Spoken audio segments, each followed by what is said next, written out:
Volume 6, Part 1, Chapter 1. Attack of the Killer Bees. Sunlight poured through the swaying curtains, filling the white room of the clinic. The voices of cheerful children could be heard from outside the window, and although they were a little rowdy, they were a sign of peace. Not a bad sound to wake up to. He opened his eyes, feeling strange about sleeping through the sunrise, but disinclined to say anything about it. The white ceiling filled his gaze. He never stuck around in the same place for too long, so unfamiliar ceilings were the norm for him. However, he had finally gotten used to the one in the inn he had been staying at ever since he arrived on the continent. Hospitalization left one with a lot of free time. His attending physicians scolded him like a demon after he said he wanted to start swinging his sword again. He thought that he could also sneak some sets of push-ups secretly when he wasn't looking. But then the doctor started doing paperwork in his room, seemingly having seen through his ploy.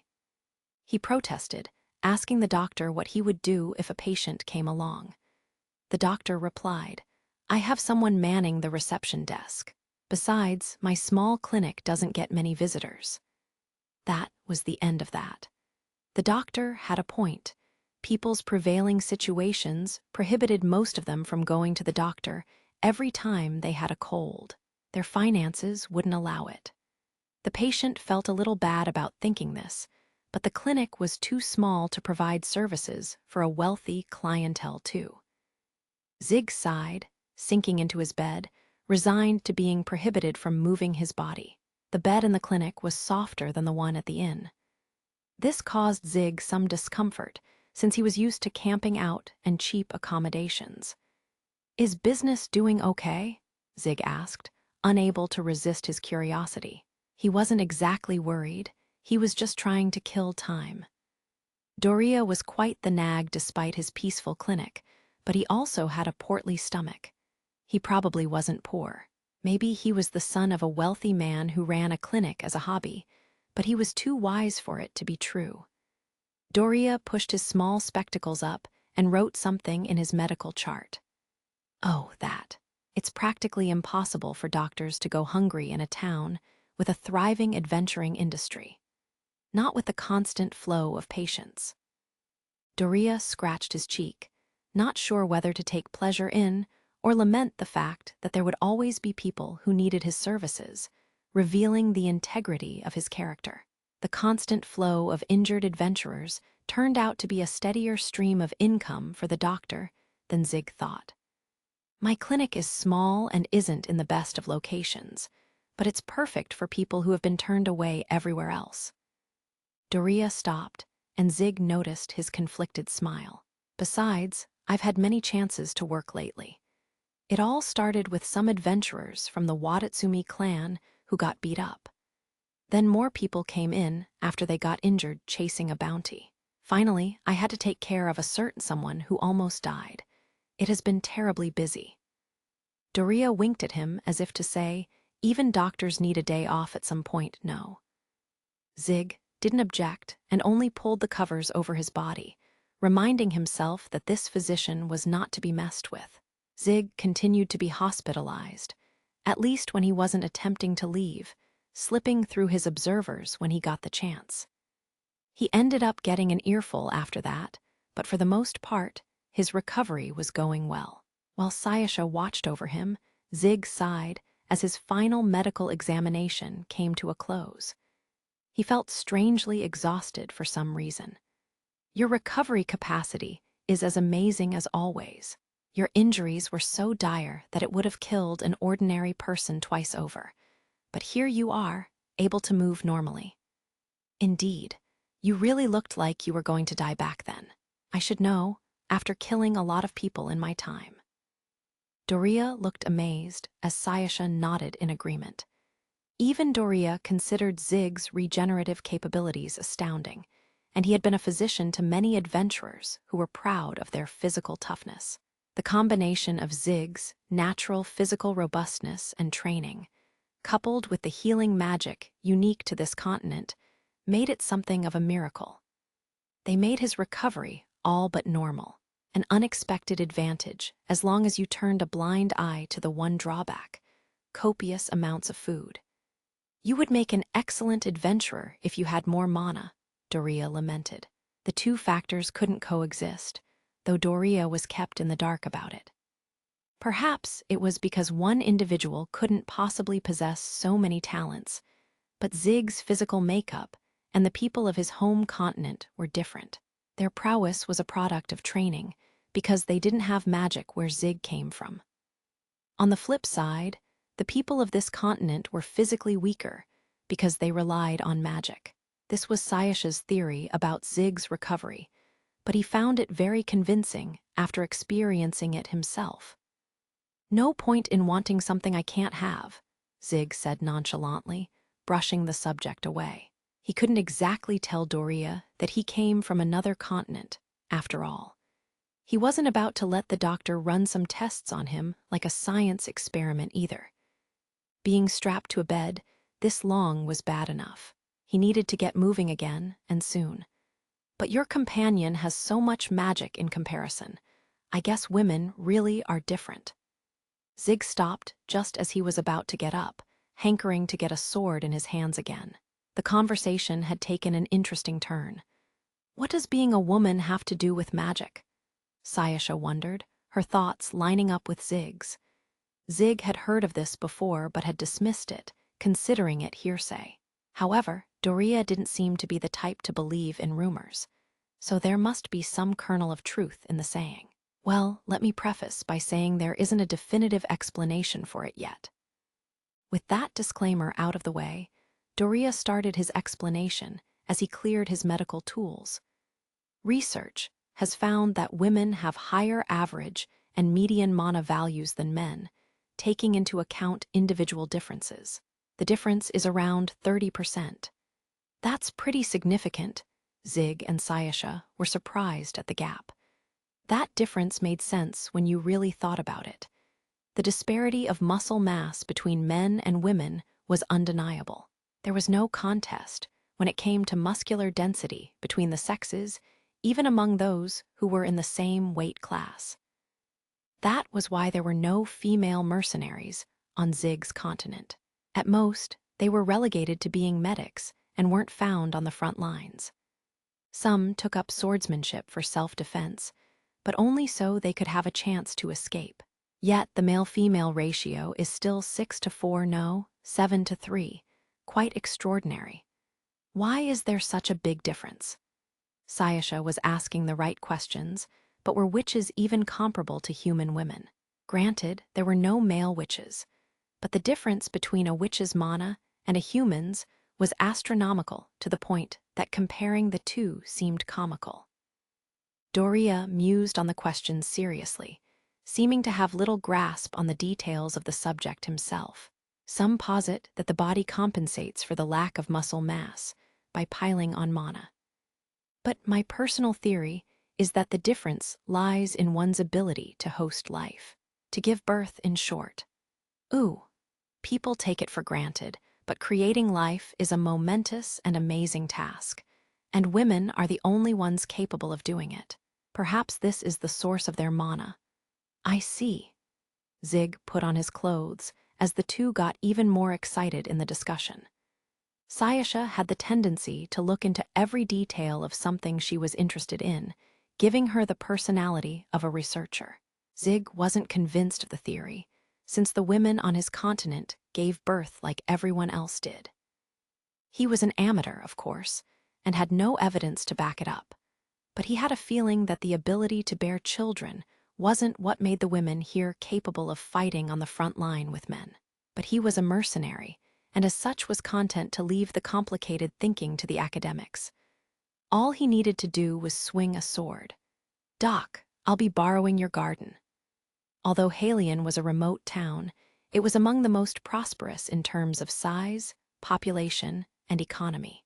The key to the town's prosperity was its adventurers, monsters, and transportation stone, which gave it access to various regions. However, the transportation stone's magic seals and materials could not be analyzed, since it was too important to be taken apart. No one knew why such a useful stone was there in the first place, but it made it difficult for Halion to be conquered by the average settlement. The town was rich in profitable resources, but it was surrounded by monstrosity-infested forests and craggy mountains, which meant prospective invaders would have to get through. Merchants had to use large-scale caravans to get to and from the area, with guild-provided adventurers as their escorts.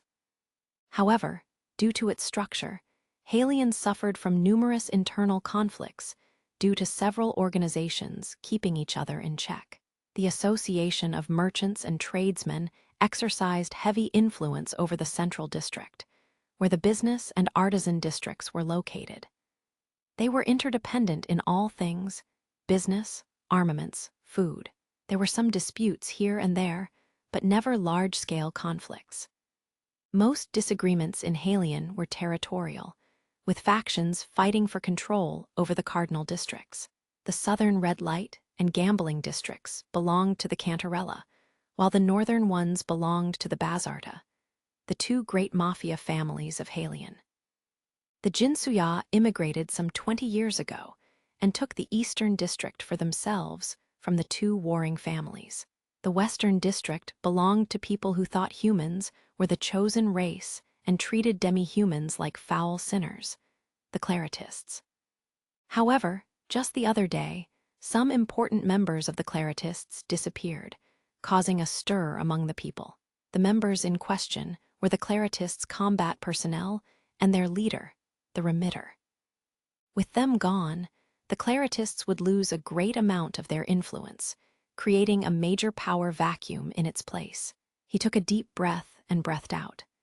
He spread his feet shoulder-width apart, shifting his weight onto his left foot.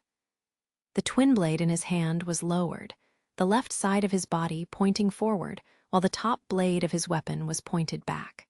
The tail guard hid the range of his weapon, while allowing him to swing with great momentum. However, it did mean that he would be one beat slower to react to attacks than if he had been in longpunt with his sword pointed at the enemy. In his case, the bottom blade of the twin blade could be used for defense, while the top could be used for attack. The weapon's size stood out, but the length of the handle could cause errors in calculation. Such a weapon could be considered highly versatile, if not for the fact that you had to account for the movement of the equally heavy bottom blade, and the sheer amount of strength needed to execute the weapon's movements properly. He exhaled, focusing himself all the way to the tips of his limbs. Once he knew that his muscles and joints were in good working order and they were supplied with enough blood, he moved.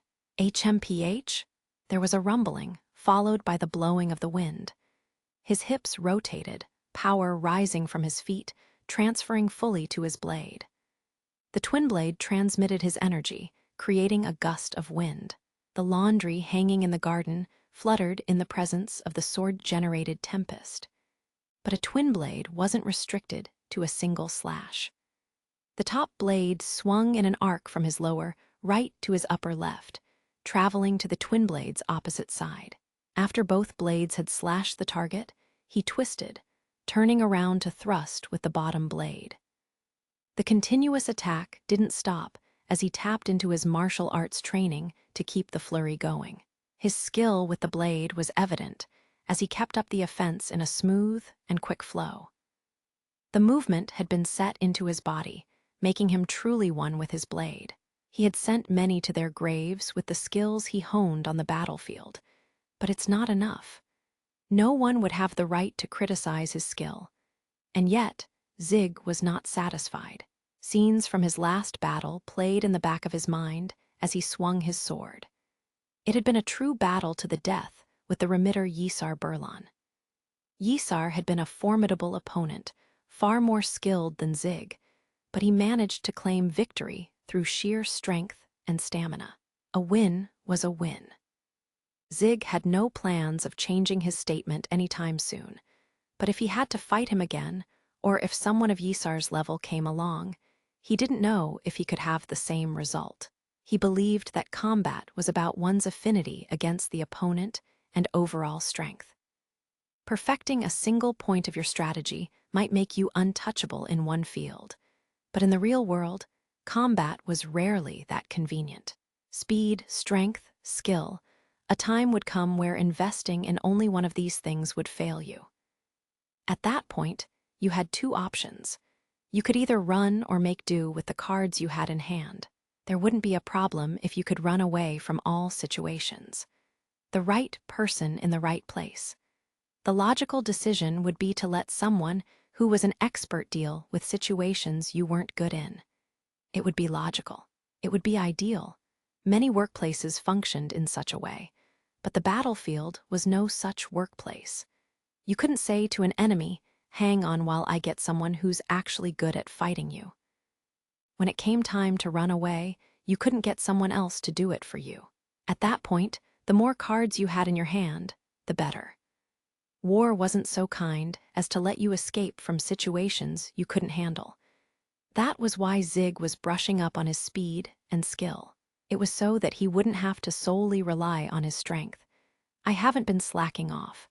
There's just been a lot of situations where my strength was enough, not that it makes for a good excuse. Put simply, he had been spoiling himself. Oftentimes, his skill and speed had been good enough to see him through. His strength was first-rate and carried him to victory, but he would be lying to himself if he said he hadn't been slacking off because of it. His eyes were opened when he saw Yisar showcase true skill. I need to sharpen myself again. He continued swinging his blade, tracing the movements of the remitter burned into his subconscious. Yisar's skill had highlighted what was lacking in himself. Feel like giving it a rest yet? His whole body was drenched in sweat by the time he was done with sword practice. Though he was not completely satisfied, he would call it here. I guess I can't build all that skill in a day. Zig turned to the voice that spoke to him as he concluded his training session. Doria, the clinic's owner, stood behind him, his portly belly jiggling as he collected the laundry blown away by Zig's training. He looked very impressed at what Zig had done. Absolutely amazing. I could hear your swings all the way inside the clinic.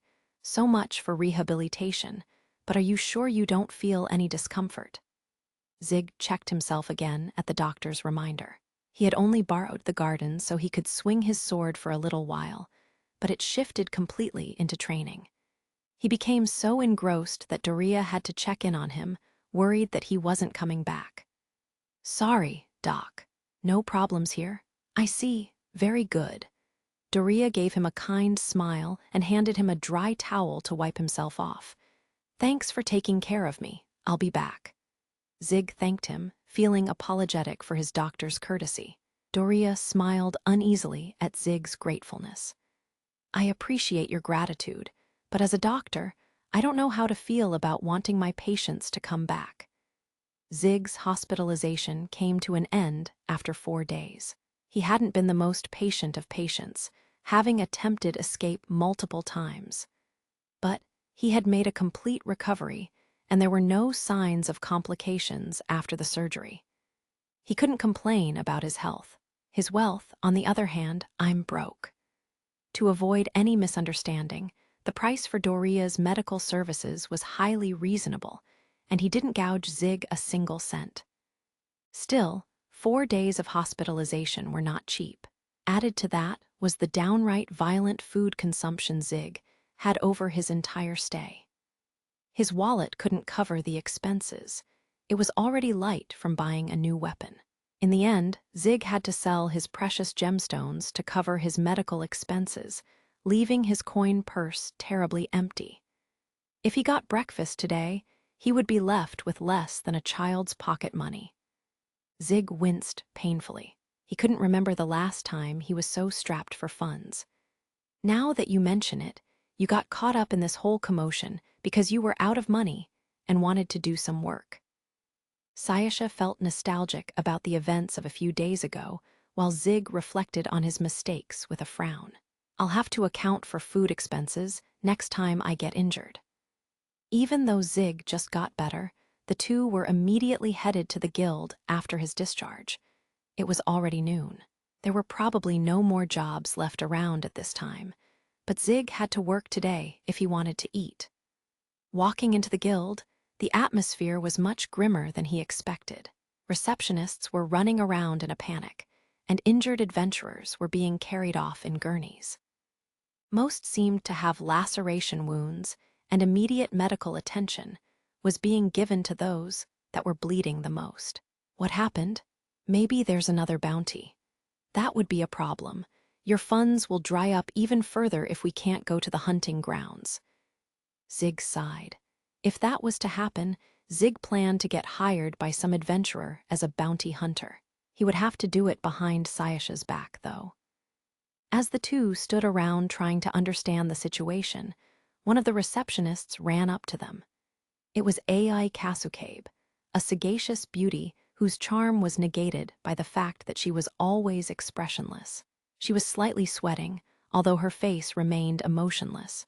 Her picture-perfect poker face was clearly unsettled. Zig thought that things might be more dire than he expected. Zig, Sayasha. Good timing. There's quite the commotion going on. Did something happen? About that, the guild has a request for the two of you, or rather, for Miss Sayasha, and it's an emergency request as well. As the name implied, emergency requests were only issued in times of crisis. It was a special job issued by the guild that carried a severe penalty upon refusal. Although it came with ample compensation, these requests were far more dangerous than ordinary ones. In a sense, it was like powerful medicine, one that the guild wouldn't administer without good reason.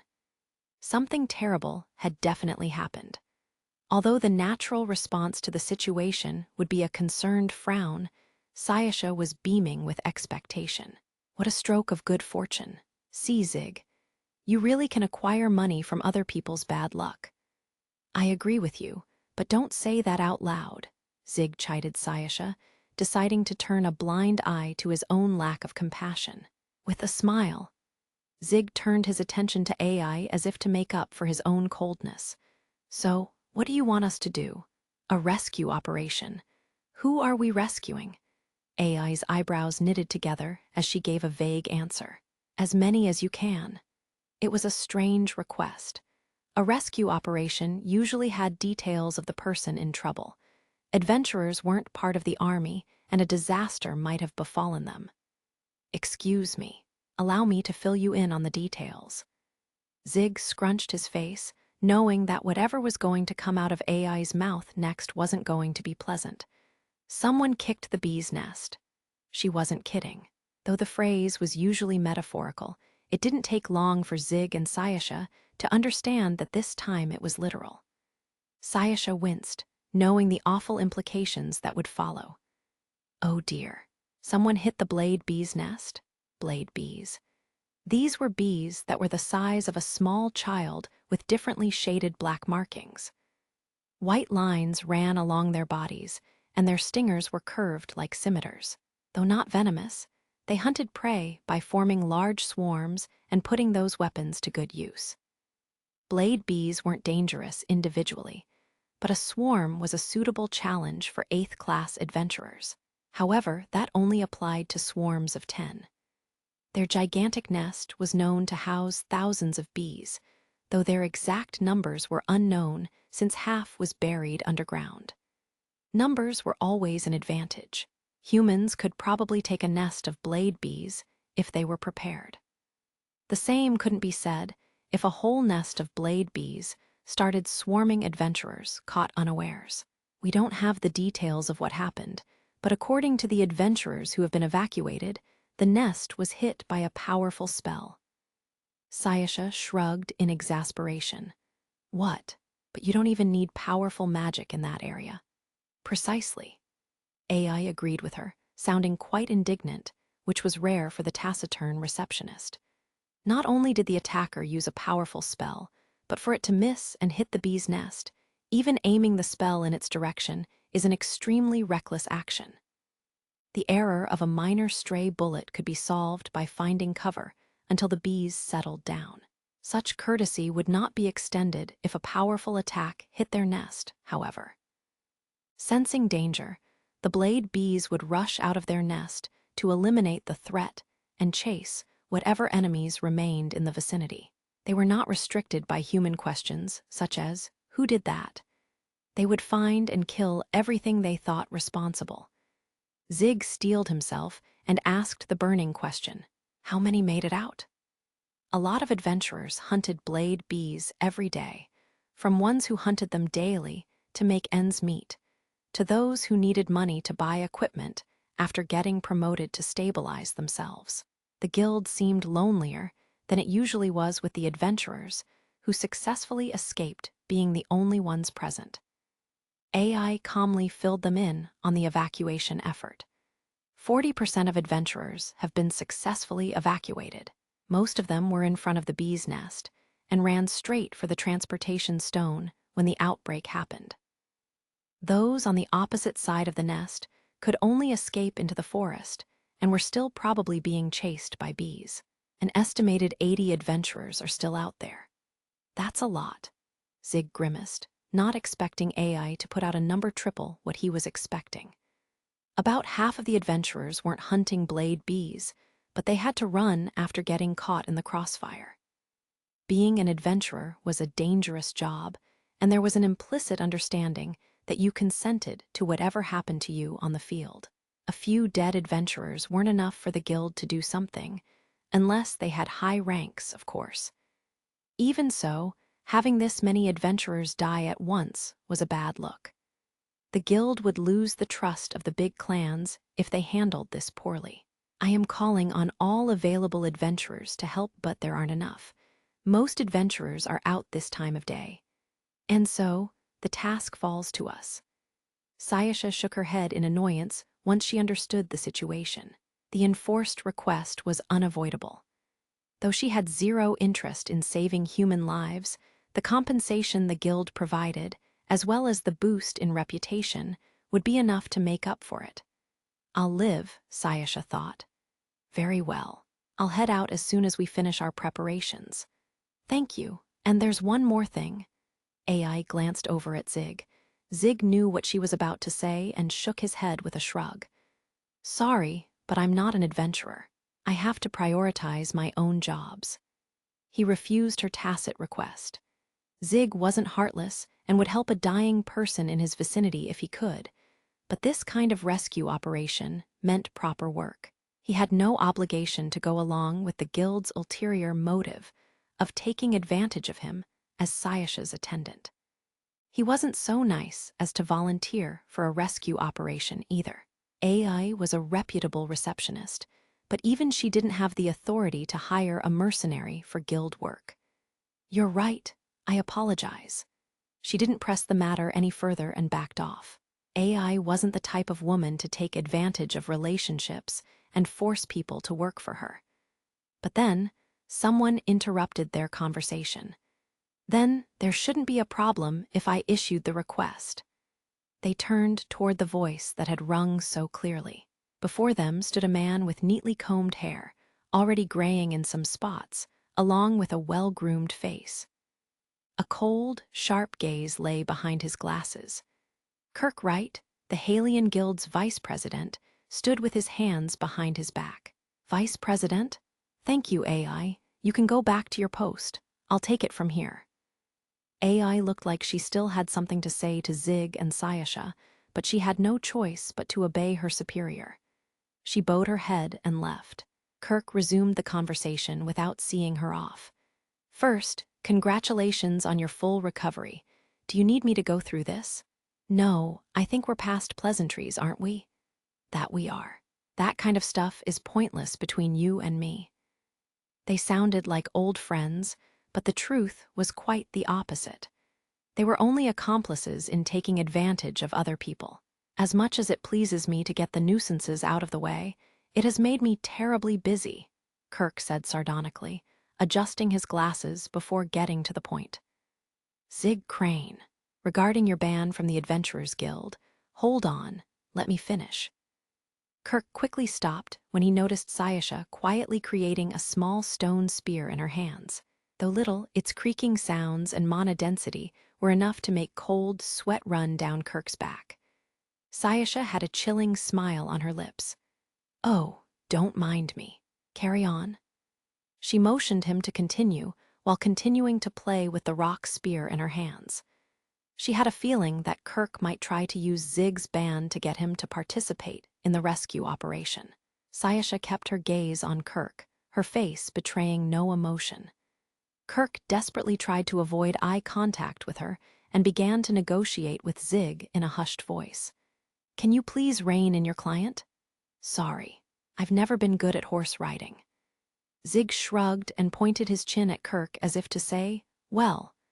Kirk began slowly, the immense pressure coming from his side not letting up. Recent circumstances have made it so that your ban has been lifted. On behalf of the Guild, I wish to issue you a formal request regarding the rescue operation. Oh, that was fast. Are you sure there won't be a problem with you employing a mercenary? Organizations were slow to mobilize at times like this. Not to say that Kirk was dull of wit. It was more a matter of finances, precedence, and saving face that would make the Guild become careless and roundabout in seeking solutions. Especially if it had to hire some no-name mercenary from who knows where. Only if you were an ordinary mercenary. In your case, you've already filled out the paperwork to be a companion. The companion system was originally made for researchers and surveyors to conduct geological and monstrosity research. They earn payment as external collaborators. Now, I will use this system to its full advantage, meaning that Zig wasn't hired as a mercenary, but as an outside collaborator.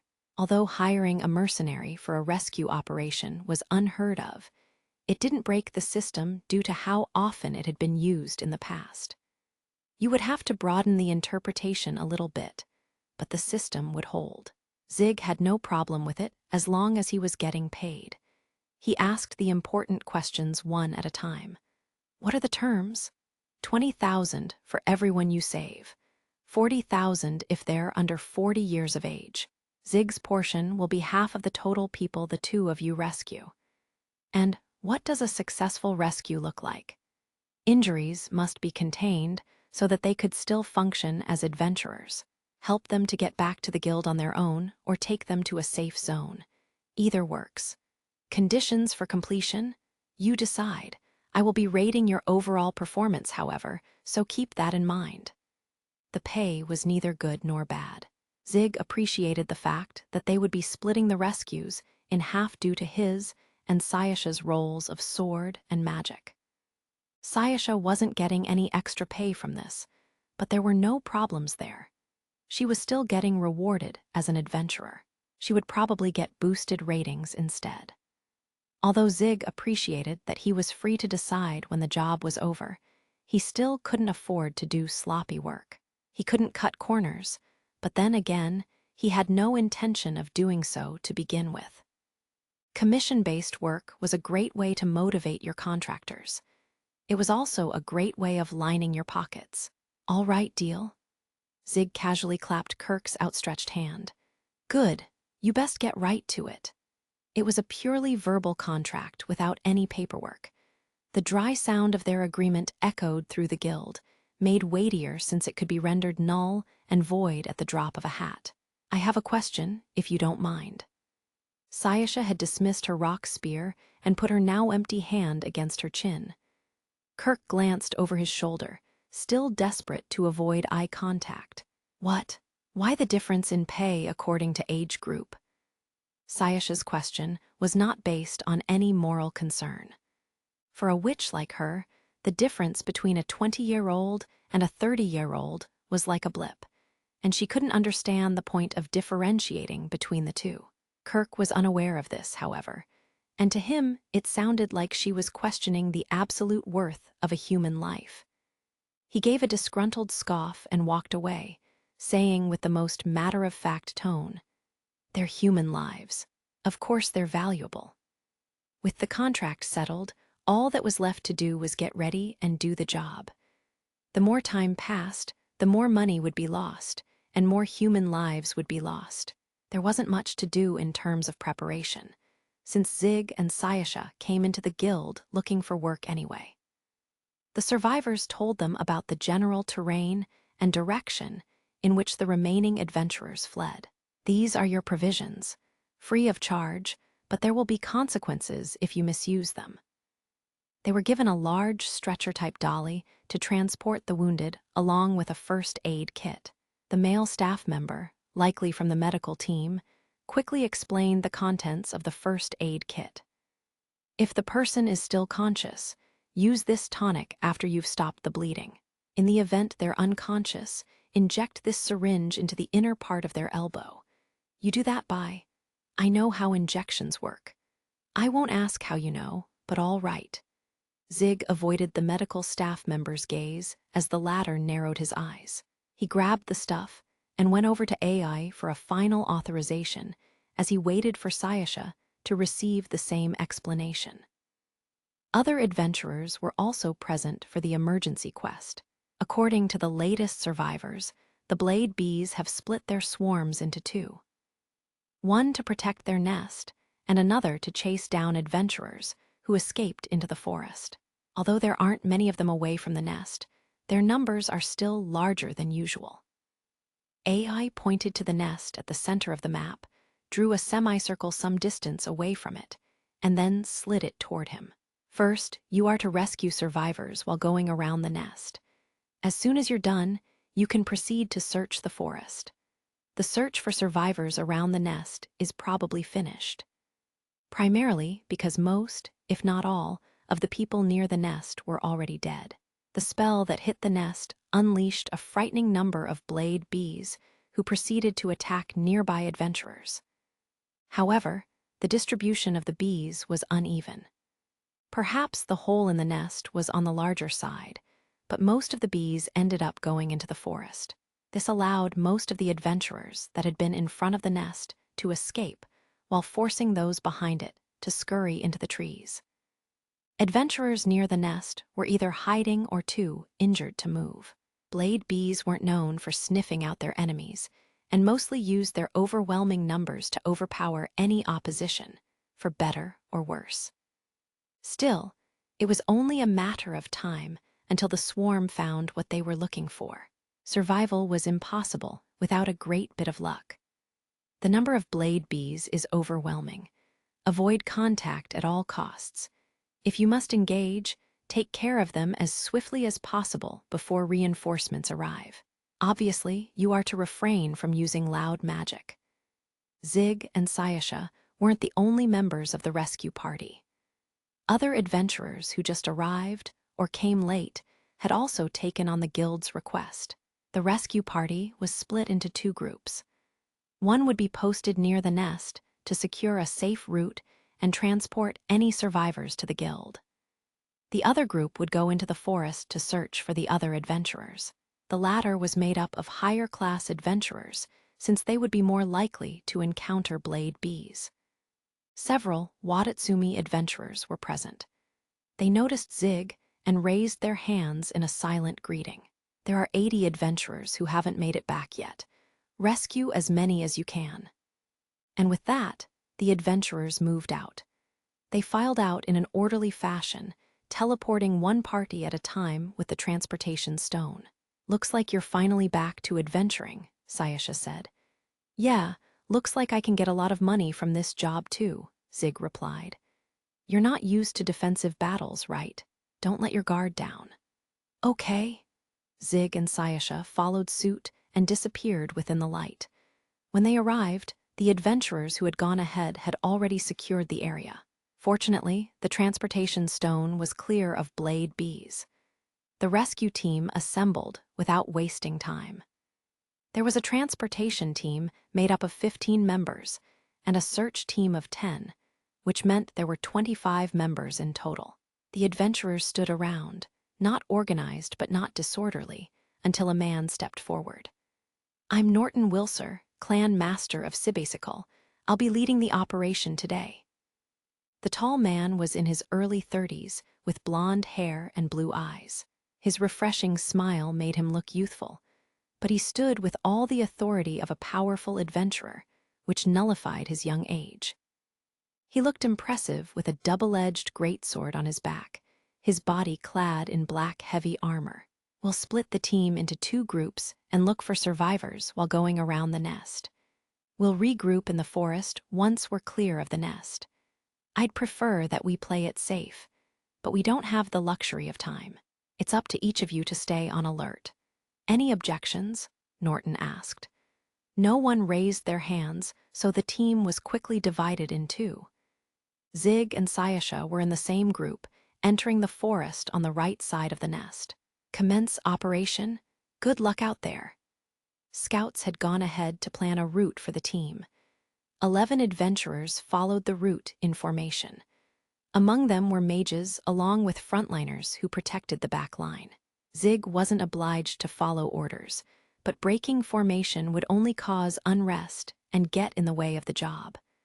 Sorry, do you have a minute? Someone called out to him as he was looking for survivors. He turned toward the voice. Looking around, he spotted the clan master of the Sibasicle and commander of the operation coming toward him. I'm Norton, like I said earlier. Zig, Mercenary. With the introductions out of the way, Zig wondered what Norton wanted from him. First, I'd like to thank you, Zig. Having you follow my orders is a great help. It's important to keep the team together at times like this. Don't worry about it. I'm just being professional. Not a lot of mercenaries are these days, Norton said with a friendly smile. You're the exception, so the stories are true. Oh, excuse me. I've always wanted to meet you ever since Asana talked about you. Zig narrowed his eyes. Did she now? What'd she say? That clumsy battle junkie was a liability. He would need to check out what else she had been telling people when he got back. Norton put his hand on his chin, trying to remember. I think it was a monstrosity with a mind, and a man that can either be medicine or poison. Oh, the princess in puberty really had a habit of running her mouth. Still, it's rare for Asana to take an interest in other people like that, Norton said in a low voice as his eyes looked Zig up and down. Though now I can see why. The man had a well-trained body with a core that could withstand rigorous punishment. Norton's gait was efficient, but relaxed enough to have the right amount of flexibility. Although he wasn't particularly on alert, his eyes and posture were always ready for the unexpected. This was his natural posture. That meant he was always ready for battle. If Zig attacked him now, he knew that Norton could easily defend himself. Very impressive. And here I thought I was good. Ha ha ha, I can't remember the last time I thought I couldn't beat someone. Norton laughed sheepishly, shifting his attention to the greatsword on his back. How about we spar sometime? Zig gave a non-committal answer to Norton's cheerful invitation. If I feel like it. Is Asana surrounded by people like this? He felt worn out, unlike the clan master who was cheerful at the prospect of fighting a powerful opponent. Norton noticed Zig's shift in mood and scratched his cheek, embarrassed. Ah, my apologies. We should focus on the task at hand. That we should. The forest felt different than usual. It was no longer filled with the sound of small animals and monstrosities. Instead, the ambient noise was replaced by something else coming from the distance. The buzzing of blade bees. The residents of the forest were hiding, holding their breaths while trying to avoid the countless predator swarm. This is worse than I expected. Things were so bad that Zig, who was inexperienced as an adventurer, could notice. The veteran adventurers grimaced at the forest's eerie atmosphere. Let's hurry. They increased their pace. The route set by the Sibasicle scouts was highly efficient, allowing them to avoid blade bees while also taking the shortest possible path to their destination. The flying blade bees were quite impervious to an ambush of blades. Since they couldn't use flashy magic, the adventurers were left with bows and crossbows. A Sibasicle scout fired his bow while an unknown swordsman whipped out a crossbow, his secondary weapon, to quickly dispatch the enemy. Sayasha joined in with her earth magic since it didn't make that much noise. The number of blade bees increased the deeper they went, and with it, the number of dead monstrosities that had fallen victim to the swarm. Mixed among them were human remains. Shit! An adventurer spat. Human limbs and clumps of meat were strewn about, and they didn't come from just one or two people. These remains confirmed their suspicions that there was no hope for survivors who happened to be around the nest. The adventurers collected the adventurer cards of their fallen comrades, since they were unable to bring their remains back with them. However, they were unable to do so, for the corpses still swarming with blade bees, forcing the adventurers to clench their teeth and move on. Norton offered a silent prayer before quickly following. Blade bees used their powerful mandibles to cut up and bring their prey back to the nest. They couldn't carry much, however, as they were limited by their size and their necessity of flight. Their stinger blades were powerful weapons, but unfit for sawing. Blade bees would use their forelegs and mandibles to neatly cut up their prey, turning torsos into manageable meatballs so they could carry it to their nest. Zig thought that the creatures were fascinating, but understood that saying that out loud would be terribly disrespectful to the dead. The team was able to follow the blade bees, using the trail of prey they left behind, and made swift progress in their search. The number of blade bees did not increase as they progressed, and they eventually reached the spot where they would regroup with the team who went from the opposite side of the nest. "Looks like we got here early," Norton said, setting the team at ease. "Let's take a short break." Everyone was still on alert, the tension remaining in the air. Norton approached Zig as the latter was leaning against a tree. "The monstrosities have been behaving strangely as of late," Norton started, sticking his greatsword into the ground to lean against it. "Really? I don't know much about monstrosities. Their change in behavior isn't much of a problem in itself. The problem is with how much it's been happening across the board."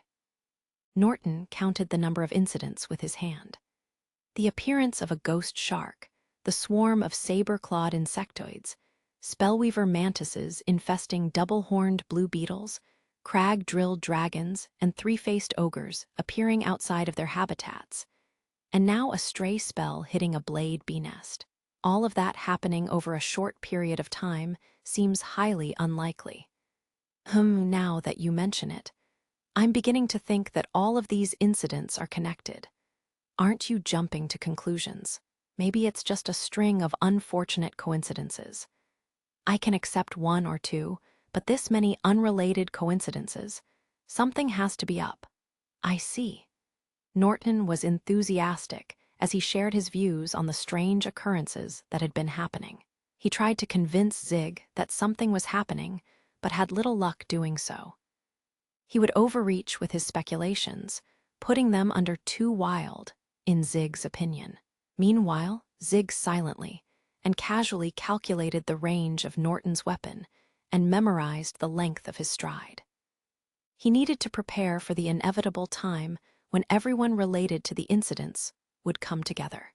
Any information he could get his hands on beforehand was of great value. He learned that after his ignorance allowed Elsia to put him in a world of hurt. It seemed that he would be able to observe Norton's fighting style today, so he counted that as a silver lining in this mess. Zig was already thinking about the possibility of fighting Norton. Diplomacy had failed him every time ever since he got here, so he decided to resign himself to his fate sooner rather than later. He was already considering beating everyone who came at him and stripping them of their possessions for damages. Maybe that could work. He banished the temptation from his mind. Even if that worked, wanting things to turn out that way was a bad sign for him as a person. Eventually, the other team appeared and regrouped with them. The time for small talk was over. They needed to get back to work. That took a while. "Did you run into some trouble?" "We found some survivors along the way and brought them with us." The adventurers celebrated quietly for finding the missing survivors. They didn't think anyone around the nest had survived. That's good news. "How many?" "6. They hurt their legs in the commotion and couldn't run, so they dug a hole with magic and hid inside it." The adventurer laughed, recalling the confusion that ensued when the team stepped into the hole the survivors were hiding in. I thought blade bees could dig since they made their nests underground, Zig wondered to one of the Sibasicle scouts. The scout flinched when he looked at Zig closely, but provided him with an explanation since he saw Norton talking to him earlier. The blade bees have different functions. The ones we usually see are soldiers tasked with hunting prey and eliminating external threats. They can't dig holes. There are worker bees whose sole function is to dig and build the nest. I've never seen one myself, though. Those tails don't look like they're suited for underground life. I guess monstrosities have roles to play too. Thanks. Zig thanked him and left. After exchanging information with the other team, Norton gave the order to move out. The transport team will stay here and send survivors to the guild after treating their injuries. The search team will spread out and look for more survivors. Be on alert for more who have dug holes to hide in. This meant they would have to look through the woods with a fine-toothed comb. Zig returned to Sayasha as the other adventurers grouped with their usual parties. All right. Commence. Norton stopped before he could give the order. The adventurers stared at him. Clearly something was wrong. Norton, what's? Norton hushed his comrades when they called out to him. Quiet. His eyes were now fixed on the deep woods. Zig also noticed the anomaly. Zig, Sayasha asked. This is bad. Cold sweat formed on his forehead. A breeze came through, carrying with it the sound of a low drone, countless wings buzzing to stay hovering. There came the sound of trees cracking in the distance. Everyone watched as the pressure mounted until several adventurers eventually burst from the forest at a desperate sprint. Take cover, Norton shouted, noticing the calamity before them. A black cloud, those were the only words that could describe the congregation of creatures before them. The black cloud was made of small dots the size of children and moved with a low and ominous hum. The swarm of blade bees was heading toward the adventurers, blotting out everything behind them. Sayasha, wall. Sayasha gave a nod and immediately started casting at Zig's signal. She slammed one hand to the ground to activate her spell. A gigantic wall instantly sprouted out of the earth. However, their enemies could fly, and one bit of wall wasn't going to do much against them. All the bees needed to do was go around it, but the point of the wall was to draw their attention. Although the search team had been prepared to move out, the transport team was only getting settled and weren't ready to escape. Zig and Sayasha could get away in time, but the transport team would be decimated. That was why Zig ordered Sayasha to make a wall, to physically hide the transport team and cover them from the blade bees. Several adventurers gasped. It didn't take long for the blade bees to spread out. The rest of the team understood Zig's intention of drawing the blade bees' attention, although it took them a little longer than Sayasha. They quickly moved away from the transport team, splitting up into 3 directions. Groups of 6, 3, and 4 acted as decoys for the blade bees. Zig, Sayasha, and Norton were with 3 survivors who had just escaped.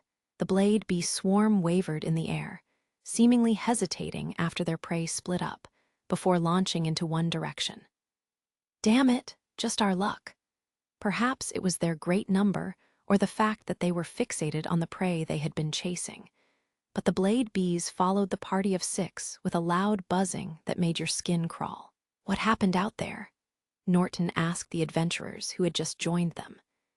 They were a swordsman, a man with a bow slung across his shoulder, and a woman with mage-like robes. The 3 adventurers were on the younger side, but didn't have the air of greenhorns. The archer and swordsman answered. We were hiding, but then another big monstrosity came and found us. The noise caused all the nearby blade bees to gather. The big guy was instantly massacred by the swarm. The mage-looking woman didn't seem to have much endurance and was mainly focused on keeping her breathing steady. Any other survivors?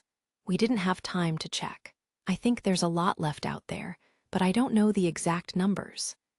Fortunately, the adventurers had not been decimated after all. Though, this was hardly the time to celebrate. Sayasha, can you cast your spells? Not while I'm running. Casting on the move required a lot of stamina and lung power. Sayasha grew up in a forest and wasn't lacking in endurance, but she didn't have enough to cast spells while running. She would be consumed before she could finish casting her second spell. These weren't the kind of enemies you could fight with a sword. Even a master would be overwhelmed by the swarm in an instant. A seasoned mercenary and a powerful witch were helpless against the great swarm that knew no fear. Zig and Norton would be able to get away, but they couldn't just leave the adventurers to fend for themselves. Even if they were the ones who had brought the swarm to them, they were still in need of rescue. Because he had taken up the job, Zig would only abandon them as a last resort. "I'll carry you." "Huh, what are you, Eep?" Zig picked up Sayasha and slung her over his left shoulder, her head facing behind him. The sudden scoop caused her to let out a cute, startled yelp, but this was not the time for him to appreciate such things. Zig did his best to maintain his speed while keeping Sayasha steady with one arm. "Run a fence." "Of course, I have it covered." Sayasha settled her breathing before starting her incantation. The strong smell of magic surrounded Zig as countless stone spears appeared. "Don't hold back. Let loose." The stone spears flew at his signal. The sheer mass of the projectiles shook the air. The spell Sayasha unleashed made a whizzing sound as it crashed into the black mist. She had adjusted the speed of her magic to match the rate of the swarm's flight, leaving no time for the bees to avoid it. Although more speed meant more power, the blade bees weren't known for being robust. The stone spears tore through them like a spoon through pudding. A mere graze was all it took to turn them into mincemeat, and hitting their wings meant they could no longer fly. The rain of magic fell on the blade bee swarm, reducing their speed. Wow, why are there so many? The adventurers were awestruck at the scale of Sayasha's magic. What powerful magic! Norton widened his eyes at the magic's density and force. Although Sayasha's spells were simple stone spears and rock bullets, their speed and quality were on another level. A regular mage would run out of mana in about 5 seconds if they tried to exert this much force without stopping.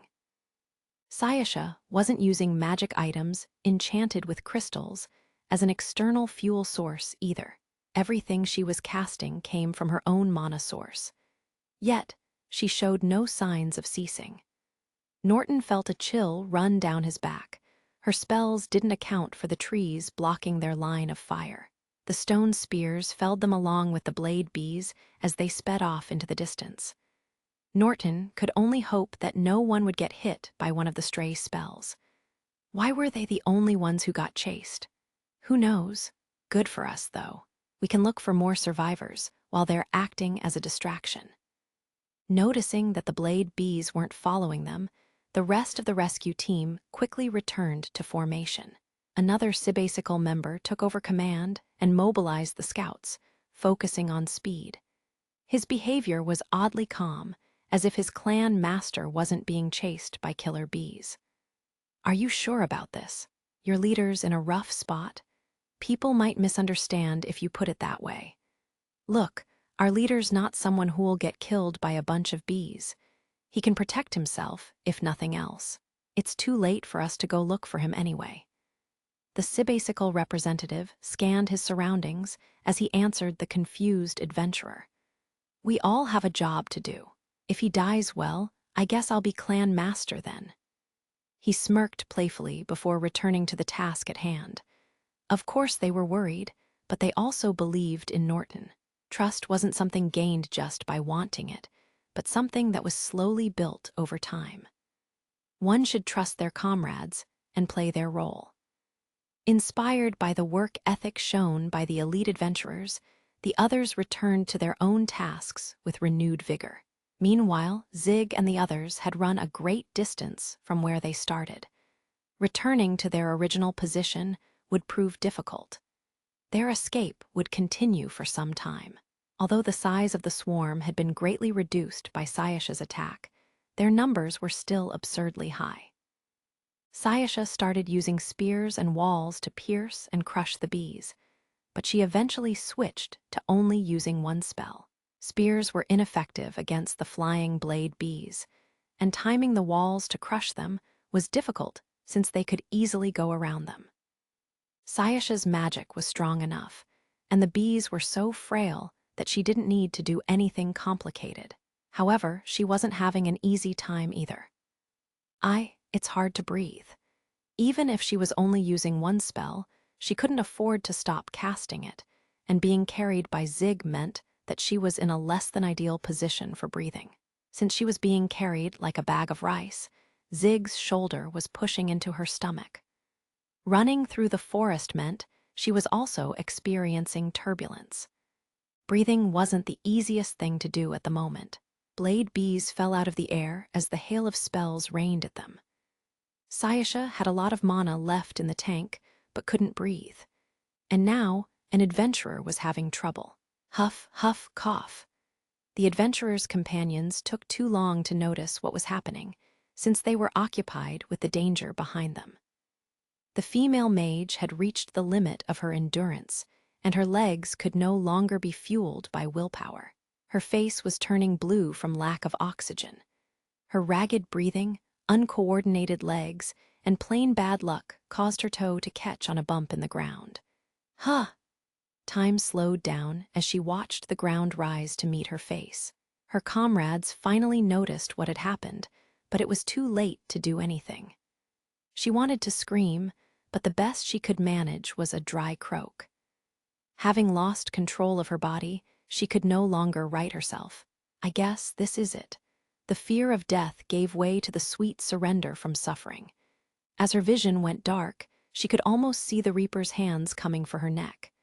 The Reaper's hands came closer until, hang in there, money. A powerful hand grabbed her collar and picked her up. Meep, the Reaper, or rather, the miser, used his arm as a fulcrum and spun. Her stomach crashed into his right shoulder, the sound escaping her lips very much like a frog that was being stepped on. Zig picked the woman up and was now carrying her on his right shoulder. He stomped with his right foot to fix his tilted posture, pushing into the ground. He steadied the weight on his right shoulder while using Sayasha's weight on his left to right himself. Zig, are you okay? I can take another person, Zig said to Norton, focusing his energy on his legs. I'll figure it out. Don't overdo it. He was slowing down due to carrying two people on his shoulders.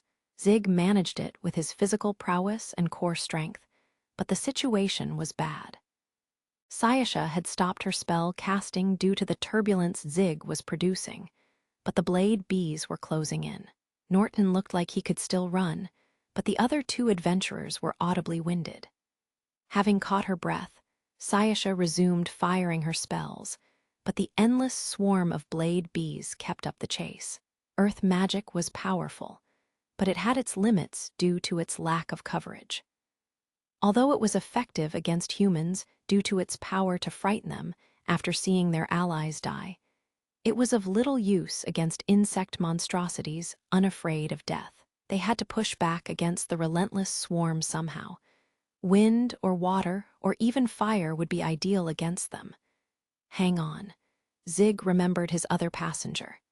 Hey, you can still use magic, can't you? Help us out. Huff, huff, Nora, are you okay? The swordsman checked in on his companion even as he was huffing and puffing from exertion. The woman called Nora raised her pale face and looked suspiciously at Zig. I'm alive. We might die if you don't do something. Cough, Herc, I don't see the enemy. Nora had been facing the other way and didn't know of the swarm chasing them. However, her soft whispers turned into a scream when Zig tossed her into the air to spin her around. She could no longer hold back her nausea following the second impact. Don't just throw up on me, Zig complained. Nora groaned resentfully as an acidic smell wafted through the air, followed by the sound of a wet splat. I'll get you for this. If you have time to complain, you have time to do something about this situation, Zig said. Nora painfully began her incantation. A ball of fire launched itself toward the head of the blade bee swarm, incinerating it with a loud noise. They were in luck. Nora was a flame mage. The explosion slowed the blade bees down, allowing Sayasha to take them out with her stone spear.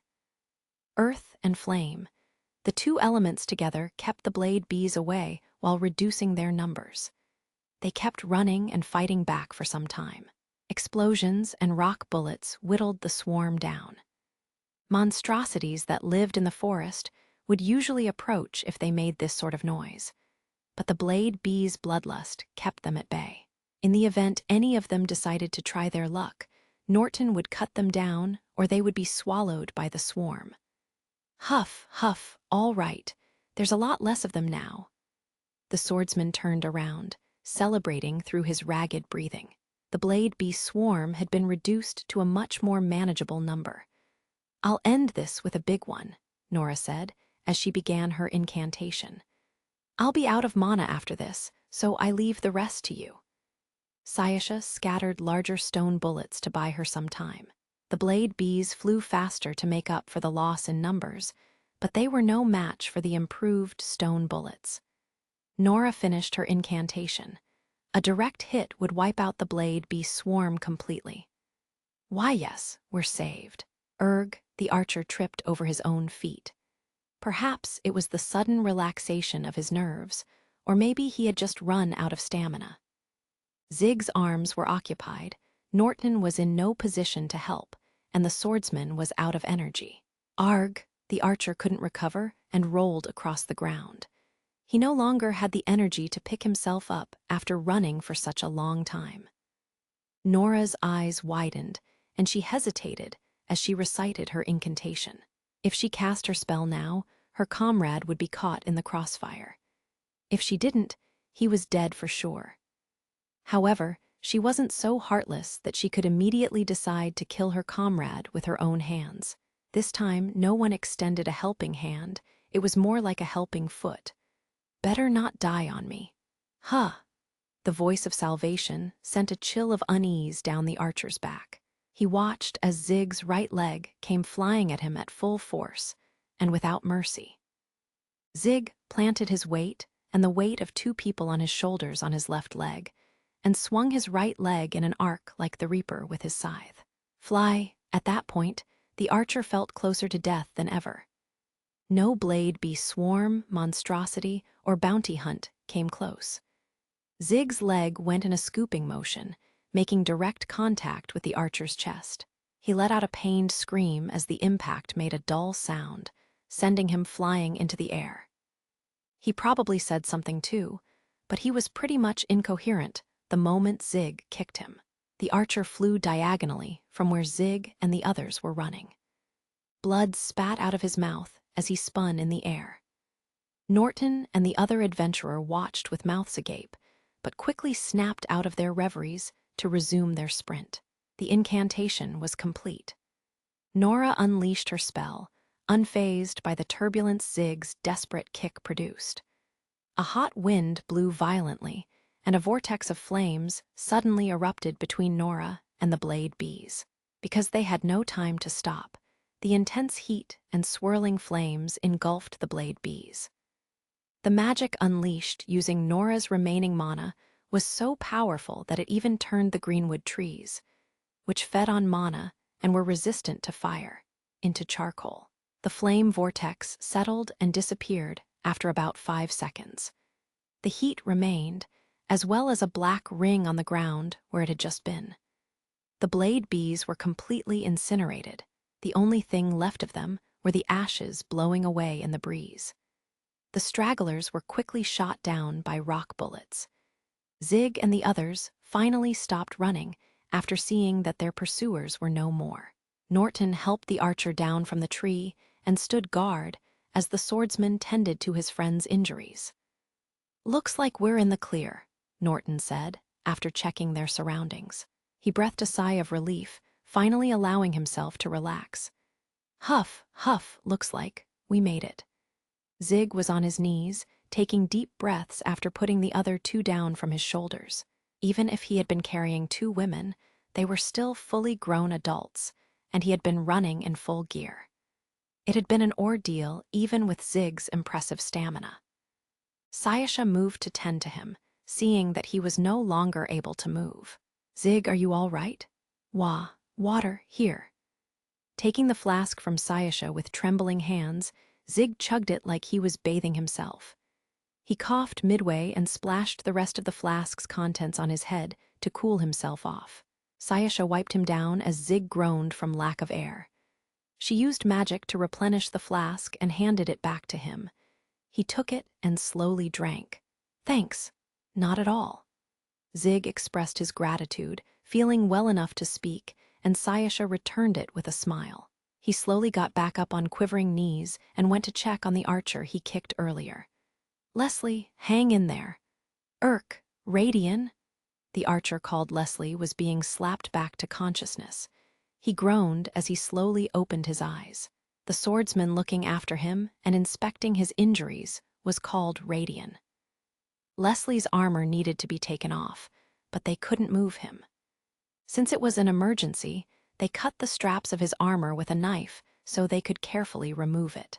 What a state! Radian winced when he saw the condition of Leslie's armor. Archers wore light armor, but his breastplate was made of a tough material. It now had a huge dent in it after failing to absorb the impact to his ribs. This was not the kicking power of a regular human. Use this. Norton gave him medicine provided by the guild. Thanks. Radian promptly administered it, suggesting that he might have had experience handling it in the past. Zig, the man who punted Leslie, appeared behind them. He okay.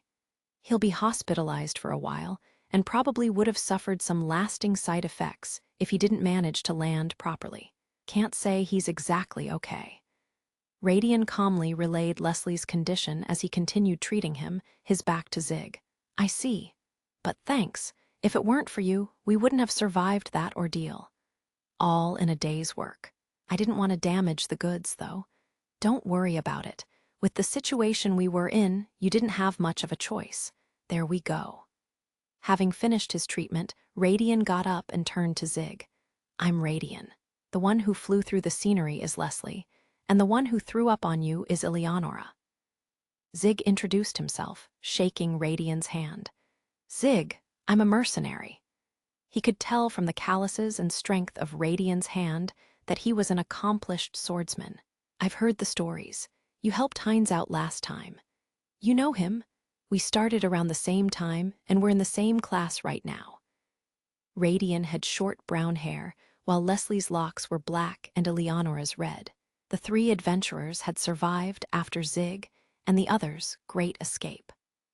One needed a great amount of bed rest, but no one was injured to the point where they could no longer be adventurers. Everything was still within Kirk's completion criteria. Norton got up once everyone finished catching their breaths and rehydrating. I think that's enough of a break. We're probably in the clear, but we're finished if more Blade Bees decide to show up. I'm also getting worried about the rest of the rescue team. My legs are still on fire, but you have a point. I never want to go through that again. Radian put away his flask, getting up after voicing a brief complaint. Norton approached Zig, clearly worried about his condition. Are you all right? You definitely hustled the most out there just now.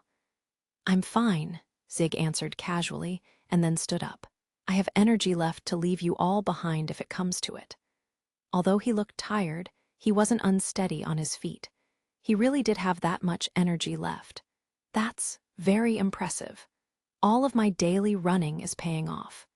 Zig's training had helped him countless times in the past, but today he really appreciated it. He was grateful for the teachers who beat the habit into him, as well as himself for not slacking off. So how are we carrying him? I'll take him.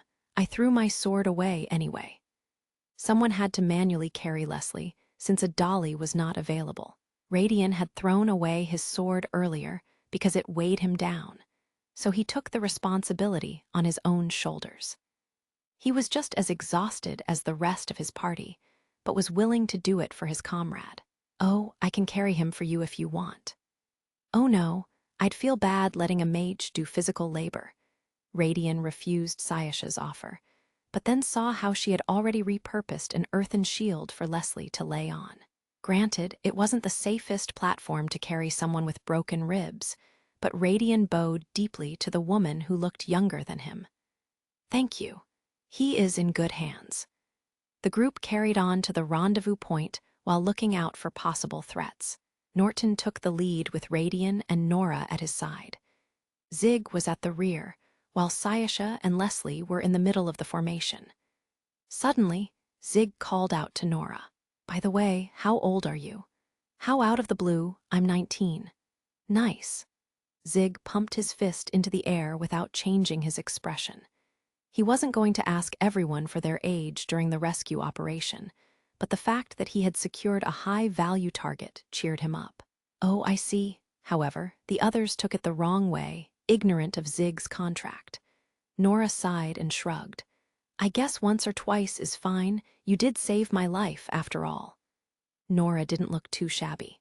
She had a decently nice body, too. She was used to male adventurers looking at her that way.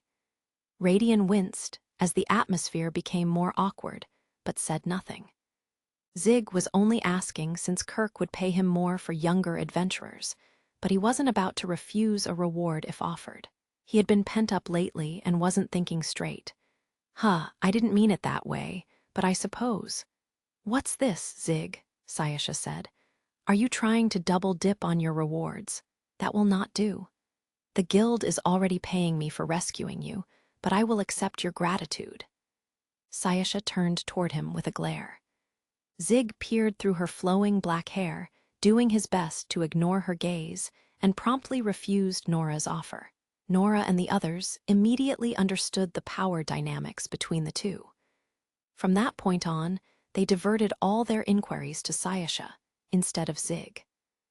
Back at the rendezvous point, adventurers had been brought in and were being treated one after another.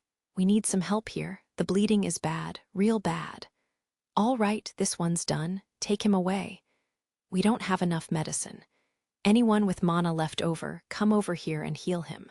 But be sure to have enough energy for yourselves so you can make the walk home." "It hurts." "Then you're fine. You can still walk if you can feel pain. Get going." Some were examining the injured and the extent of their wounds, while others were treating them. Still more people were carrying those who were too injured to walk. Having set up camp, the adventurers were buzzing with energy. There were a few stray blade bees and monstrosities, but nothing the adventurers couldn't handle. Other monstrosities began to show up, perhaps because the blade bee swarm had been diverted earlier. However, as the rescue operation went on, medicine was beginning to run out. "I think now's a good time to call it." A man carrying a crossbow pointed out to Sibasicle's acting commander as more injured were carried away. "How's the operation looking?" The commander gave it some thought before asking the scout about their current situation. 50 survivors, 20 confirmed dead. If we count the 3 who showed up earlier, that's 73 confirmed adventurers, dead and alive. That's 10 less than the information we got. The scout grimaced as he delivered the news. Probably got carried off to the nest. A lot of bodies were mutilated beyond recognition. He had seen some blade bees cut up their prey into more manageable pieces while he was searching for survivors. The missing adventurers probably shared the same fate. Neatly preserved corpses were few and far between, and he could only confirm victims' identities if their heads were intact. That's a lot of deaths. Can't be helped. Considering all that's happened, we've saved a lot. 20 confirmed dead with 10 missing and presumed dead. Not many on the grand scale of things, but 30 was a lot of lives. Even if adventurers were used to facing death on a daily basis, the fear of it never went away. After offering a silent prayer for the fallen, the acting commander turned and raised his voice. "We're withdrawing once the search team comes back. Get ready." Some complained at the order, but the adventurers got to work. They focused their attention on the most injured and helped the ones with more minor injuries back on their feet. "What about Norton?" the scout asked, drawing attention to the elephant in the room. It went without saying that the acting commander was worried about him too, but prioritizing his own comrades over the job would set a bad example for the others. This is a rescue operation. "Norton's an adventurer," he said, failing to keep a straight face. He knew the risks going in. The acting commander clenched his fist and looked down bitterly. "Excellent decision-making, but can't you be a little bit more worried about me?" "Huh." He turned around toward the source of the new voice.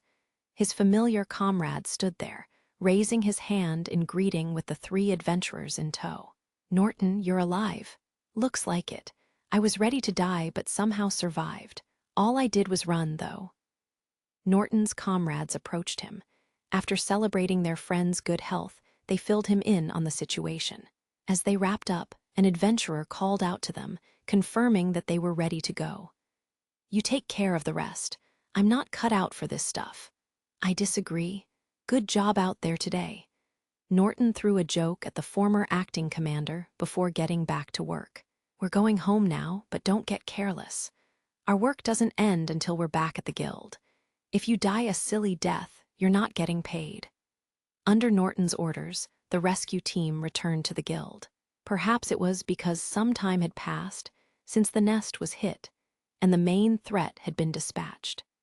But the buzzing sound of wings in the forest was much quieter compared to when they first arrived. The rescue team's retreat was going smoothly, since many injured had already been carried off and an escape route secured. The adventurers carefully walked through the forest, huddling around the injured. "Can I ask you a question?" Leslie had been moved to a stretcher dolly that Radian was manning, so Sayasha decided to ask him a question, since she had nothing better to do. "Ask away." "So, who was the fool who fired that spell at the nest?" Zig put his hand to his forehead at the insensitive inquiry, but it was too late. The air grew tense immediately. Sayasha's innocent question carried heavy implications. 30 people had died because of the stray spell. The survivors had probably been asked about it, but it seemed that the identity of the culprit was still unknown. What if the culprit was among them? They probably wouldn't be killed as a form of reparation, but there would be heavy penalties placed upon them. Everyone watched with bated breath at how the conversation would unfold between the two. Radian was dripping with cold sweat due to the pressure, while Sayasha innocently tilted her head in curiosity. "We didn't see it happen, but we knew when it did." Radian furrowed his eyebrows, trying to recall the terrible incident, and glanced at Nora. "It was wind magic. I only saw it for a second, but the scale and force was huge. The spell hit the nest, broke it, and blade bees came pouring out of it like smoke." Nora rubbed her arms under her robes to ease her goosebumps. There were no words for the overwhelming fear the scene evoked. "Wind magic. We can narrow down the list of suspects if the culprit is skilled at it," Sayasha suggested, her black hair swaying. She failed to see how Nora reacted. Norton shook his head. "I don't know about that. Wind magic is quite common, and the adventurers that were in the forest today are in a class where it wouldn't be unusual for them to have it. It's going to take some time before we can get a better picture from eyewitness accounts." The culprit would obviously lie to protect themselves, and getting testimonies to form a clear picture out of the chaotic situation would be incredibly difficult. But above all else, did the culprit even survive? Everyone fell silent at Zig's question. 40% of the adventurers escaped into the forest. The odds of his proposition were not low. If anything, it was hard to believe that someone who made such a clumsy mistake could survive. The adventurers were torn between leaving the matter as settled and wanting to see whoever did it pay. "This is bad." Zig ignored them, hiding the fact that his own expression was becoming grim. He didn't really care about the man who broke the bee's nest. Civilian lives were one thing, but it seemed silly to make such a big deal of the deaths of 30 people whose living it was to fight. A monstrosity's nest was something adventurers got used to seeing every day, so it was easy to forget about the danger it presented. They were always one bad day away from getting massacred. It just so happened that the bad day was today. 30 was a small number for Zig, who was used to seeing hundreds of people die on the battlefield when he was a mercenary. So, why was he so bothered? Well, it had to do with his contract. 3 people, 1.5 since I'm splitting it with Sayasha. Zig frowned as he remembered the conditions of the job from Kirk. 20,000 for every adventurer, 40,000 if they're under 30. That left him with a net of 60,000. That amount was no joke. Circumstances were circumstances. While Kirk would understand why his numbers were so low, it wouldn't change his reward. Of course, he was tired after running all day. Zig had expended a tremendous amount of energy, especially after carrying 2 adults while being fully armored. To put it simply, he was hungry. The bigger an organism was, the more food it had to take in. The more you trained, the more calories you burned just by existing. Even when Zig was healthy, he still took in 3 times the amount of food compared to a normal person. 60,000 was dicey. It might not last 3 days. Fortunately, his armor didn't take a beating today, but his boots definitely needed fixing. In conclusion, this request was a giant waste of effort. Zig mourned his lack of profit, along with the adventurers, who lost their comrades that day. A gloomy air followed the rescue team as they returned to the guild, each member having their own reason for being sad. They stepped into a war zone as soon as the transportation light faded. The angry shouting and rushed footsteps sounded like they were amplified by the light given off by the transportation stone. "We have more injured here. Get on them." Guild staffers seemed like demons as they hastened to care for the injured.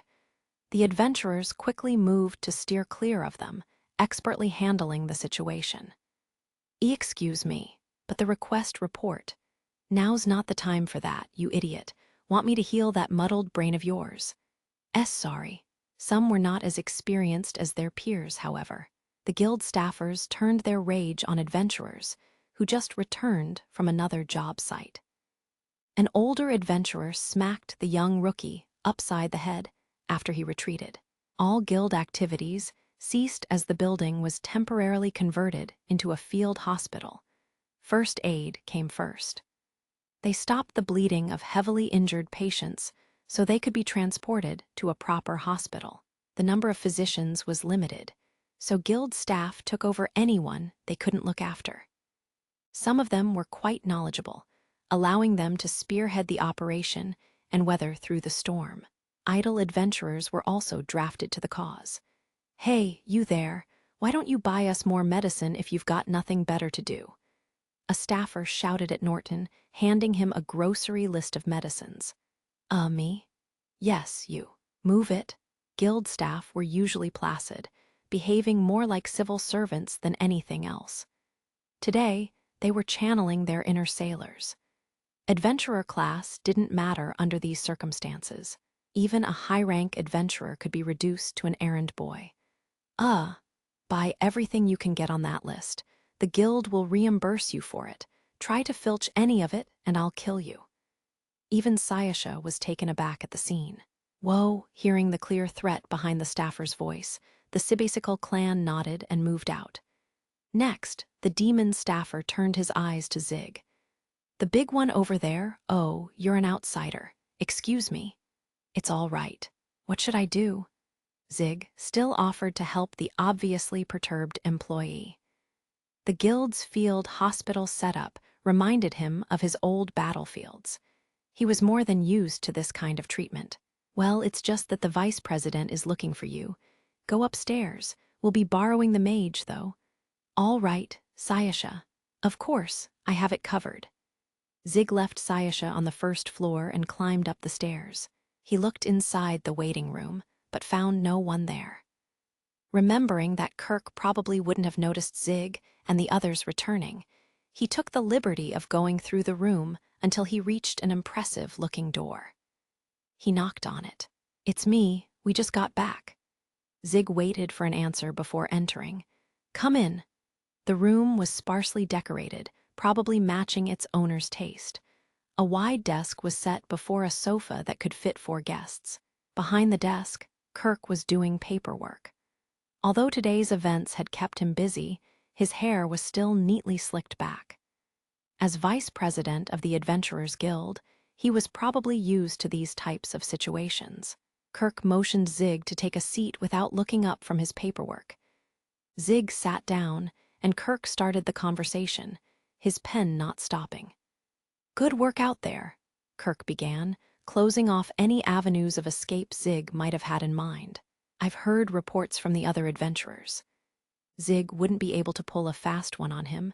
53 survivors in all with only 30 missing, not bad. "It's a shame we lost a lot of lives today, but all things considered, I think things worked out for the best." Kirk stopped, put his papers aside, and steepled his hands. He looked at Zig with a gaze so sharp it could cut through lies. Nothing Zig cooked up would work on him. The difference in experience was far too great. "So, how many did you save?" "3, Zig reported bitterly. "All under 30. The results were made even more embarrassing by his initial bravado. Kirk sat pensive, expression unreadable, before nodding and writing something down in his papers. "As promised, that will be 40,000 orth for each of the 3 survivors, totaling to 120,000 orth. You only claim half of it, which makes out to 60,000. "Yeah." Zig could only nod at the announced amount. It wasn't worth the trouble, but results were results. He wasn't going to make excuses about how he ran into some problems, refusing to embarrass himself even further by laying out the complications after he had taken an obviously disadvantageous contract. He would simply have to accept his shame. Kirk continued as Zig hung his head. Also, what mattered more was trust. He could get by with losing his reputation and take on more work if he were dealing with an ordinary client, but Kirk was the vice president of the guild. Losing his trust wouldn't just be a matter of lost standing. Working for the guild would become a lot more difficult. Zig probably wouldn't get banned thanks to his contract, but it would still be more difficult for him to get more jobs. Maintaining a good relationship with Kirk would help him stay out of trouble if adventurers tried to pick a fight with him. Zig could only sigh after considering the benefits and drawbacks. The situation continued to develop as he brooded. Kirk got up, holding a small piece of paper, and sat across from him. Zig remained silent, prepared for any sentence Kirk would pass on to him. An extra 800,000 orth for diverting the blade bees and eliminating them. That makes a total of 860,000 orth. What? Zig couldn't believe what Kirk was saying. He looked up to him, dumbfounded, and found Kirk shoving the piece of paper in front of him. Zig sat with his mouth agape. He remained silent, unable to grasp the situation. "Take this to reception, and they'll pay you what you're owed. Not now, of course. I believe you can tell, but it's best to wait until things settle down a bit. Lives are still at stake, after all. Besides, I doubt you want across our murderous staffers." Kirk's words entered in one of Zig's ears and came out the other. If his eyes weren't mistaken, on the paper was an invoice of 860,000 orth for Zig in Kirk's name. "Are you not satisfied with the pay? We don't have an infinite amount of money, you know." "That's not the problem." Slowly recalling the terms of his contract, Zig turned to Kirk for a clarification. "I only rescued 3 survivors. I thought I was just getting paid for every adventurer I saved." "Are you stupid?" The barefaced insult caused Zig to flinch. Kirk narrowed his eyes in obvious exasperation and pushed up his glasses with a sigh.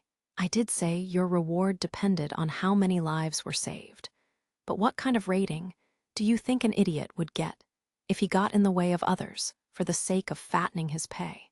You thought the best way to save the most lives was to divert the blade bee's attention, correct?" Kirk neatly laid out his logic. "Not only did you distract the blade bees, you also managed to kill them. It would have been much easier for you to do the opposite if you were only concerned about your own score. The fact that you did what you did meant that you were concerned about saving the greatest number of survivors." He tapped his desk twice to punctuate his point. "You said you would deliver, and you delivered," Kirk continued. "You saved a total of 3 people. No more, no less.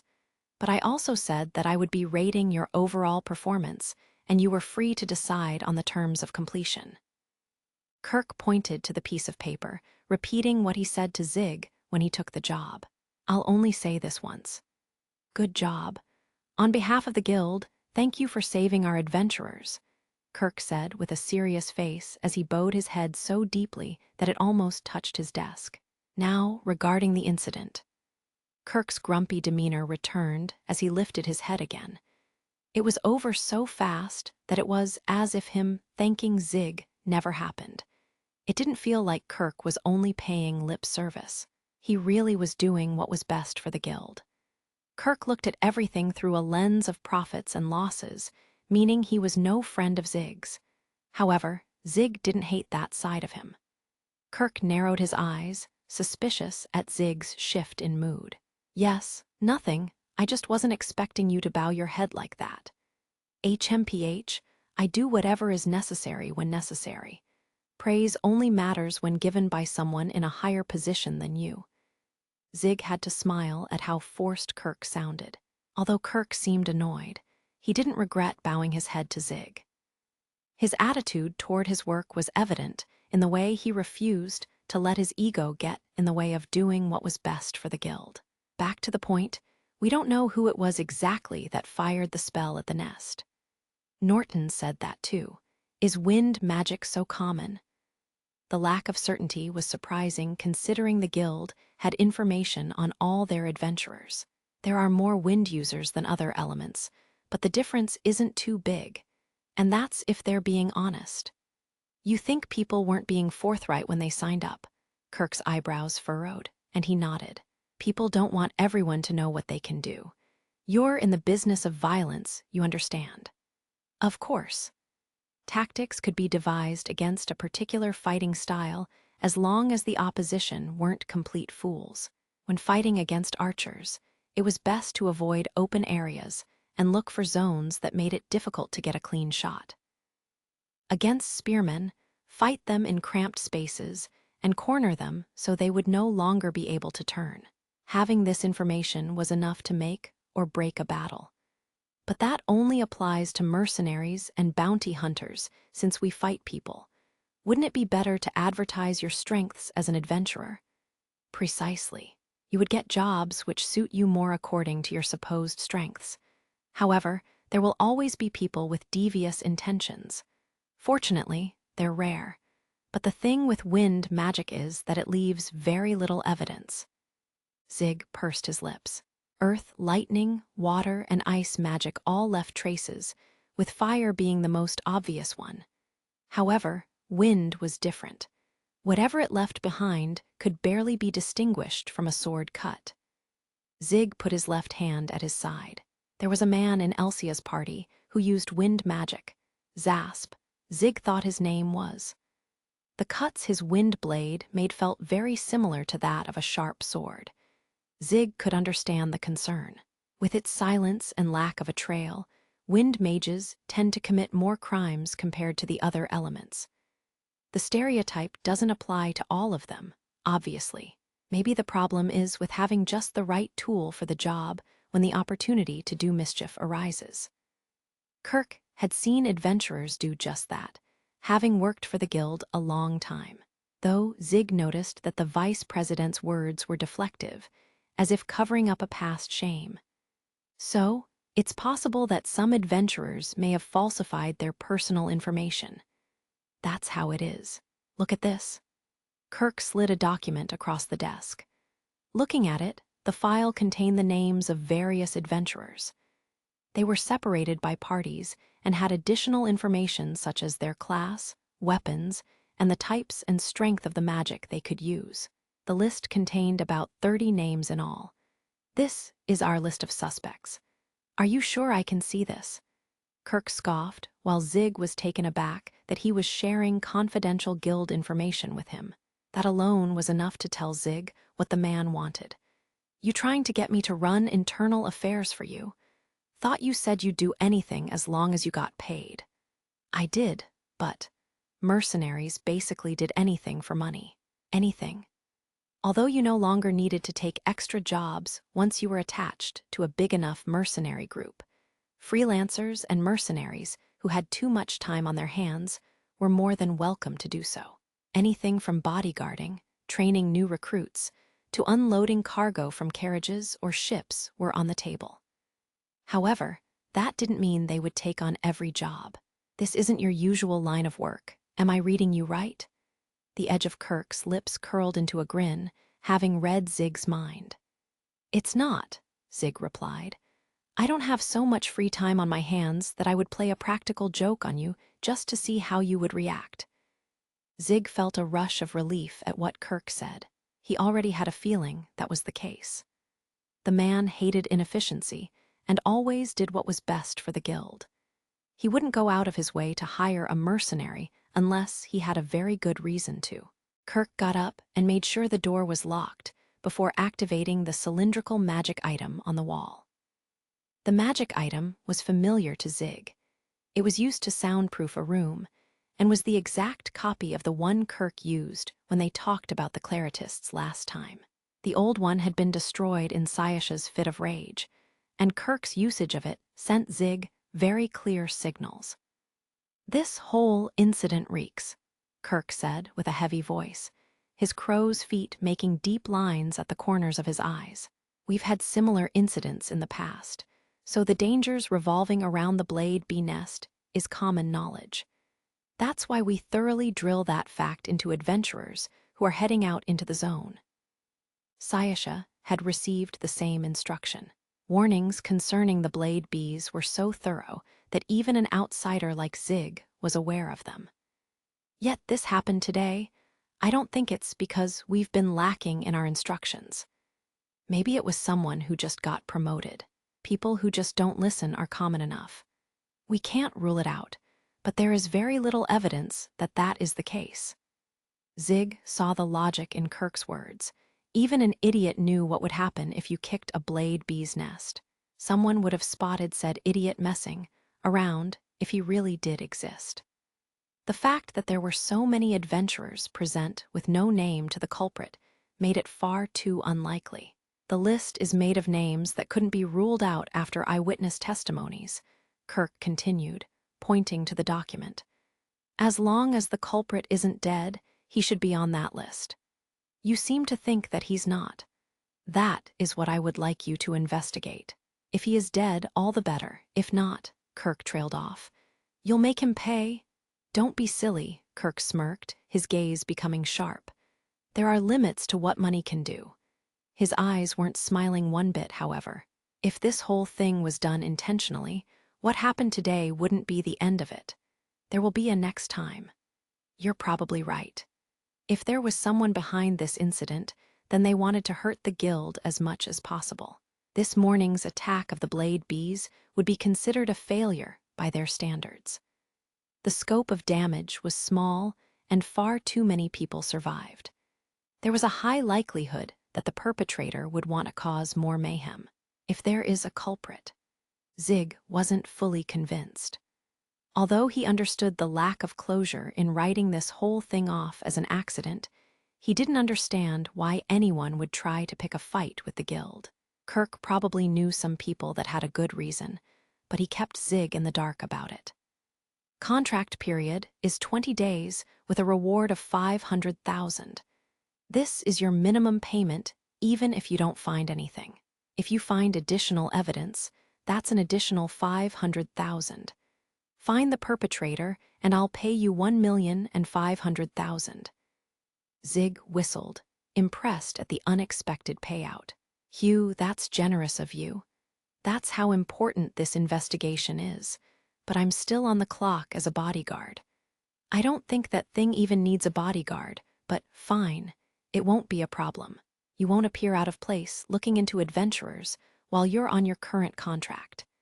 An outsider might raise eyebrows if he starts sniffing around, but I think most adventurers are used to seeing you by now.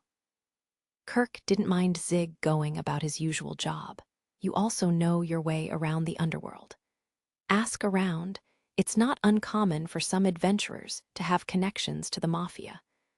I hope you can see why I chose not to assign one of our members to this investigation. Too dangerous. With you, though, I have nothing to worry about. Zig's reasons to refuse were getting knocked down one after another. It wasn't a bad gig. With a little effort, he could get a cool 500,000 orth even if he didn't find anything. I can't guarantee that I'll find him. That's fine. I know you won't shortchange me on effort. Kirk had rated Zig quite highly after the rescue operation. His trust was worth more than whatever he could pay. You never know, but I'll take the job. Good. Take the list with you. Be careful with it, though, because it doesn't actually exist on paper. Zig took the payment slip and suspect list from Kirk before deciding to head out. He stood up and put his hand on the door handle. Oh, I almost forgot. Kirk then stopped him as if he just remembered something. It's not a random list. The adventurers on that list are all known for behaving poorly and getting terrible ratings. It's arranged from worst to least bad. It's no proof of their guilt, but refer to it as you will. Zig took a peek at the list and noticed notes scribbled in the margins. They were the guild's evaluation of the adventurers. You're pretty thorough, HRM. Zig raised his eyebrows when he scanned the bottom of the list where the most well-behaved suspects were. A demi-human? Public sentiment aside, he is a rare individual with great character and abilities. You should talk to him. Zig didn't discriminate against demi-humans, and his first contact with Urbas caused him to view the race in a positive light. The demi-human would make a great starting point. I'll do that. I await good tidings. Having accepted his new assignment, Zig left the room. Now, where do I start? Zig thought about his next move as he walked away from Kirk's office. Although he was inexperienced in this line of work, he wasn't completely clueless. Zig thought about Cossack, the information broker who helped arrange passage to this continent. He knew a little bit about gathering information from his interactions with him. When Cossack got drunk, he would start talking about the intricacies of information gathering, provided you knew him well enough. Zig had also been employed multiple times on Cossack's trips of obtaining dangerous data. For an information broker, he sure ran his mouth. A smile crept onto Zig's lips as he remembered the old days. Cossack ran his mouth because Zig wasn't in the same industry and was very tight-lipped. Zig was completely oblivious to this reason, however. Things had settled down by the time Zig walked down the stairs to the first floor. Adventurers in critical condition had already been treated and were out of the danger zone. Although things had settled down, business as usual had yet to return. Zig looked around for Sayasha. He didn't need to look too hard and quickly found his companion as he headed toward her. Sayasha wasn't exactly small, but she was barely visible when surrounded by other adventurers. Still, her strange aura made her easy to spot. Oh, Zig. On the other hand, Zig stood out so much that Sayasha spotted him as he was looking for her. Zig looked over to find her sitting in a chair and drinking tea. Beside her was the receptionist AI, as well as Norton and other members of Sibisicle. Sayasha waved at him from afar, and he responded with a wave in kind. Are you finished? For the most part, yes. It's much easier when people with medical knowledge are helping. They know just the right places to heal for the most effective treatment. Sayasha looked at AI with admiration. AI, however, didn't seem flattered by the compliment, a conflicted look on her face. I think you're much more impressive, Sayasha, she said. You don't seem tired at all after healing all those people. As a witch, Sayasha had greater amounts of mana compared to an ordinary human. Even Zig didn't know by how much. She would still get exhausted if she used a bunch of her mana at once, but more often than not, she was completely fine. It is very impressive. Even after casting so many spells when we were being chased, you seem no worse for wear. Norton nodded, half astonished and half exasperated. Would you like to join us? We'll treat you well. I'll guarantee that. I think I'd like to take it easy for a while. Sayasha leaned to look at Zig, and he shrugged, suggesting she was free to do as she wanted. Her response was to decline, despite being invited by one of the most reputable clans in the guild. I see. Well, let us know if you change your mind. Norton didn't push her, so they dropped the subject easily. Have you settled your business with the vice president? AI said, looking at the papers in Zig's hand. She was looking at his invoice, since Zig had slipped the suspect list in his pocket. Yeah, he was very accommodating, even gave me a bonus for my trouble. She raised her eyebrows. Oh, that doesn't happen every day, she said.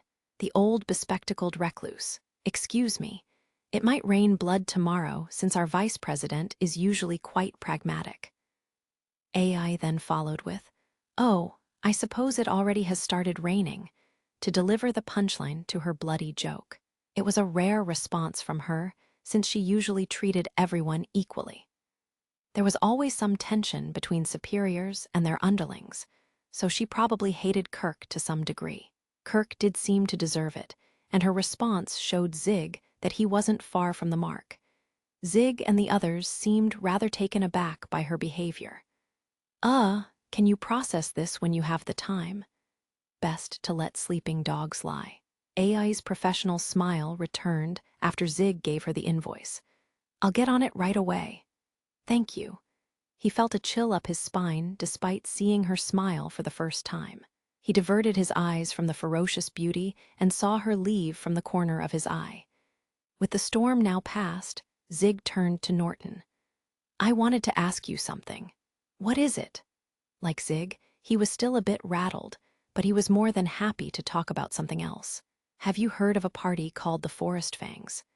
I have. It's a party made up of demi-humans, and they were among the adventurers rescued in the operation. What about them? The Forest Fangs were at the bottom of the list of suspects. The demi-human party was mostly made up of veteran fifth-class adventurers, and were well regarded by the guild and their peers for their earnest work. Their ratings were affected by the fact that they were demi-humans, but they readily participated in joint requests. I want to talk to them. Do you know where they are? They left the guild earlier, probably for lunch. I don't know where, though. All right, thanks. Zig had a hunch as to where they were. There weren't many restaurants where demi-humans were welcome. Even if they didn't refuse demi-humans, ordinary eateries were usually too small for them. They were free to dine there, of course, but they probably wouldn't eat somewhere where they couldn't relax at the same time. However, that was perfect for Zig. He was getting hungry after all that running. He would check the restaurant Urbas showed him last time and get lunch after taking care of business. If they weren't there, he would get lunch first. AI soon returned with Zig's payment. Sorry to have kept you waiting. Here is your reward for today. Her anger had subsided, and her expressionless face brought a sigh of relief to everyone. Zig took the bag, heavy from the coins that were fattening it. The weight felt comforting and brought a smile to his face. It warmed both his heart and his pockets. Thank you. Why don't you become an adventurer, Zig?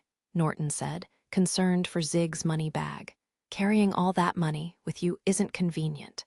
The guild can store your money for you even if you just sign up as a formality. Walking around with coins jingling in your pockets was not admirable in this day and age. Getting pickpocketed was the least of your concerns.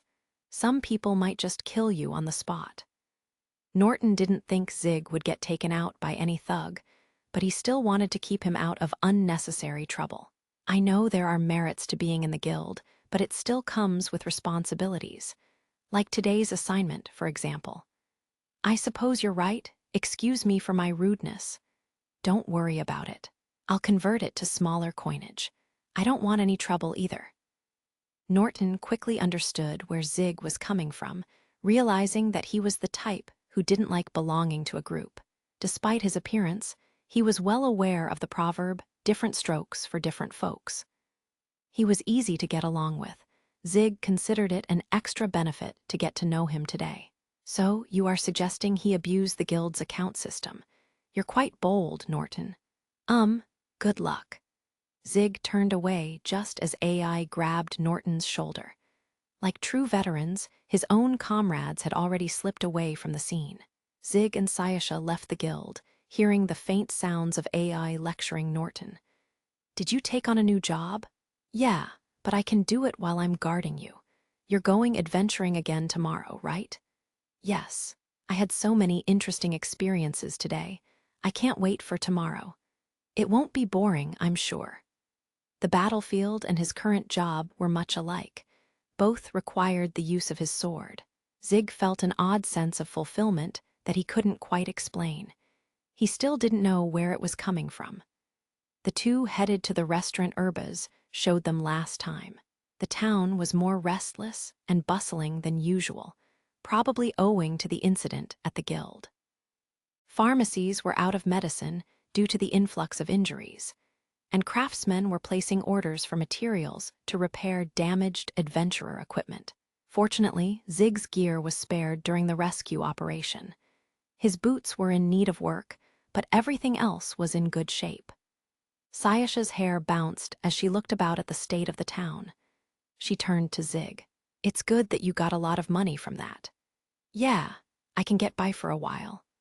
Although he seemed nonchalant, Zig was internally massaging his chest in relief. No money meant no food, and no funds for equipment maintenance. Taking on jobs in less than optimal conditions would lead to mistakes and eventually injuries, resulting in even more expenses.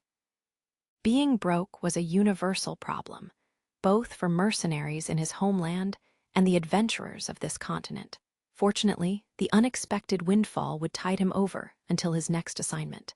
His worries were settled for now.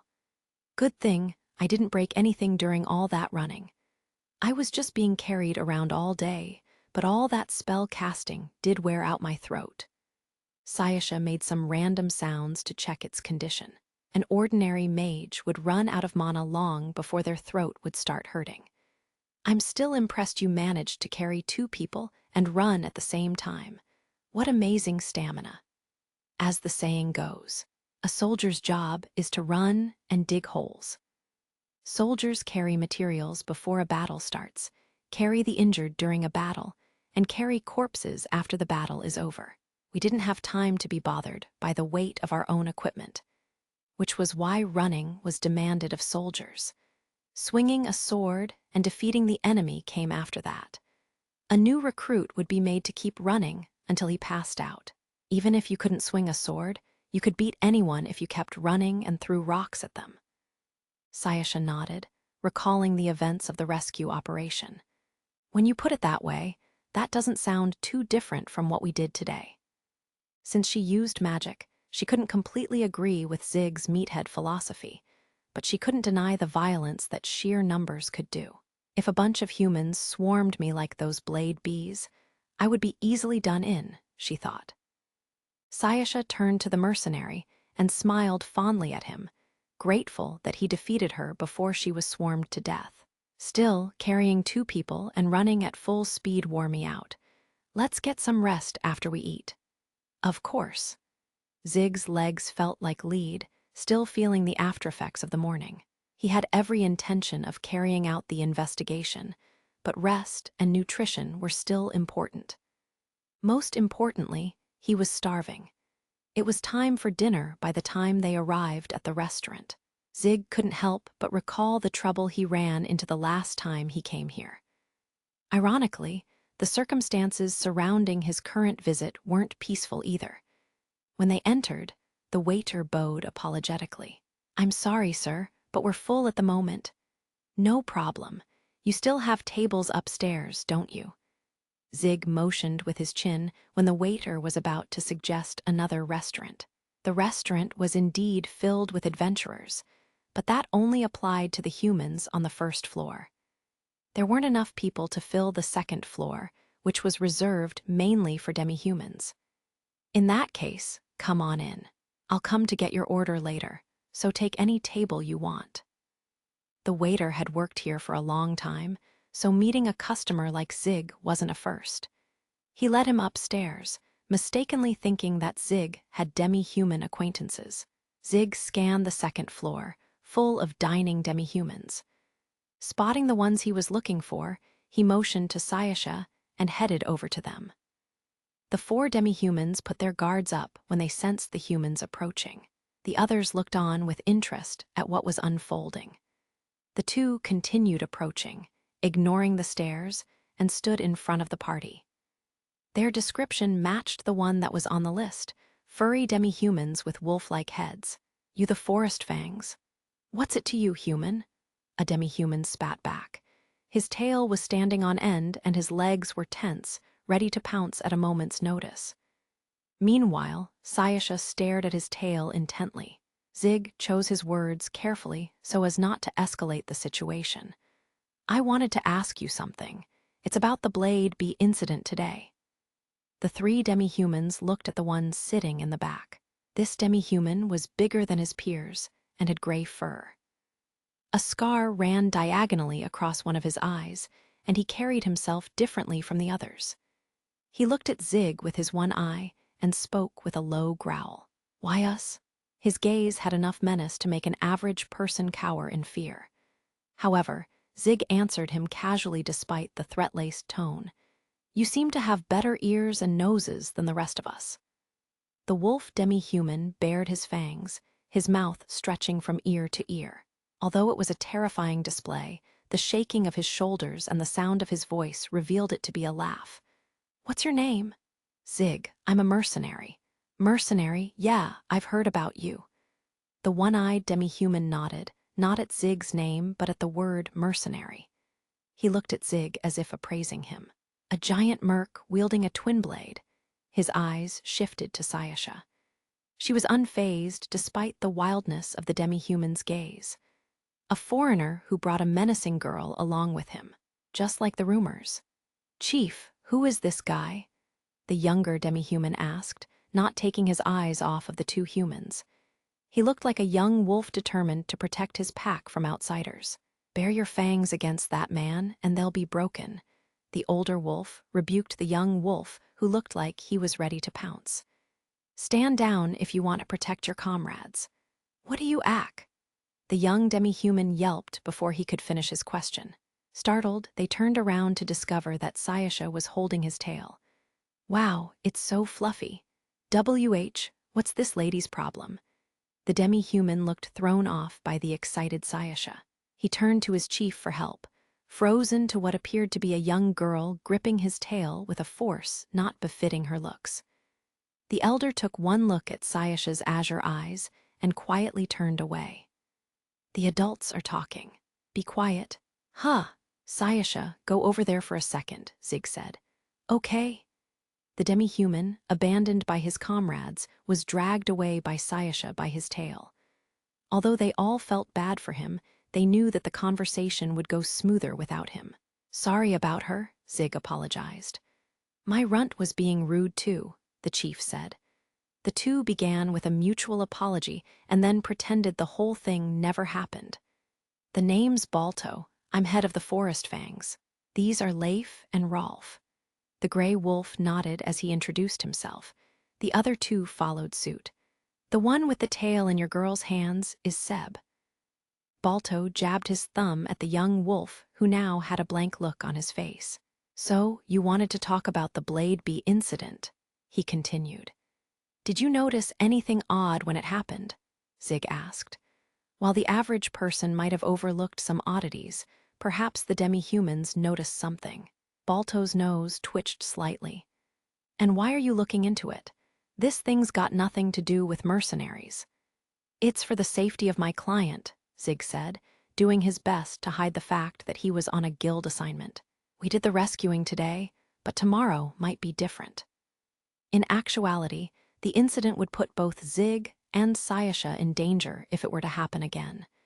His sword would be useless against the swarm. Affirming Zig's motives, Balto gave him a nod. "In that case, I'll talk.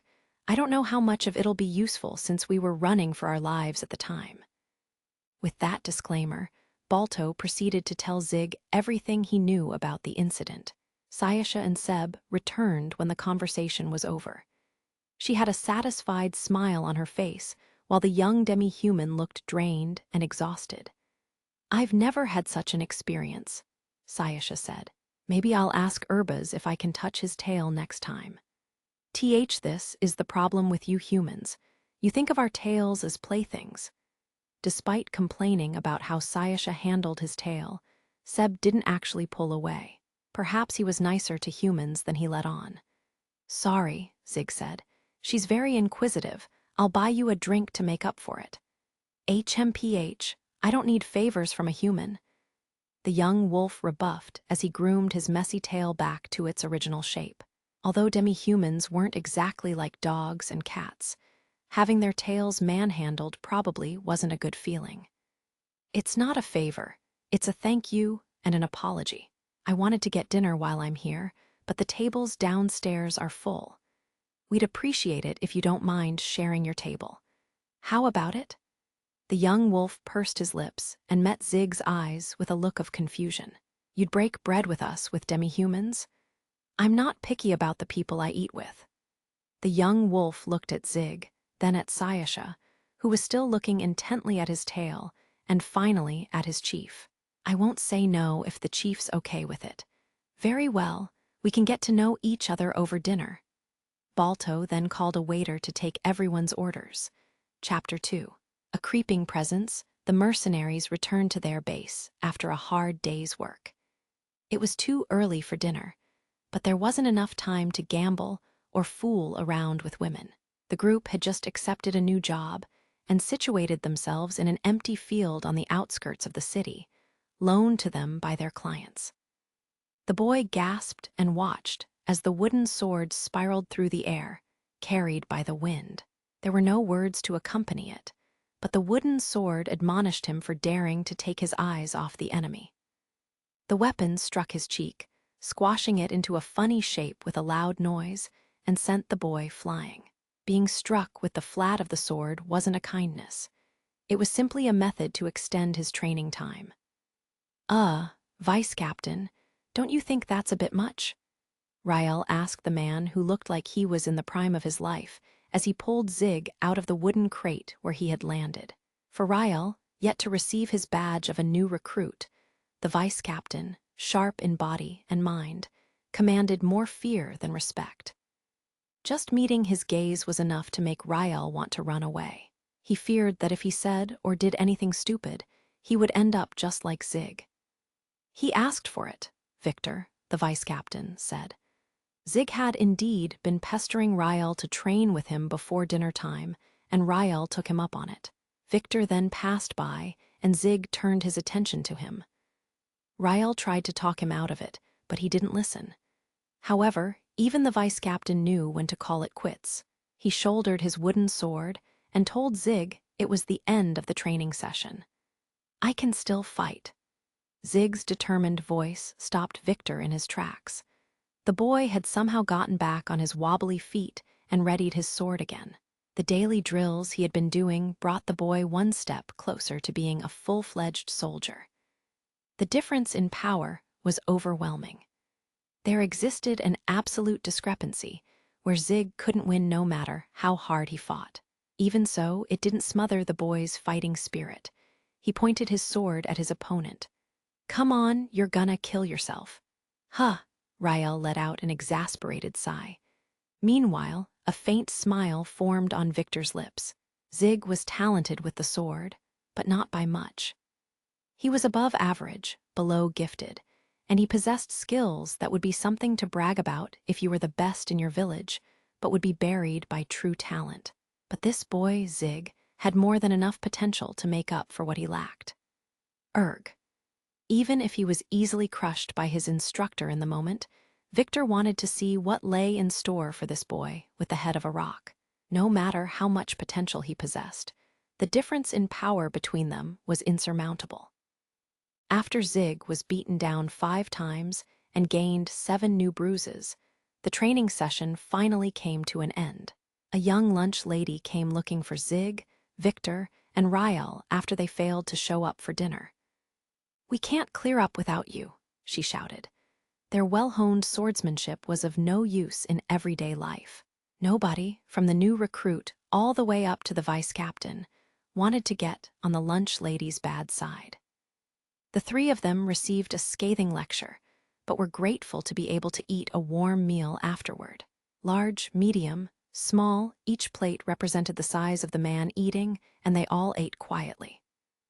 One ate impassively like a machine, another hummed as he ate, while the third ate like a hungry stray dog. Each man had different dining habits, but they were all thankful that they could fill their bellies. Rael stole a glance at Zig. His body was covered in bruises, and his brows furrowed every time he ate a spoonful of his stew, probably because he had a cut on his lip. Surprisingly, Victor did manage to hold back despite beating Zig to a pulp. His instructions were clear and concise, and fit the brat who picked a fight with him. People say the vice captain is a demon, but he might be more reasonable than he lets on, Rael thought as he wiped some of the mess from Zig's face. It was a little bit before sunrise. Zig got up from bed as the rest of the town was still asleep. He rubbed his face, chasing away the fog of slumber. Haven't seen that one in a while. He wasn't usually a dreamer. It had been 10 years since his last dream. Getting stronger was his sole intention when the mercenary group adopted him. He didn't have the time or interest to think about other things, much to the exasperation of the others around him, but it compelled them to help him too. Heh! The old memories made a rare, self-deprecating smile appear on Zig's face. A time when he was much more immature. A time when he was a little bit more serious than he was today. He would never see those days again. Crossing that dreaded ocean to return to his homeland would be difficult. More to the point, his situation now was far different. I guess it's unavoidable with the path I've chosen. He didn't regret it, but he had no choice but to put those thoughts aside. I should get going. Remembering the old days had put a slight burden on his shoulders. Zig ran through the quiet morning of the city. Although he already sprinted a lot the day before, he had no intention of slacking off. He needed to get some training in unless he was injured. He would feel restless otherwise. All right, looks like I'm good to go. All a mercenary needed was a lot of food and a lot of rest to be prepared for work the next day. His legs were still sore, but he didn't work them to the extent that his movement was affected. That thing yesterday really did a number on me. He always ended up going a little easy on himself when he trained alone. Running full sprint with 2 people on your back wasn't something you would do regularly if you were sane. However, given the predicament they had been in, it was well worth the effort. Maybe I should put on some weights. Zig's equipment could not be considered light. There was his twin blade, obviously, but his gauntlets and other pieces of armor, along with his consumables, made for a lot of weight.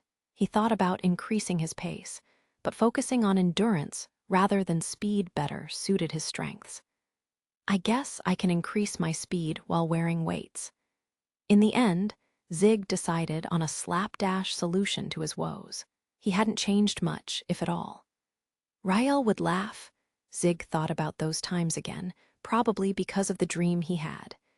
He smiled bitterly, remembering Rael's smug and exasperated grin. Zig finally stopped, but that didn't mean he was finished with his run. I swear I was just here yesterday. He looked at the building in front of him. The place where he had fought the remitter Yisar Burlon to the death, the Claritist church. He smiled wryly. The church had a tranquil atmosphere in the quiet morning sun. The doors Sayasha had wrecked and Zig subsequently had kicked in weren't fixed. Rather, they had been replaced with new ones. The speed was impressive considering not much time had passed. He wasn't looking to fight today, so he went to the back door. Doing his best to avoid being seen, he knocked. Although it wouldn't be strange that no one would answer since it was early in the morning, the door opened. "How may I help you?" a middle-aged man gently asked. Beneath his seemingly mild and innocent demeanor was an air of unmistakable violence. His peaceful expression faded when he saw Zig, replaced with a cold smirk. "Oh my, please, come right in." Zig promptly accepted the invitation. The remitter of the Claritist church was gone, and with him, the fanatics. The faithful in attendance were now only made up of ordinary members. perfectly normal adherents who prayed if they had the time and consulted their priest every now and then. Though not extreme enough to hunt down heathens and demi-humans, their suspicion and hatred of them remained. They would devolve into chaos if they walked into their church one day to find it empty. That was why the Bazarda decided to send one of their men here. He was knowledgeable about the Claritist sect and looked decent enough to pass off as a priest. The mafia was pretty much running the church at this point. The faithful would probably consider it a bad joke, but no one had any intention of telling them. "Looks like things are going well," Zig said to the man, who was preparing tea with expert finesse. "This is much easier than deceiving fools into taking out unbelievable loans," the mobster in priest's clothing said without a hint of mockery. "Why, these fools come to us to be deceived. Thought you were supposed to be guiding them. Only if you think guidance is taking their eyes away from reality," the man sneered sarcastically. Zig didn't care much about semantics. Deception, guidance, it didn't make much of a difference if the people were satisfied. "There's something I want you to look into." The man placed Zig's tea in front of him and scoffed when he brought up the purpose of his visit. "Vano said to make arrangements for you. It will cost you, however. What do you want me to do?" "I want a list of all the adventurers with connections to the mafia or the underworld." The man paused, tapping his fingers on his desk as he gave it some thought. "There's a lot of those. Can you be more specific?" "Someone who can use wind magic and has clearance into the forest with blade bees." Zig should have been able to narrow down the prime suspect once he cross-checked it with Kirk's list. There were no guarantees, of course, but it was more efficient than going through the list one name at a time. The man nodded knowingly, understanding Zig's position. "Blade bees, so the guild asked you to investigate yesterday's incident." He took his tea and slurped it, the cup covering his mouth. "So you're a dog for the guild now. Busy times, Mr. Mercenary. I can be your dog too, at the right price." The man shrugged at Zig's comeback. "I'll pass. I don't make a habit of dealing with rabid dogs. I'm always loyal to my clients." Zig left several coins on the desk and left. He never once touched his tea. Zig exited the church and ran through the back streets away from the downtown area instead of returning to the inn. This was the red light district. It wasn't teeming with shady characters, but wasn't the most straight-laced part of town either. The sun was already rising on the district, and prostitutes could be seen smoking, tired from a hard night's work. He called out to one of them, an escort with chestnut hair and bright but baggy eyes. "Busy night?" "Oh, hello, Zig." The prostitute smiled, fluttering her eyes lazily at him. "So early and so full of energy. How about we find a nice cozy corner, and I suck some of that energy out of you?"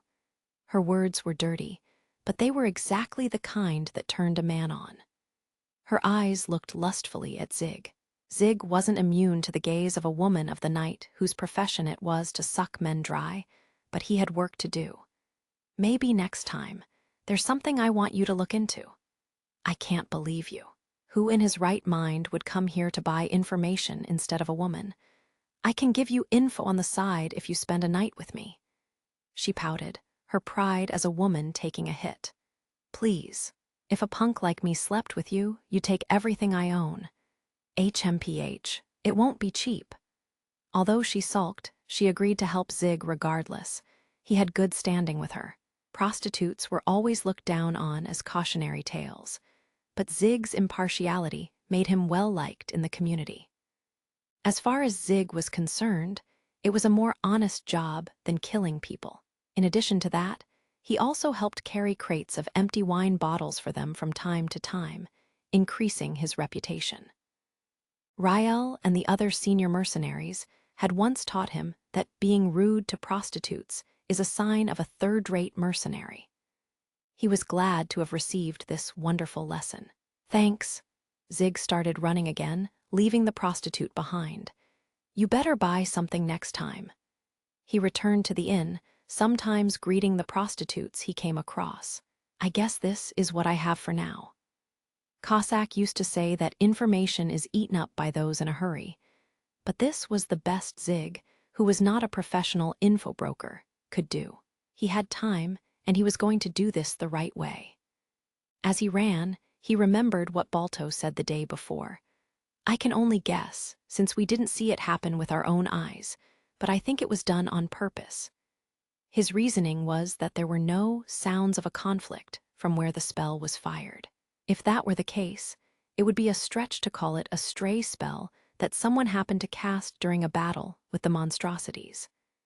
Zig didn't know how much better demi-human hearing was. However, Isana and her long-eared people had enhanced hearing, so he had little reason to assume that a wolf's ears were worse than a human's. This is beginning to stink. Zig sensed trouble brewing in the distance as he finished training and knocked on the door to wake up Sayasha. A tense and eerie silence flowed through the forest. Something was running between the foliage, something unseen, its steps light and quick. From what Zig could hear of its gait, it was not a bipedal creature. Zig silently focused his senses, not moving his twin blade from his hip. Poor visibility wasn't the only reason that the threat remained unseen.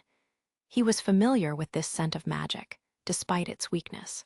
To Zig, it wasn't much compared to the ghost shark, the first monstrosity he encountered while adventuring.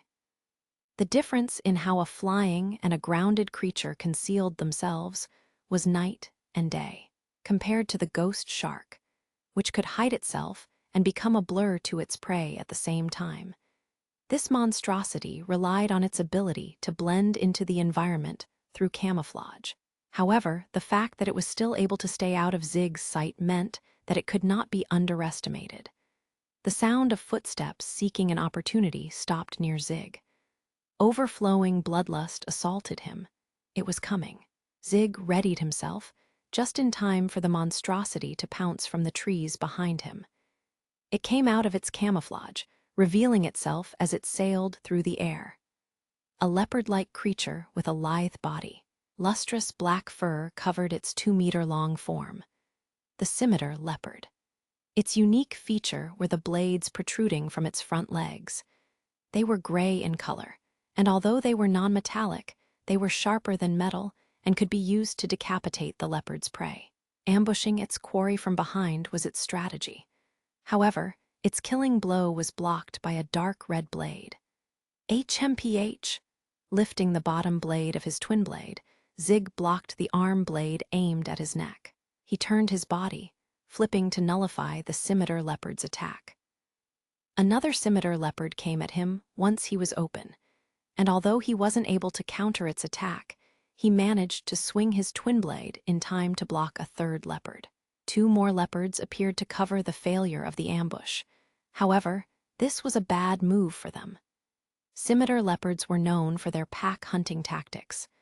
Ideally, they should be able to escape at this point. The twin blade crashed down onto one arm blade. It was much stronger in weight and momentum. Although the arm blade remained unshattered, the leopard could do little to stop the twin blade's momentum. It crushed the leopard's head, and Zig was already on the move again before it fully stopped breathing. He turned around, throwing his twin blade at the second leopard that had just landed.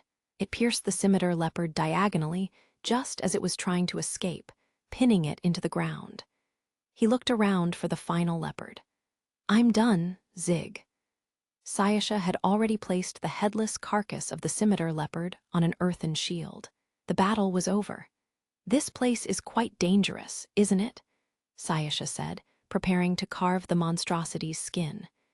Scimitar leopards were most prized for their fur and arm blades.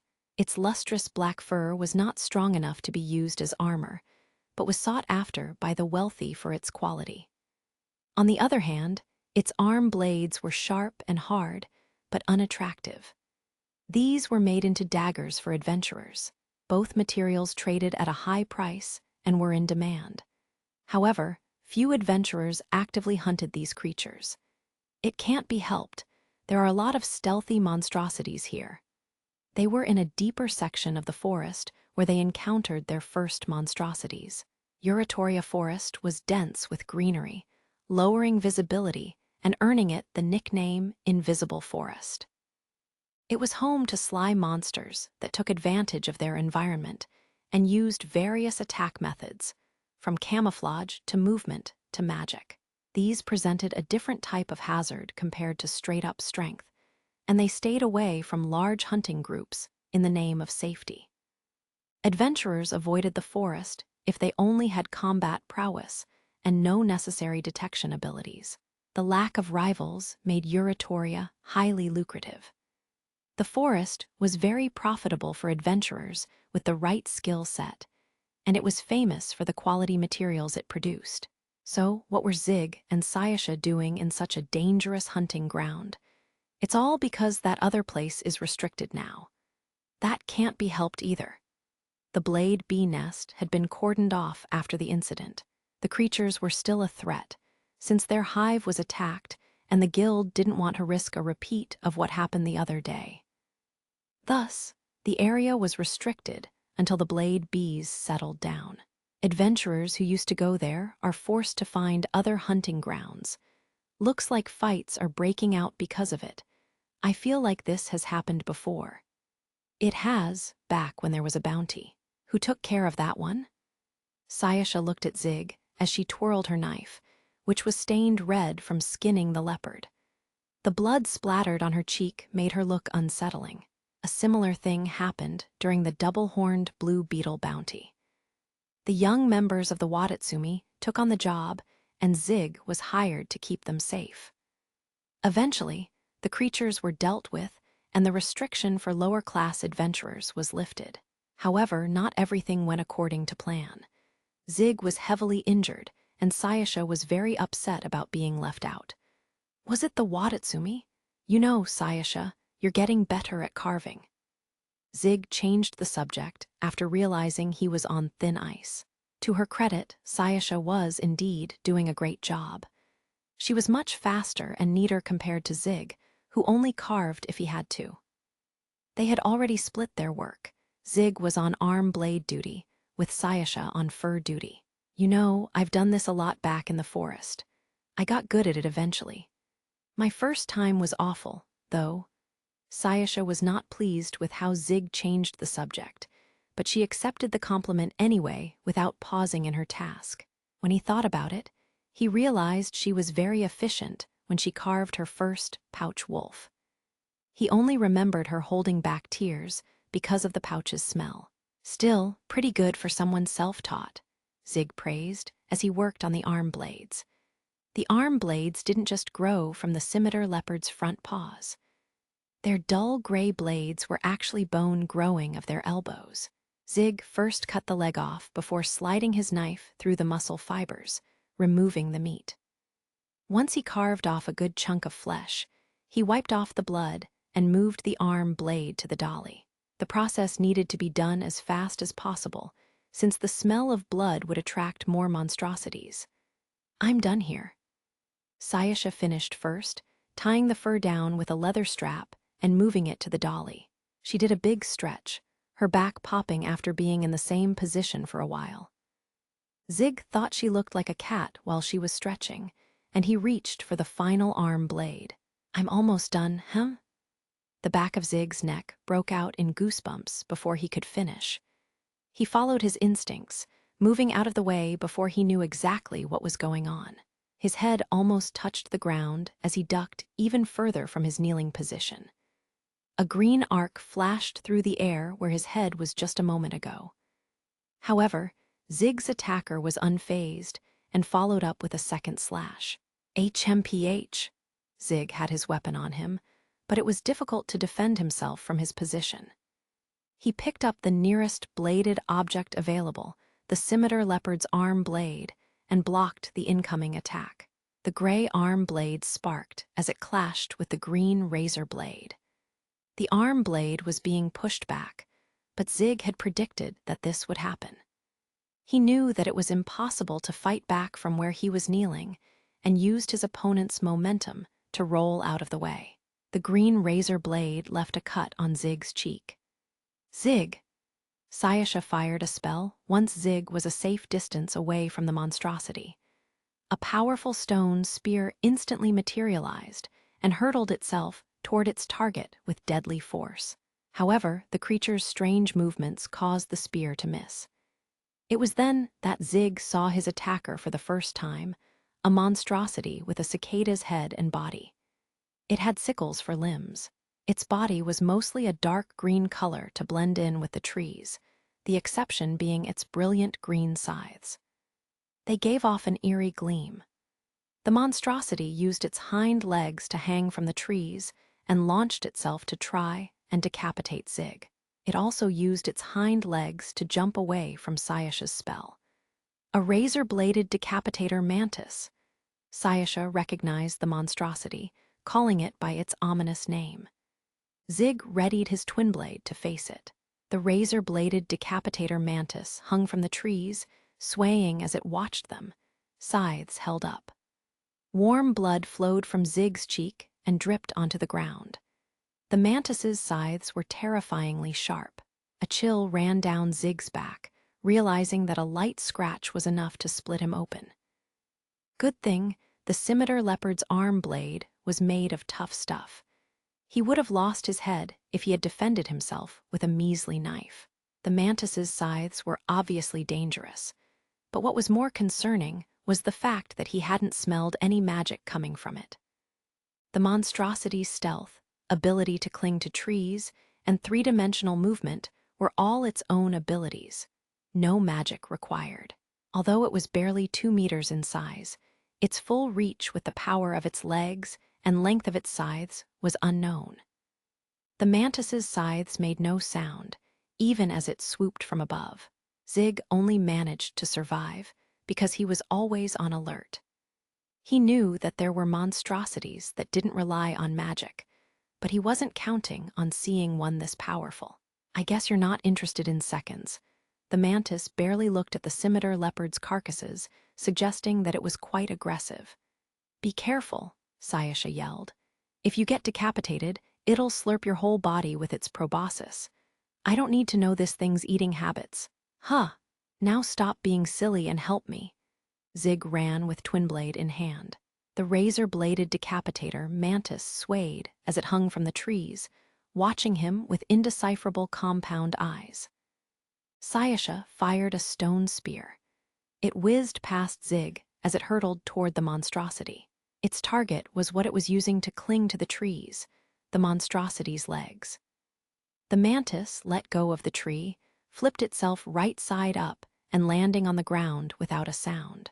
Its head remained static during its acrobatic maneuver, making it more unsettling in addition to its silence. But it couldn't distance itself from the line of fire in time, and therefore bent its upper body to avoid the stone spear. The razor-bladed decapitator mantis's compound eyes turned to Zig. Zig closed in on it, taking advantage of the moment it was forced to avoid Sayasha's attack. He tightly squeezed the handle of his twin blade. The razor-bladed mantis's body didn't seem to be particularly robust, perhaps a product of its specialization in stealth. A single solid hit when it couldn't evade seemed like it should have been enough to bring it down. One step away. The twin blade moved. Suddenly, the green scythes disappeared. Ah! Zig noticed the sudden movement and stopped his attack, moving his twin blade to protect his neck.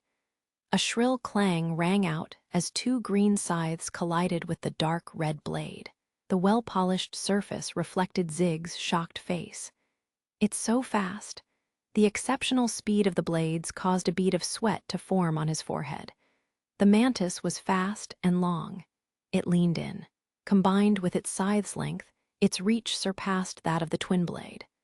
But too light, Zig shouted as he pushed the scythes away. The scythe's movements were fast and snappy, as if they had been sprung by springs, but that meant a second attack would be slower. The best the mantis could do now was swing its scythes one at a time, like when it had failed its ambush earlier. HNH! Zig slashed at the mantis's torso after deflecting its attack. However, even though it looked like the razor-bladed decapitator mantis lost its footing, it was still able to pull away its upper body in time. Its lower body was much stronger than it looked, allowing it to effectively shift its posture. Using its non-humanoid limbs, the razor-bladed decapitator mantis leaped backward to escape danger. It glided to put distance between itself and its would-be prey and began climbing a tree, albeit in a different manner from before. It seemed to be trying to escape after realizing it was at a disadvantage. "I won't let you do that." Sayasha put her fist to the ground, gathering mana as Zig chased the mantis down. In an instant, the tree began to shake. Sayasha was manipulating the earth to shake it from its roots. The razor-bladed decapitator mantis was unable to hold on, falling to the ground as Zig came closer. The mantis spread out its wings to intimidate him, swinging its scythes at Zig. "I'm used to your speed now." The mantis's attack was easy to read as long as you could see it coming. Its speed didn't matter. He easily blocked the scythe. Well, one of them anyway. Another green arc came after Zig's neck after a short delay. 2 blades. Zig blocked it with his lower blade. He pushed down against the scythe that came from his left while lifting the scythe on his right. "Is not your forte." There was a shout and a flash. The twin blade swung forcefully in a counterclockwise arc, shattering the razor-bladed decapitator mantis's scythes at the base of its arms. Blue blood and scythe fragments flew as the monstrosity staggered, helplessly flailing its scytheless arms. As it shot its proboscis out at Zig in a last-ditch effort to kill him, a stone spear pierced its head. A red slash followed, mercilessly cutting through the monstrosity's torso. That was close. Cold sweat ran down Sayasha's back as she looked at what was left of the razor-bladed decapitator mantis. The encounter itself had gone smoothly. What worried her was the ambush that started the fight. "I wasn't expecting a monstrosity to be so stealthy without magic." Zig touched the wound on his cheek with his thumb. Sayasha definitely would have noticed if something had approached them with magic. Witches were highly sensitive to mana. However, when a creature concealed itself with its physical abilities alone, her detection abilities weren't as useful. "Would I have died if it had gone for me instead?" Sayasha said fearfully, touching her neck. It was a rare sight to see her be so subdued and vulnerable. However, Zig quickly banished the thought of what could have happened and shook his head. "No, I'm always watching you, so I can protect you from unseen threats." "What?" Sayasha was startled at Zig's statement, though he himself hadn't given much thought to it. He made an awkward grunt, as if suggesting that he wanted to be done with the subject. "So, you've been watching me this whole time?" Sayasha blinked in wonder as she looked at Zig, her blue eyes filled with emotion. He silently turned away, not wanting to make eye contact with her. He remained quiet and returned to the task of putting monster materials on the dolly.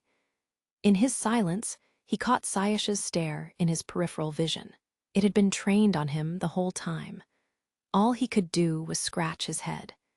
He didn't need to say out loud that of course protecting his client was his priority, but it was a little too late to rectify that now.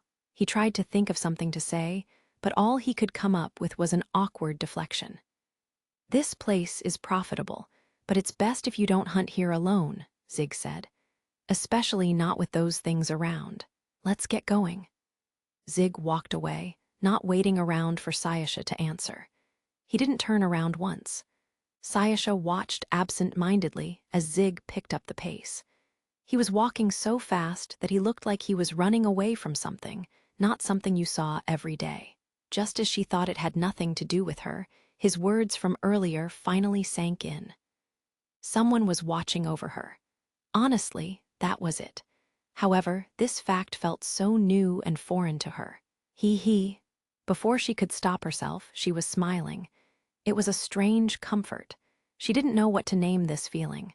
So she decided to follow her impulses. She kicked off the ground and rushed to Zig's side. He was still facing forward, but had slowed down to wait for her. She wrapped her arms around his. "Ah ha ha!" She couldn't hold back her laughter. In all the long years of her life, She couldn't remember the last time she felt like this. What? He turned to her, startled by her strange laughter. He was back to his usual self, having put the matter behind him. Sayasha responded by squeezing tighter, like she was trying to hang from his arm. He didn't falter no matter how hard she tried. This man that was like a great, ancient tree. His large body had already supported her more than once. He didn't look at her with pity nor fear, instead considering her his equal. Zig looked at her not as a witch, but as a person all her own. Let's head back. We can expect to make a lot today with incidental income. It was just oh so comfortable. No, these scythes are broken, and they're the best part of the monstrosity. Reality wasn't so kind when they got back. The receptionist, Cyan, put her hand on her chin when the materials were brought before her. No good, Cyan shook her head as she checked the price of the materials against a reference book. I'm afraid not. The scythes of the razor-bladed decapitator mantis had been shattered by Zig's twin blade. Although the scythes were of sufficient hardness, considering their sharpness, it was no match for Zig, who was armed with a twin blade forged out of a blood crystal-clad dragon's horns. A twin blade made particularly for durability. The scythes were broken in half and only had enough blades left to be made into knives. Not ideal for a weapon. The razor-bladed decapitator mantis is known for its sharp and long scythes, and for not using magic for its stealth. Its carapace isn't particularly hard and doesn't really come with any magical properties. A harder carapace would make it heavier, and using mana might interfere with its flexibility. Because it was an ambush predator, the monstrosity simply didn't have any use for additional defense.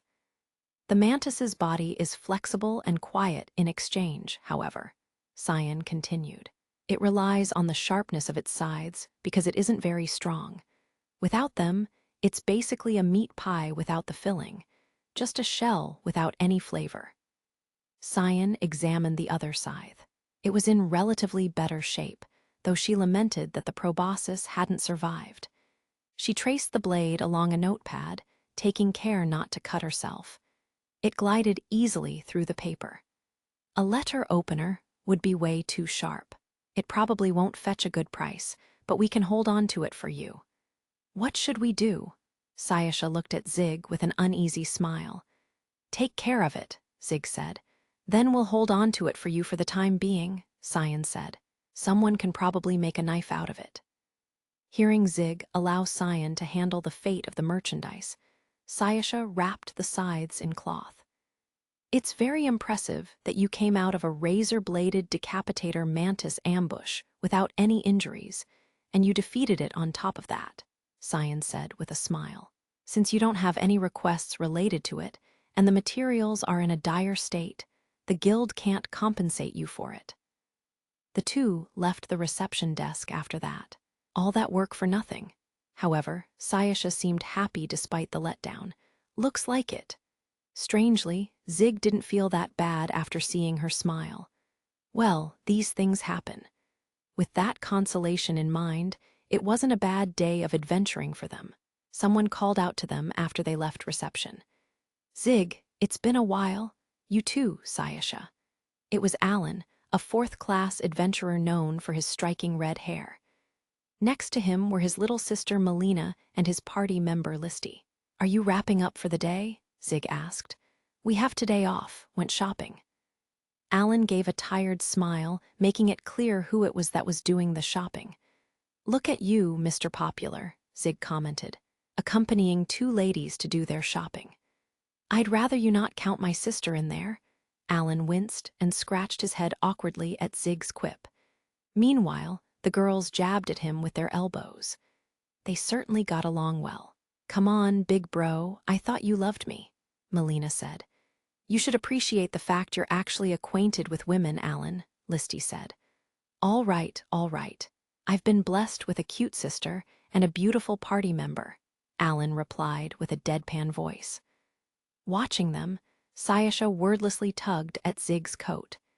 He saw from the way she looked at him that she was expecting something similar from him. Zig ignored her, thinking that whatever she wanted was not under the scope of his job as her attendant. "So, are you just here to show me how popular you are with the ladies?" he asked. Sayasha pouted and stepped on his foot, but Zig's metal boots provided enough protection against her attack. "Of course not. I heard what happened to you guys in the woods. Sounds like you had a hard time. You ran around as a distraction. That's crazy." Alan and Listy chastised him for his reckless behavior. Even if things turned out fine, their tones definitely made it known that they were not happy with him. They asked Zig if he would do it again, and he gave them a firm shake of the head. "Absolutely not. I've had my fill." "Somehow I don't buy that." Zig glanced at Melina for that comment, prompting her to hide behind her brother's back. Clever girl. Meanwhile, Sayasha had changed tactics, pinching Zig's arm since her stomp did not work. Unfortunately, Zig's thick muscles provided a layer of protection against this approach. "Ahaha, sorry, but I have to agree with my sister on this one. Your methods tend to be on the unreasonable side." "Yeah, you haven't even told us what happened between you and Elsia." No one in the room believed him. Zig had no allies here. Removing Sayasha, who had been gnawing on his arm, he put his hands up in surrender. "Fine, I'll do whatever reckless thing that needs to be done in a given situation, but I'll come back alive." "Better? Yeah, that's more believable. You probably won't die even if you get killed." Gaining the three's approval, Zig left the guild while consoling Sayasha, who was clearly upset at being ignored. Chapter 3. Fishing and Other Activities. Ways to deepen a friendship. The sun was setting in the downtown district. The townsfolk had tired looks when the end of their workday came, but they were looking forward to the evening's refreshments. The early birds were closing their shops, making way for the night owls to start their shift. Zig was munching on some chicken skewers as a snack, planning to do some investigating as he browsed some shops. He thought about Cossack's drunken knowledge as he chewed on the chicken meat. "Probably won't get anything new after the luck I had yesterday. Guess I'll have to put in some legwork. Let's see, I think he said, follow the money and pay attention to anyone and anything that's out of the ordinary." Those words weren't hard for Zig to remember. Fortunately, Cossack was the kind of drunk who talked about the same thing every time he got inebriated. It had been so egregious that Zig got sick of it, but he consoled himself now, saying to himself that it was time well spent. Out of the ordinary. Zig wouldn't know what ordinary was in Halion, but he knew just the one who would. After disposing of his finished skewers, he headed to his regular blacksmith, Ernesta Armory. Scanning the shop, he found it full of adventurers who had just finished work. He couldn't find the person he was looking for because of the crowd, but she could easily spot him thanks to his large frame. Siska walked through the customers to approach him, a professional smile on her face. "Welcome, Zig," she greeted him as she always did, and was among the few people who knew about Zig's total lack of mana. "Looks like you've got your hands full. I wanted to ask you some questions if you have the time." "Right this way." Before Zig could ask when would be a good time to chat, she showed him inside. Are you sure? You seem real busy." Although the other clerks were looking in her direction, pleading for help, Siska ignored them and kept on walking. "It's fine. Yes, there are many customers right now, but most of them are just here for weapon maintenance." "And why's that?" "Because adventurer equipment is expensive," Siska said. "The more durable they are, the less they need replacing. Customers are free to browse, of course." She gave a strained smile. Zig nodded, knowing what she was getting at. "Right, they're window shoppers."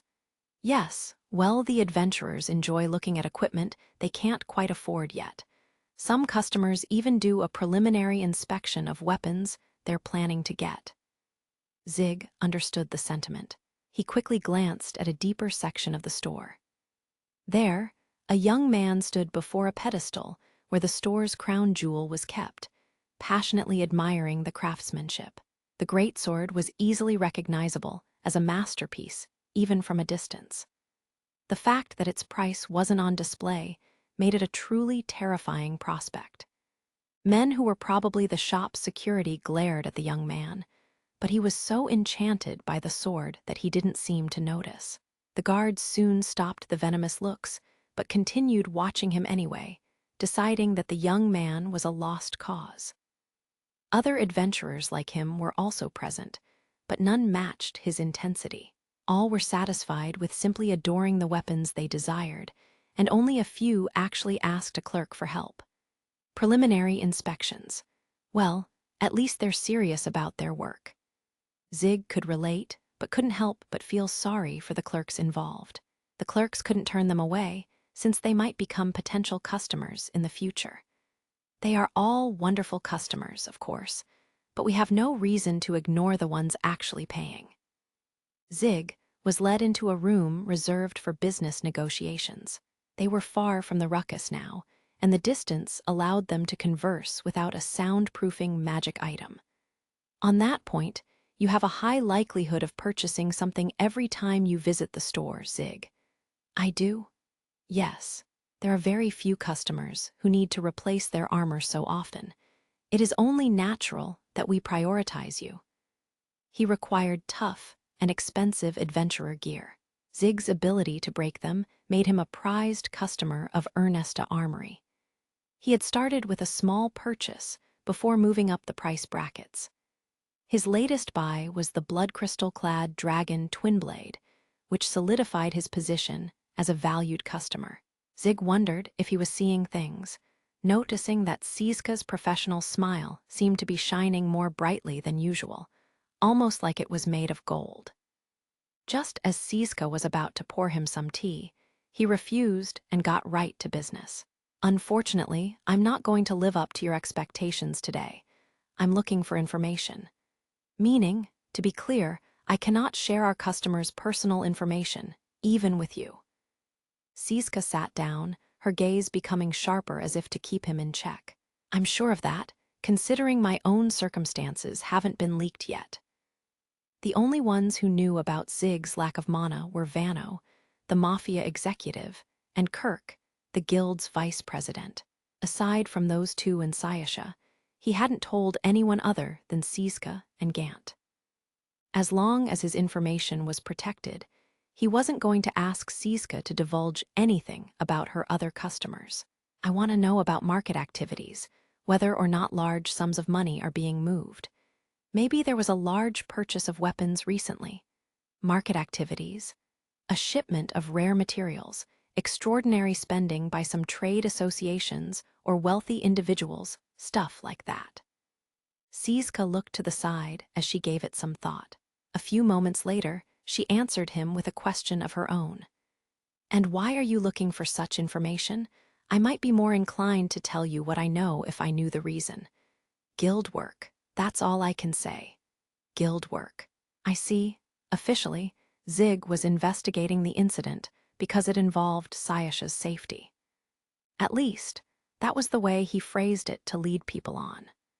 Kirk had instructed him to keep his investigation under wraps, and he really wanted to avoid telling anyone that he was working for the guild. Even so, he needed to take some risks when gathering information. The only thing he could do was bet on Siska's discretion. She hadn't betrayed him yet. I don't think it's a bad bet. Siska let out a resigned sigh. Very well. Given what I've heard about how loyal you are to your contracts, I'll tell you what I know.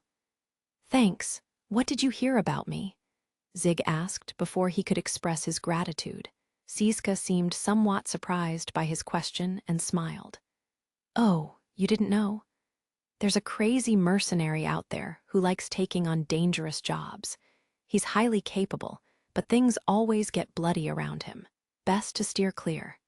That's what they're saying about you. I suppose they have a point. As much as he wanted to defend himself, Zig had to admit that the rumors were mostly true. Siska chuckled at Zig, who looked like he was sucking on a sour plum. Keisha said that you were an excellent contractor. Didn't try any funny business, she said. You have the mob's stamp of approval. Zig looked conflicted, not sure how to feel about getting rave reviews from a criminal organization. Just As Siska was about to get into the meat of the conversation, something else came to her mind. Why did you come to me in the first place? Officially, I am only a simple clerk. How did you know that I would know anything? Huh. Zig folded his arms. He asked himself the same question as he looked at the air as if expecting an answer. I guess it's because you've answered all my questions so far.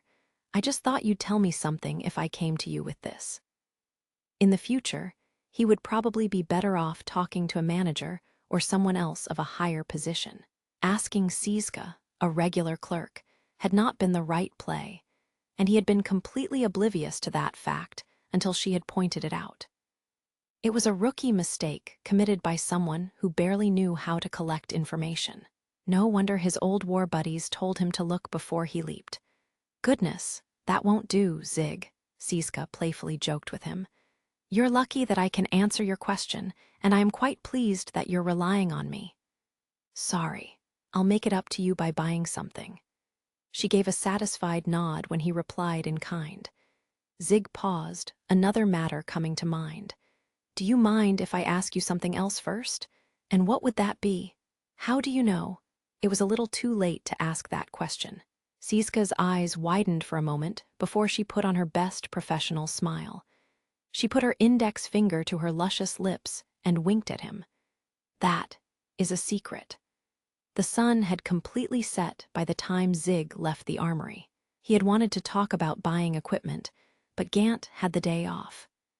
Didn't expect to come up dry so quickly, though, Zig said to himself as he walked the dark street. Siska had told him there were no suspicious market movements recently, nor were there any large purchases of weapons or food either. Such activities were bound to happen if a certain group was targeting the guild, a group that large was bound to leave a trail. Zig had gone to the armory since they would know about weapon transactions, but apparently his hunch had failed him. Actually, there had been strange market movements, two to be precise. One happened yesterday, which was the guild suddenly putting out orders for a large number of medical supplies. Many adventurers had been injured, and the guild bought up all the medical supplies in the surrounding stores without giving thought to the price differences. Obviously, this was caused by the Blade Bee incident and was therefore off Zig's list. The other one, well, it didn't count either. A beautiful woman with black hair was seen loading up dollies full of food and carting them to an infirmary. The amount she bought couldn't possibly be finished by a single person, so people thought she was keeping a monstrosity in her basement. Even the military police were informed. In any case, Halian's market didn't see any more strange activities. Back to square one. Zig guessed that this was the best an amateur could do. He scratched his head, disappointed that he wasn't as good as Cossack. There was nothing left to do.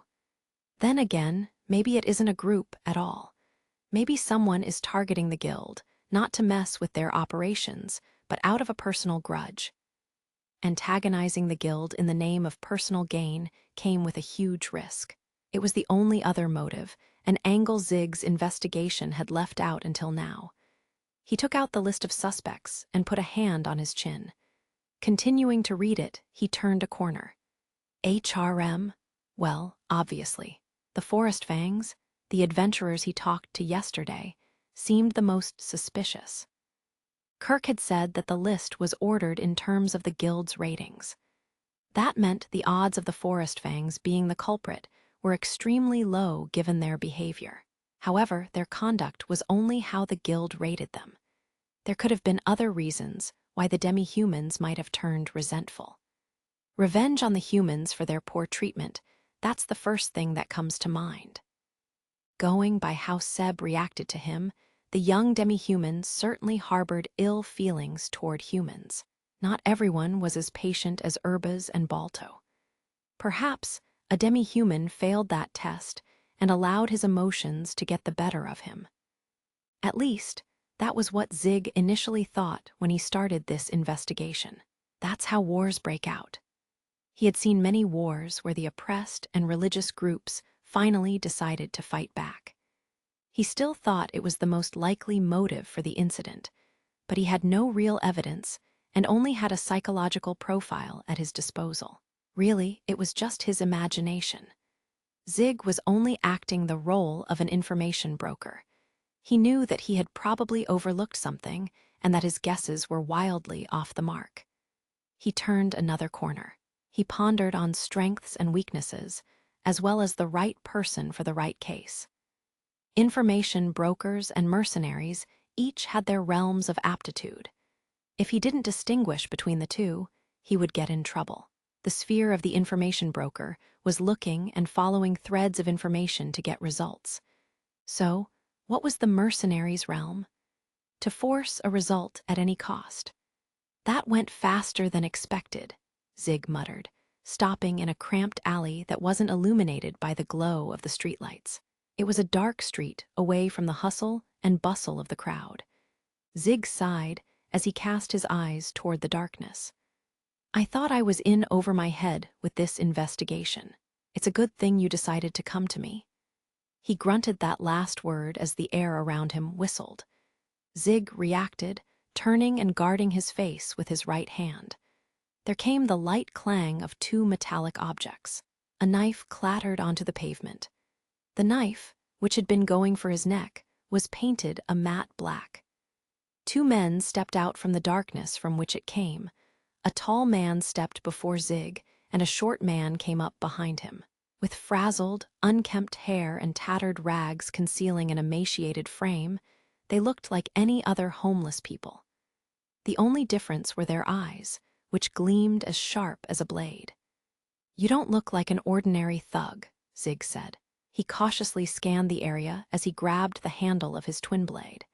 He was caught in between them as they drew daggers, their eyes emotionless. Zig silently kept his hand on his weapon, but didn't draw it, continuing to observe the situation. They were in a cramped alley, only wide enough to fit two people. The buildings around them would obstruct longer weapons, which also applied to Zig's twin blade. All the exits were blocked off. Zig's opponents had the positional advantage, and he couldn't make up for it using the reach of his weapon. The fact that they waited until the odds were tipped in their favor showed that they weren't amateurs. Who sent you? They remained silent. Not the talkative type, I see. The man in front of Zig pointed his dagger at him. Meanwhile, the man behind stepped closer to him. SHRRKK. Zig's attention was drawn to the sound of crunching pebbles. Exploiting the opening, the tall man threw knives at him, 3 blades aimed at his chest and shoulders. The man didn't grunt or make a sound, a sign of his proficiency. As the knives flew, the short man behind Zig closed in on him. He was moving fast, the earlier step having been a distraction. Accelerating himself with wind magic, he instantly crossed the distance between him and Zig. His body was so low to the ground that he seemed to be crawling, and he slashed at Zig's legs to try to take him down. It was a perfectly timed pincer attack. Zig's response was to advance. HMPH. Zig lowered his body and stomped his foot. He avoided the trajectory of the 2 knives coming for his shoulders and avoided the swipe coming from behind. However, he wasn't out of the woods yet. As the knife going for Zig's head whizzed by him, the tall man rushed toward him. Meanwhile, the short man readjusted his tanto and tried to go for a second attack. Even if Zig managed to survive the knife attacks, he still wouldn't be able to escape his enemy's pincer formation. Another knife came at his head, right for his eyes. Zig grabbed the blade out of the air and threw it back to the tall man. Zig's stomp and the knife's speed combined was shocking. Deflecting it was one thing, but Zig had managed to snatch it as it was flying toward him. His enemies had expected him to block the knife with his gauntlets. For the first time, unease flickered in his attacker's eyes. Irk! The man couldn't do Zig's knife snatch and stopped to block the incoming knife. Zig's assailant was pretty skilled, considering he was able to deal with a surprise throwing knife. But he had stopped. That meant for a brief window, it wasn't a 2 versus 1 scenario. It would take a few seconds for the tall man to recover from blocking the throwing knife. A few seconds were all Zig needed. HMPH? He hit the ground with his heels to stop in his tracks, forcibly turning around while drawing his twin blade. Zig rushed the short man, holding his weapon overhead. The dark red blade glowed eerily in the darkness. The short man couldn't stop his magically enhanced acceleration. Even if he did, he would be cut down the moment he did. All he could do was fight back. Zig was limited to thrusting and overhead attacks in the cramped alley. Judging by his stance, he was going for the latter. His decision made, the short man continued rushing toward Zig. Shah! Creating a wind blade in his right hand, he thrust the Tonto with the other. The darkness made it difficult to see his first attack, which meant his slice would go through first before the twin blade fell on him. That was the best-case scenario, of course, but the short man had underestimated Zig's abilities. See, Zig brought his twin blade down with a shout, the dark red blade easily cutting through the invisible wind blade. Because of its high mana purity, the blood crystal-clad dragon's horn dispelled it. Impossible, the blade dissipated with a crumpling sound. The twin blade continued its trajectory. The short man could only hold his Tonto up in a desperate attempt at self-defense. The blade broke through his skull. Blood and brain matter splattered all over the alley as the twin blade crushed the man's head, as if he had been hit with a hammer. The tall man behind Zig continued his advance, unbothered by the death of his comrade. He struck. TSH? Zig had no time to turn around. He stabbed the tall man with his bottom blade, but the move was predictable, and his opponent easily dodged. The dagger then came at Zig's neck. Zig put up his right gauntlet to stop the attack that aimed to end him. Shah! The tall man exploited the opportunity, stepping on the twin blade with his right foot while using his left leg to deliver a body blow. His leg struck an unprotected portion of Zig's body, sinking into him with a crushing sound. The magically enhanced attack knocked the wind out of Zig, its force far greater than the man's body would normally allow. Rolling past the short man's body, Zig picked up the Tonto and got up. He blocked an incoming knife with his left gauntlet and stopped the tall man's dagger with his right, grabbing it with his hand. TSH? The tall man's dagger suddenly wrapped around him like a snake. As Zig thrust out his palm, the blade of the dagger twisted around it, trying to take off his hand at the wrist. Whoa! He quickly let go of the Tonto and pulled back. Zig managed to escape the exchange by a hair's breadth, though his glove was torn. Kicking the dropped Tonto behind him, the tall man approached Zig slowly. Unarmed, Zig put up his hands in defense. He got into a boxing stance, left foot in front, left hand in front of his chin, with his right by it. Standing on his toes, Zig was prioritizing footwork over stability. The tall man grinned at the sight of his defenseless prey. He started an incantation while holding up his dagger, pointing his left finger upward. Zig noticed the rising heat around him and quickly stepped back.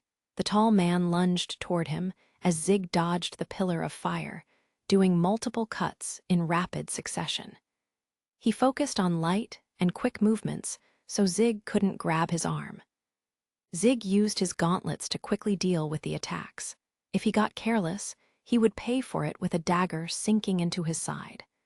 After being on the defensive for a few moments, Zig made his move. TSH. He did a left jab just as his opponent's dagger was about to come at him. The move was sharp and compact, deflecting the dagger with his gauntlet and managing to connect with the man's face. Gah! However, the dagger between them absorbed some of the force. Zig was only checking him, however, and the jab was mainly to obfuscate his foe's view. The right straight following it, however, was not, cutting through the air straight for the tall man. He sensed the lethality behind Zig's fist and avoided it. The dagger flashed as it came for the retreating right arm. However, Zig's right leg was faster, delivering a low kick to the tall man's own leg in a flash before he could cut his right arm. Gah! It was an impressive 1-2 punch into a low kick.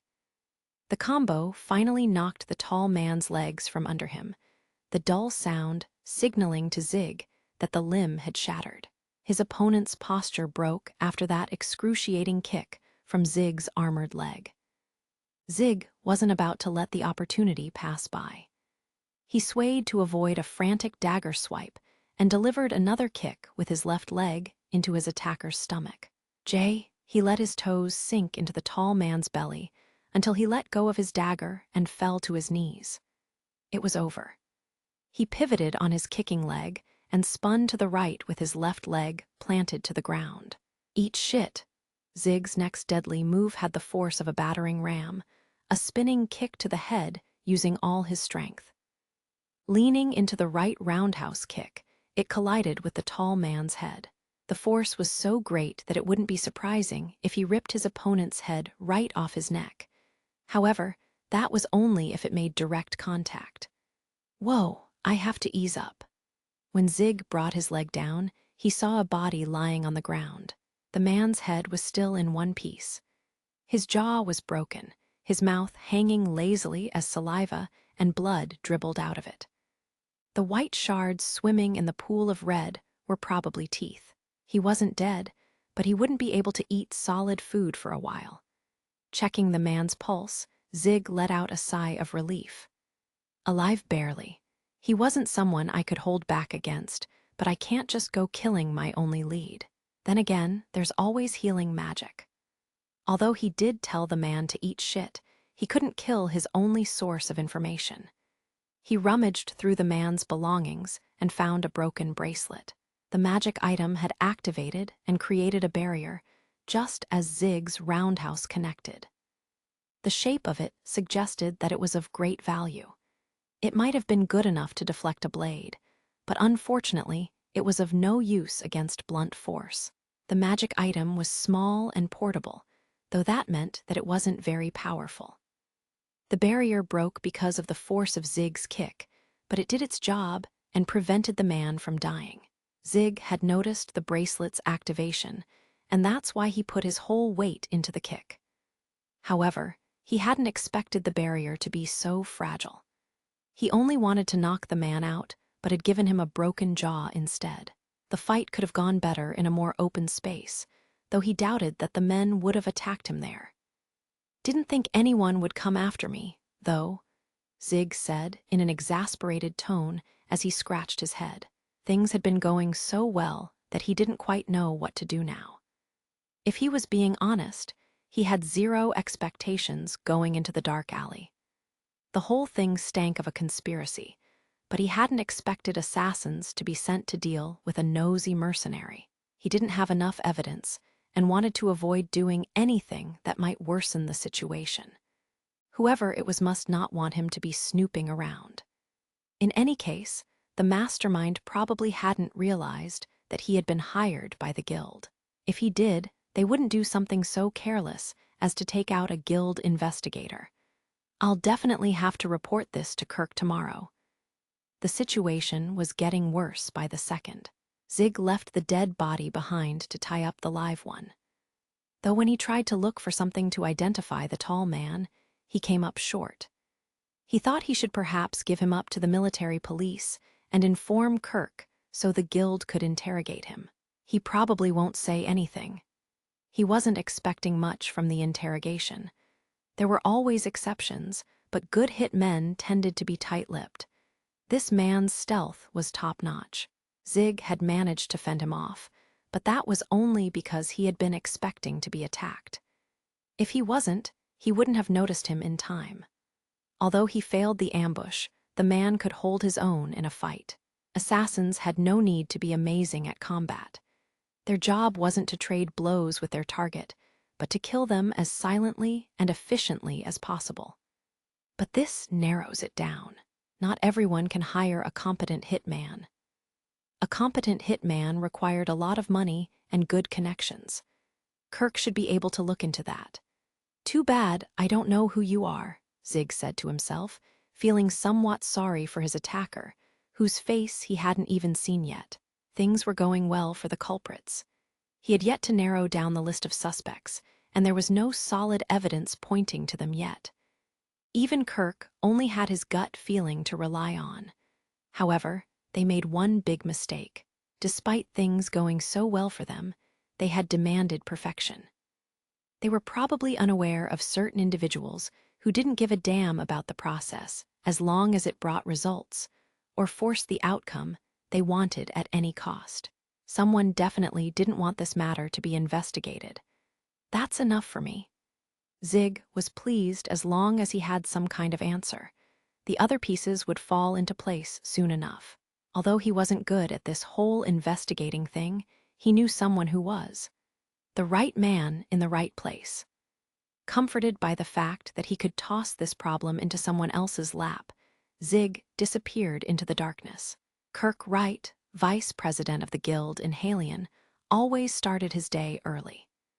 He had been working for the guild for many years and was involved in a great many things. Although he couldn't inspect every little matter, he had gained an understanding of how to respond to most things. With the sky still clear, Kirk looked through paperwork, prioritizing which he would get through first for the day. As expected, there aren't enough adventurers, he said to himself. What he saw was the drastic decrease in request completion due to the lack of adventurers. Many low to mid-level adventurers had been injured or killed over the course of yesterday's incident. Their absence created a gap in monstrosity extermination, and subsequently a reduction in materials earned from said tasks. Monstrosity materials were an essential resource. Halion's development owed itself to the great number of transportation stones and the access they gave to various resources. We'll need to deal with this as soon as possible. First, the guild would support adventurers by offering them discounts for consumables at affiliate stores.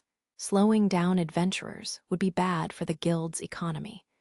They could afford to take some minor losses as long as the adventurers could do their jobs. Next was the issue of reclassifying dangerous areas. Adventurers slowly fulfilling requests was bad, but losing more of them was worse. With fewer of them out in the field, scholars would have to be called in so they could discuss the current danger levels of the zones. Last, that needed handling was adventurer recruitment. The guild would have to make up for the lost adventurers somehow. Registration fees could be temporarily waived, and they could rent equipment for new adventurers to get them started. Simply increasing numbers wasn't the best strategy, but there was no other option. These new adventurers could also be enrolled into established clans who could show them the ropes. Looks like I'll have to talk to Bates Lagate and Glow Garrett again. They'll probably complain. The Wadatsumi were famous for supporting young adventurers. The two middle-aged, top members of the Wadatsumi clan had also known Kirk for a long time. It happened over 20 years ago. The executives of the Halion Guild were corrupt and exploited rookie adventurers as they pleased. Senior adventurers would lure recruits with honeyed words and drown them in debt, forcing them to become bait for dangerous missions and treating them little better than slaves. The guild, which was supposed to supervise them, had already been bought out and turned a blind eye to what was happening. Many young lives were lost. Bates and Glow, then rookies, talked Kirk into taking part in their investigation. Disappointed by how corrupt his superiors were, Kirk did whatever he could to gather evidence against them. They picked their allies carefully, powerful people with upstanding morals. Finally, after 5 years, they unveiled the crimes of the guild to the public. It changed Halion instantly. After confiscating the ill-gotten gains of the perpetrators, the funds were used to develop the city. The random deaths that befell adventurers ceased. Kirk worked hard to reform the broken guild until he stood as its vice president. 15 years, I'm getting old. It didn't feel like much time had passed, though. His hair started turning gray, Bates shaved his head at some point, and Glow's face began to be decorated with wrinkles. There were no adventurers left that remembered what happened. They were all either dead or retired. But people who knew about that time, hailed the three as the heroes of Halion. Although they were embarrassed to be called that in public, the three couldn't help but feel proud of what they had done. Kirk opened his eyes as he lost himself in those memories. What he found was not the warm glow of nostalgia, but a pair of brilliant, sharp eyes. "You better not have broken something," he said. "Don't know what you're talking about." When he snapped out of his reverie, he was greeted by a giant man standing before him in his office. The nearly 2-meter-tall man stared Kirk right in the face. No one was supposed to be here, not this early. Maintaining his composure to keep from screaming, Kirk placed his chin on his folded hands. "You're supposed to knock, you know," he chided. He could only hope that the man wouldn't poke him for being somewhat rattled. "Well, did you just come here to scare an old man, or did you actually find something?" Kirk demanded, sounding sterner than he usually did. "Sorry, I didn't mean to scare you. I just thought you were asleep since you had your eyes closed." "Whatever. How did you even get in here?" The first floor was filled with staff who were getting the guild ready for business. Kirk doubted Zig was able to pass through without them noticing. Besides, the front door wasn't even open yet. "I climbed the wall. I'm pretty sure I locked my windows." Kirk looked at his window. There were no signs of breaking and entering. Zig smiled, seemingly satisfied that Kirk had asked. "Not your windows, but the room in the back where you keep your cleaning supplies was unlocked." The room was musty and dusty and needed a lot of airing out, which meant that the window was unlatched usually. Zig had entered there and sneaked into Kirk's office. "I'll let the custodian know. So, are you telling me there's been a development?"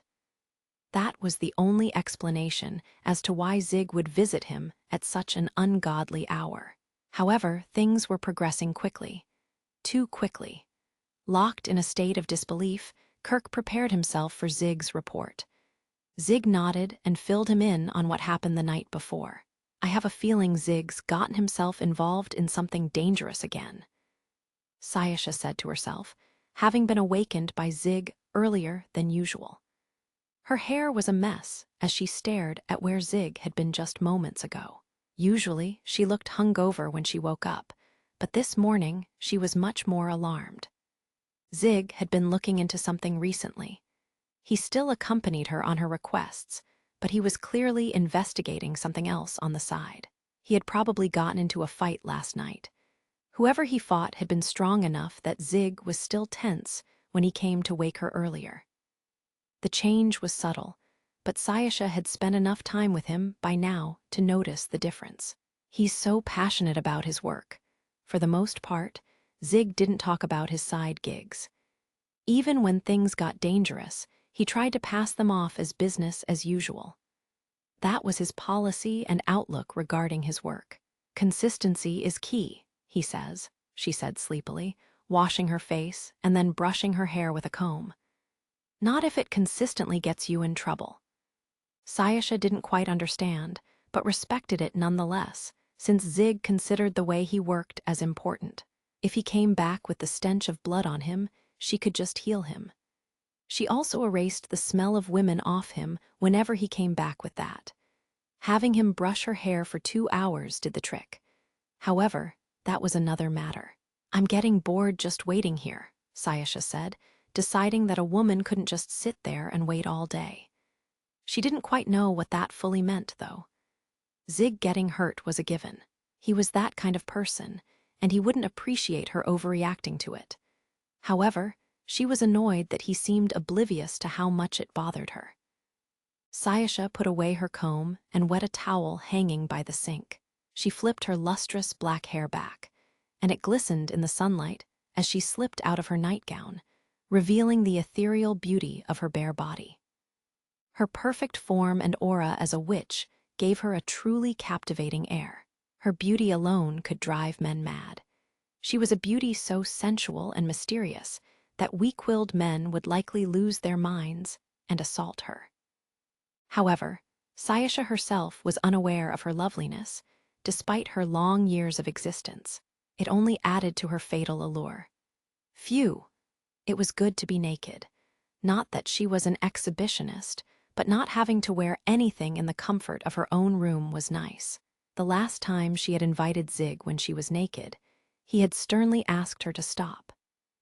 Given by how calm and composed he usually was, his quiet distress left quite an impression on her. She couldn't figure out why he was so flustered, but she went with it, since he wouldn't look at her while she was nude. The towel glided over her unblemished, porcelain skin. Having wiped the sweat off her body, she put on her underwear and then her clothes, an azure one-piece Zig had picked out for her. While not her only piece of clothing, this one was her favorite. These clothes and this place, they all came from him.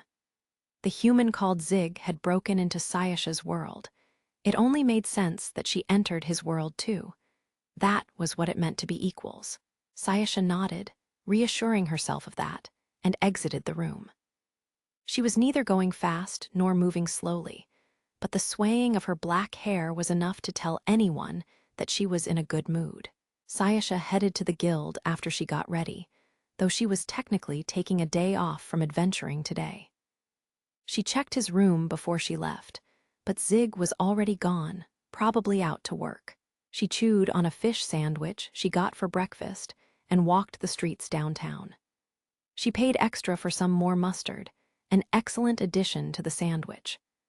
The bread was on the tougher side to keep prices down, but sauce seeping into it softened it slightly.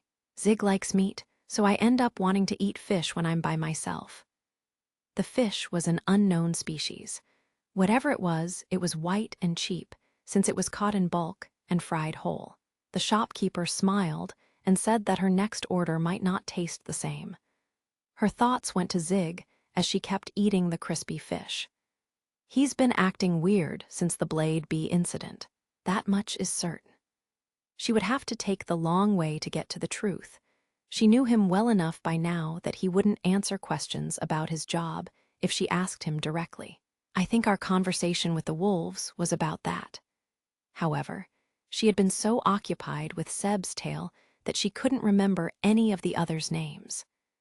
What she did remember was that they talked about whether the Blade Bee incident had been done on purpose. So he's looking for the culprit.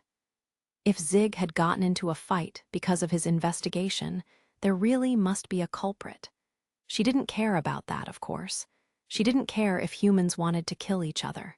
What she did care about was her favorite human coming out of it in one piece. But the rating I got from that last emergency request was pretty good.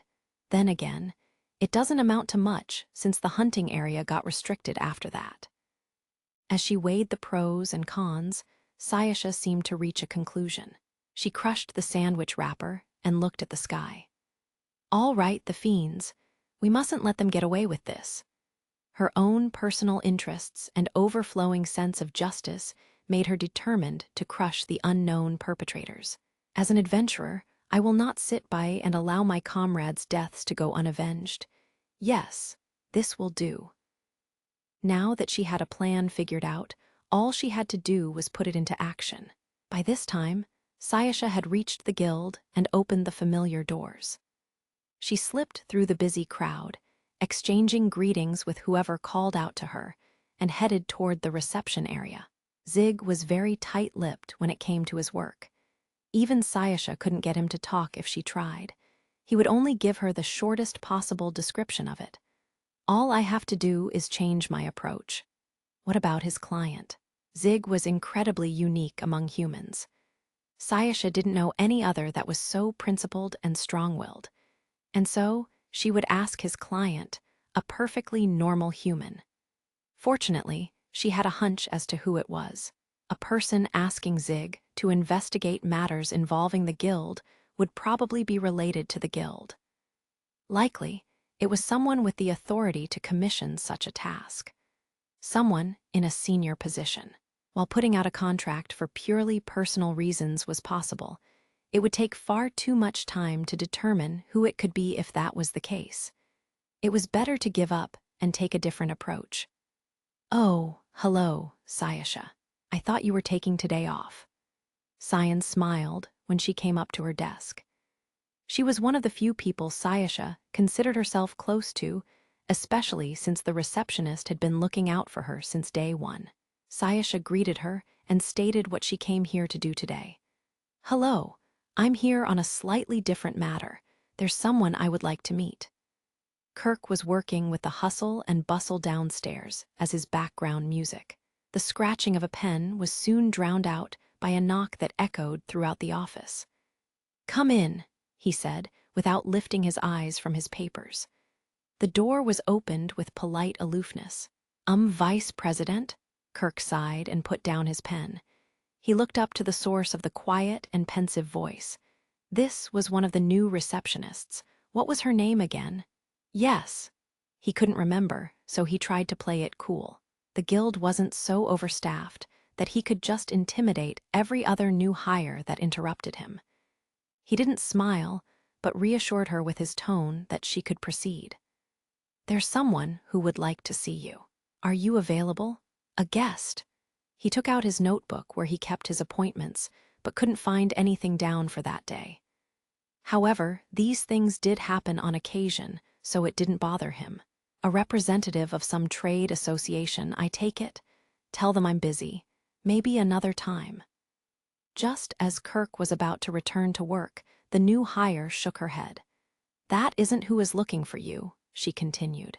"It's actually one of our adventurers." Kirk looked quizzically at her. An adventurer? Name and class? When she mentioned who the adventurer was, his curiosity turned to distress. It was like witnessing a tornado come right at him. Kirk burst into a barrage of excuses, rare for a man known for his reticence. "I'm not here. Tell her I won't be back until tomorrow, at least. Oh, and if she comes looking for me again, make up some reason to turn her away. Do you understand? So troublesome, young people these days are so quick to resort to violence. They're no better than animals. Vice President, you should be careful too. No matter how good one looks, character matters most.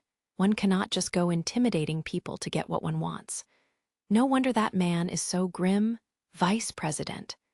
The new hire raised her voice suddenly, startling Kirk into silence. His mouth hung open as he looked at her. "I apologize for not telling you earlier, but she's already here." As apologetic as she sounded, she seemed like she was telling him to shut up. It took a few moments for the reality of the situation to sink in. Kirk looked at her closely and finally noticed her legs were shaking as she leaned against the wall, her eyes fearful of whatever was on the other side of the door. The door creaked from an anomalous presence, a creak that sounded like screams. "I see." Now he understood everything. All tension escaped his body. His eyes gazed at the void, looking like a patient who had accepted his death. Why didn't he realize sooner? Maybe he was tired. Maybe things have been going too fast lately. Kirk answered his own question in an attempt to escape his situation. "I'm going back to work." The new hire yelped, quickly leaving him to fend for himself. And so, the catastrophe slowly approached Kirk. Kirk was a man who thought it foolish to worry about past mistakes. There was no use crying over spilled milk. If you had time to cry, you had time to deal with the situation you were facing. Giving up and adapting were important facets of human life. So, Kirk calmly thought about what he would do next. Even when the sturdy door to his office was blown apart, only a single bead of cold sweat ran down his face. Sayasha, the walking catastrophe, stood before the freshly split door, the biggest smile on her face. She walked into the office, her hair fluttering from overflowing mana, and called out to Kirk in a sweet voice. "Kirk, Kirk, Kirk, our beloved Kirk Wright, guide of adventurers. I am deeply grateful that you would take time out of your day to see a lowly adventurer such as I." She sang her words with a practiced grace and bowed, her long hair almost touching the floor. She didn't seem like she was used to this, and yet she maintained an eerie air of elegance. Although she made a show of humbling herself, she had lost none of her poise. If anything, Kirk thought to himself that he had never felt so undone in his entire life by a single greeting. As these thoughts ran through his head, he responded with a firm and noble nod. "Of course. You're always welcome, Sayasha. We are here to serve our adventurers and lend an ear to their troubles. Yes, but of course, although we fight on different battlefields, we are comrades nonetheless. A farce?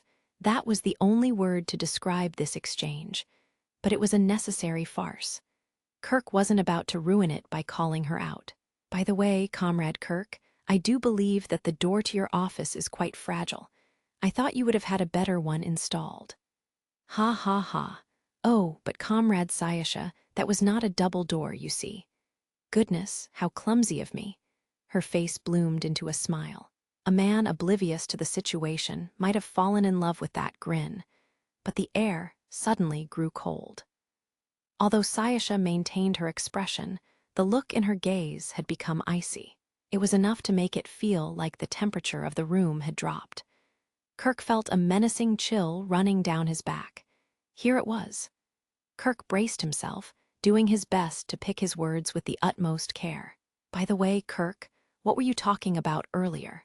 Sayasha asked, tilting her head like a marionette. It was quite strange. Something about a man being grim. I just think that the mercenary under your employ is a little too stern for his own good. If he took on a more friendly manner, perhaps he might attract more clientele. Knowing that he had struck a nerve, Kirk did his best to steer the conversation away from his earlier faux pas. He thought he did a pretty good job. He had heard from the stories told about Sayasha and Zig that their relationship was quite complicated.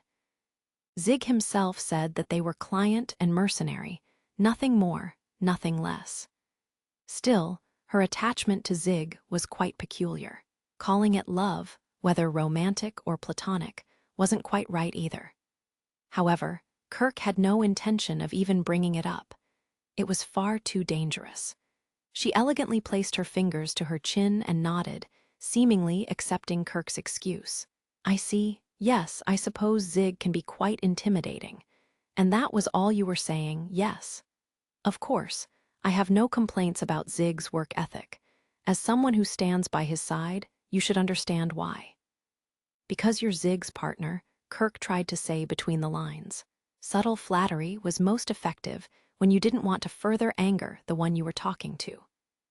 Sayasha quietly tried to discern the meaning behind his words. Her smile remained as her gaze, cold as ice, and seemed to pierce through his own.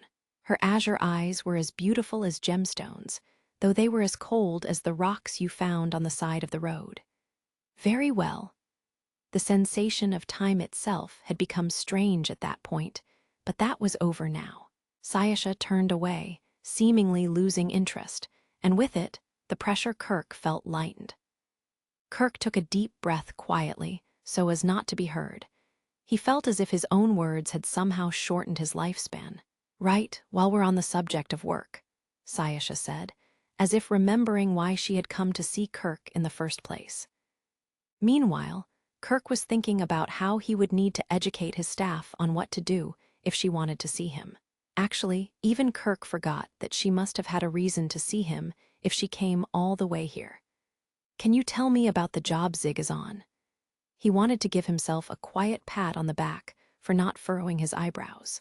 A dangerous person was sticking her nose in a dangerous matter. That fact alone was enough to give him a headache. Kirk was already in the middle of investigating Zig's claims, and he really didn't need any more on his plate. I'm sorry, but even the guild doesn't have all the details on the matter yet. I can only give you my assumptions to avoid unnecessary confusion. Surely you understand. Kirk barely had conclusions after Zig brought him all the results he needed. However, he had no reason to tell her that. As talented as Sayasha was, she was still a mid-class adventurer. Thus, he told her that he couldn't divulge any sensitive guild information, thinking that she would understand and leave it alone. Do you not understand the reason I came here today? Kirk had thought wrong. Sayasha had no interest in the guild's internal affairs and couldn't care less whether the incident was intentional. I want to know what kind of job Zig is on.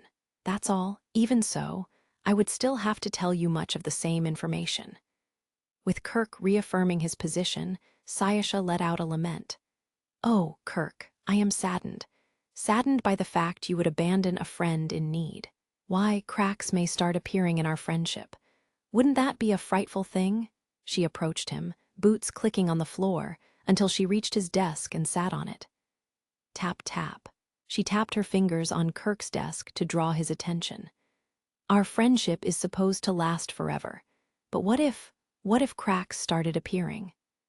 Once Kirk was transfixed by her tapping, Sayasha looked at him and clasped a hand to her chest. My heart is overflowing with sorrow. No, I would never want cracks to form in our friendship. For if it did, the sorrow that will come out may swallow you whole. Sayasha tilted her head ever so slightly, as if to ask, do you understand? Kirk swallowed, sensing the thinly veiled violence behind her words. He had once read in a book that a smile could be an act of aggression. That book had been mistaken. To a weaker person, anything an aggressor did could be considered hostile. I see. No, you're right. That will not do. It certainly would not. You are the only one who can protect our friendship. So, go on. Sayasha motioned, extending her right hand, which had been the one on her chest, toward him. The power of friendship. Her open palm looked like it was demanding his life to be placed upon it. The power of friendship. Kirk could do nothing but comply. Zig was visiting Ernesta Armory again, oblivious to the negotiation happening at the guild. Kirk's staffers should be interrogating that assassin I captured right about now.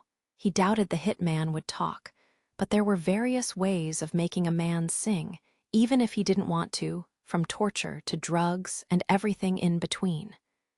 That isn't really the problem, but they'll figure it out. He decided to leave the professionals to it. There was nothing he could do to help, anyway. Zig wasn't very good at torture. Although he had been instructed how to do it back when he was a mercenary, his instructor gave up after seeing that Zig simply didn't have the aptitude for it. Clearly, Zig had no objections to hurting people, but he was terrible at holding back. Torture was precise work.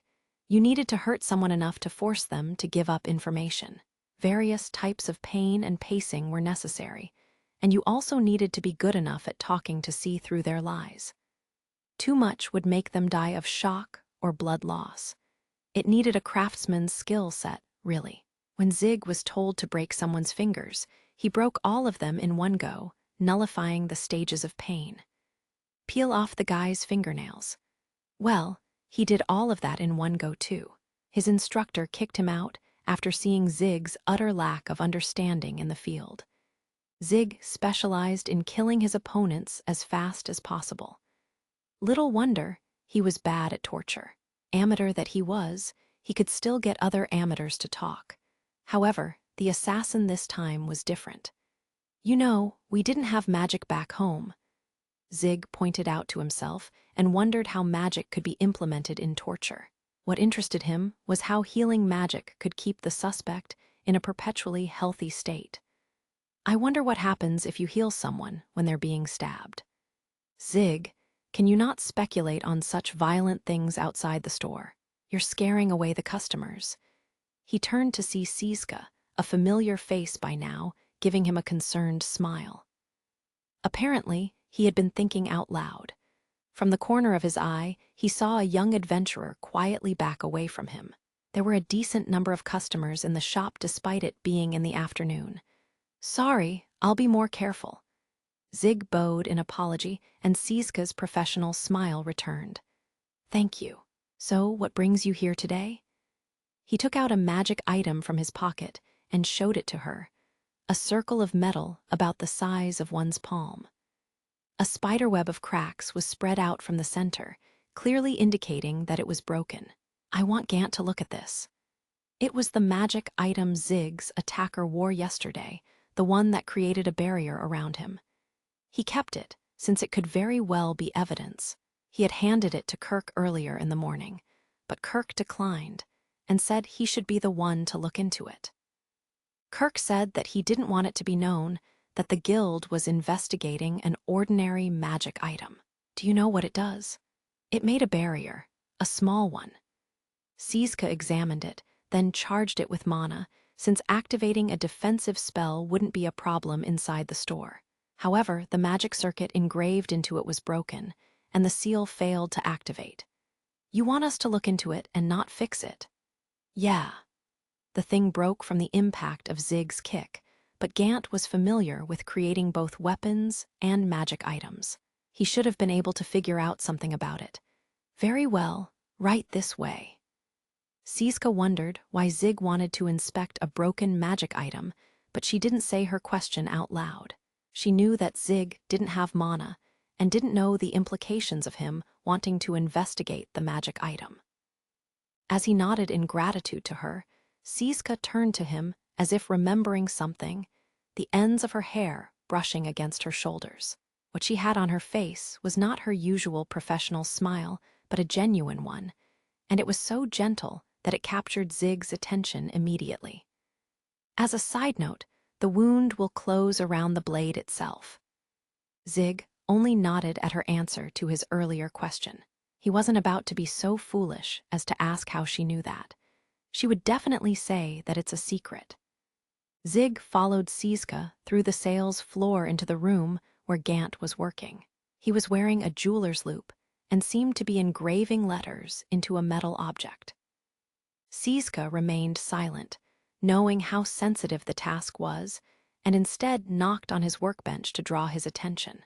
Gant, is now a good time? No, I'm busy. Can't you see that?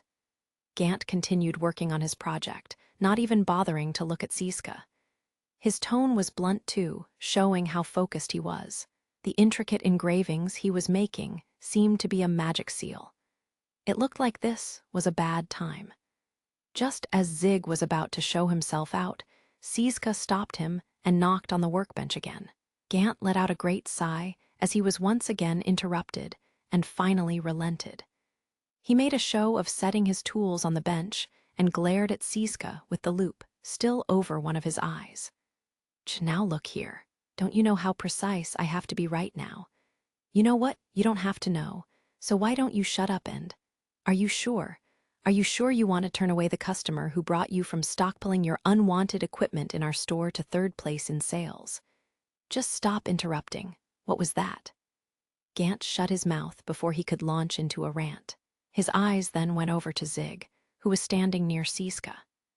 His other eye had been closed, since he needed the one that wore the loop in full focus, so Gant had completely missed Zig. Gant's beard twitched a few times before he looked at Siska again and bowed deeply. I am truly sorry. Don't apologize to me. Gant quickly lifted his head. Hey, sorry about that, Zig. What's happening? Zig narrowed his eyes and scratched his chin at the all-too-casual apology. Siska's free hand suddenly pulled on Gant's beard. Although the pain was clear on his face, his eyes quickly locked on Zig's equipment. Happy to see you're already putting that weapon to use, though. What do you think of it? You're tougher than you look. Not bad. Durable, sharp, perfect balance and weight.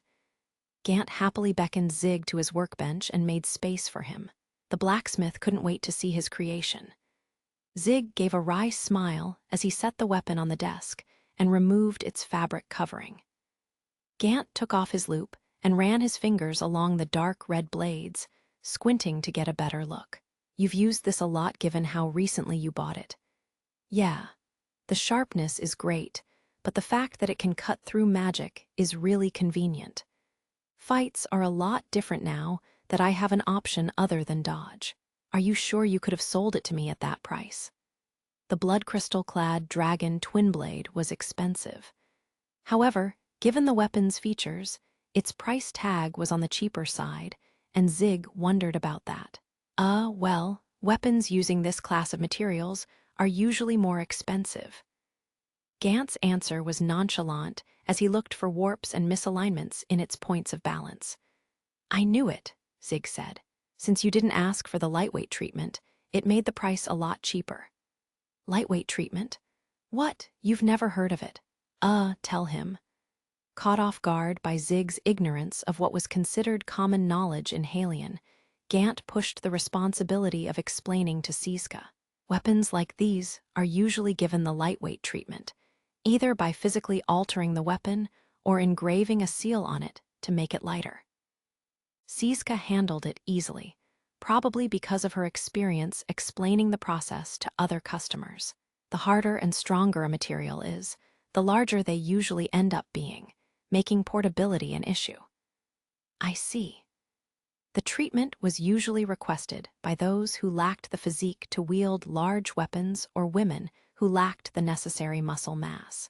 Zig thought they could just physically enhance their bodies with magic, but weapon weight apparently was still an issue.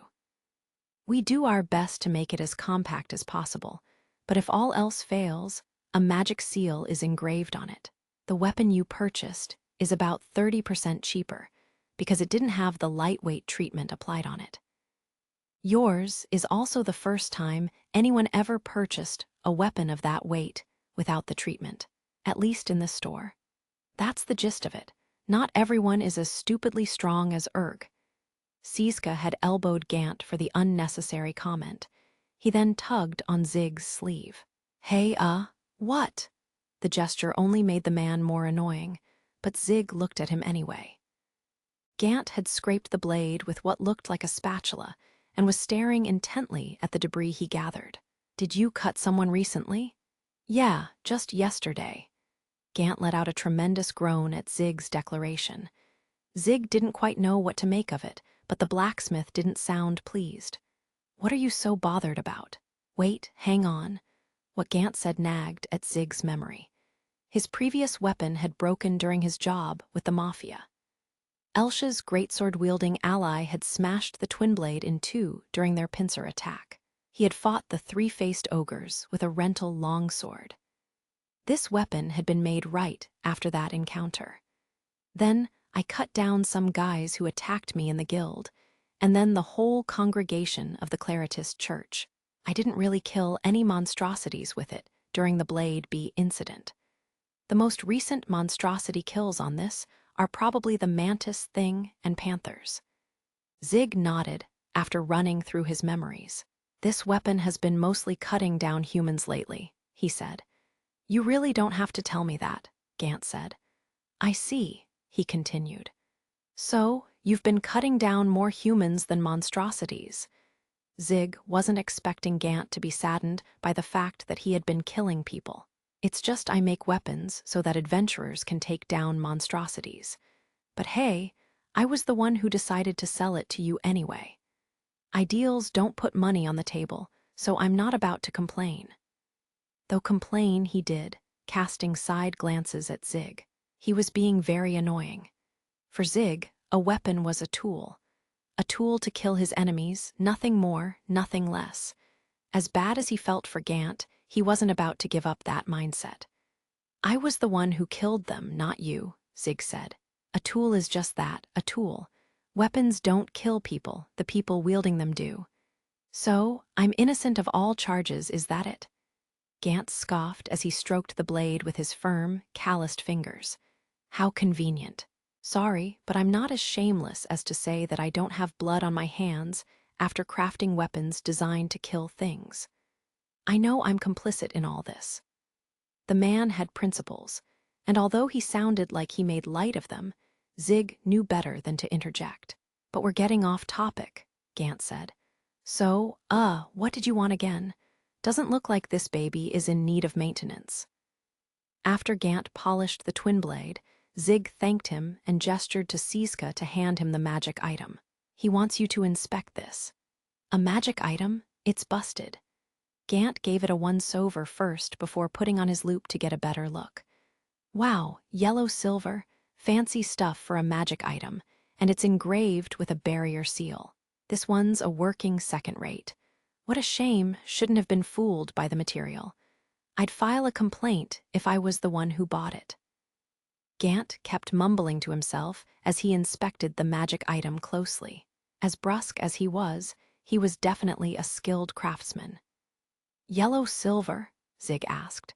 He looked to Siska at the mention of the unfamiliar material. She gave him an explanation that anyone could easily understand. A metal known for its excellent mana conductivity.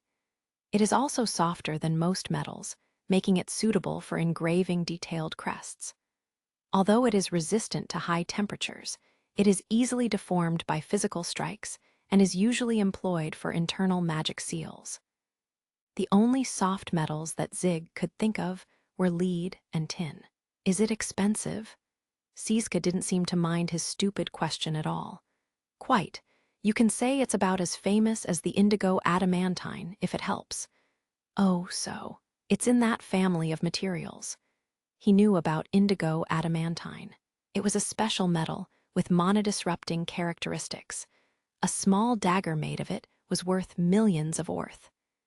Even the coins he used as throwing stones weren't cheap. However, monodisrupting materials were very valuable. This yellow silver must be just as useful. Metals named after their color are incredibly unique and hard to produce. Most adventurers can't easily get their hands on them. It's something of a waste to use them in a magic item like this.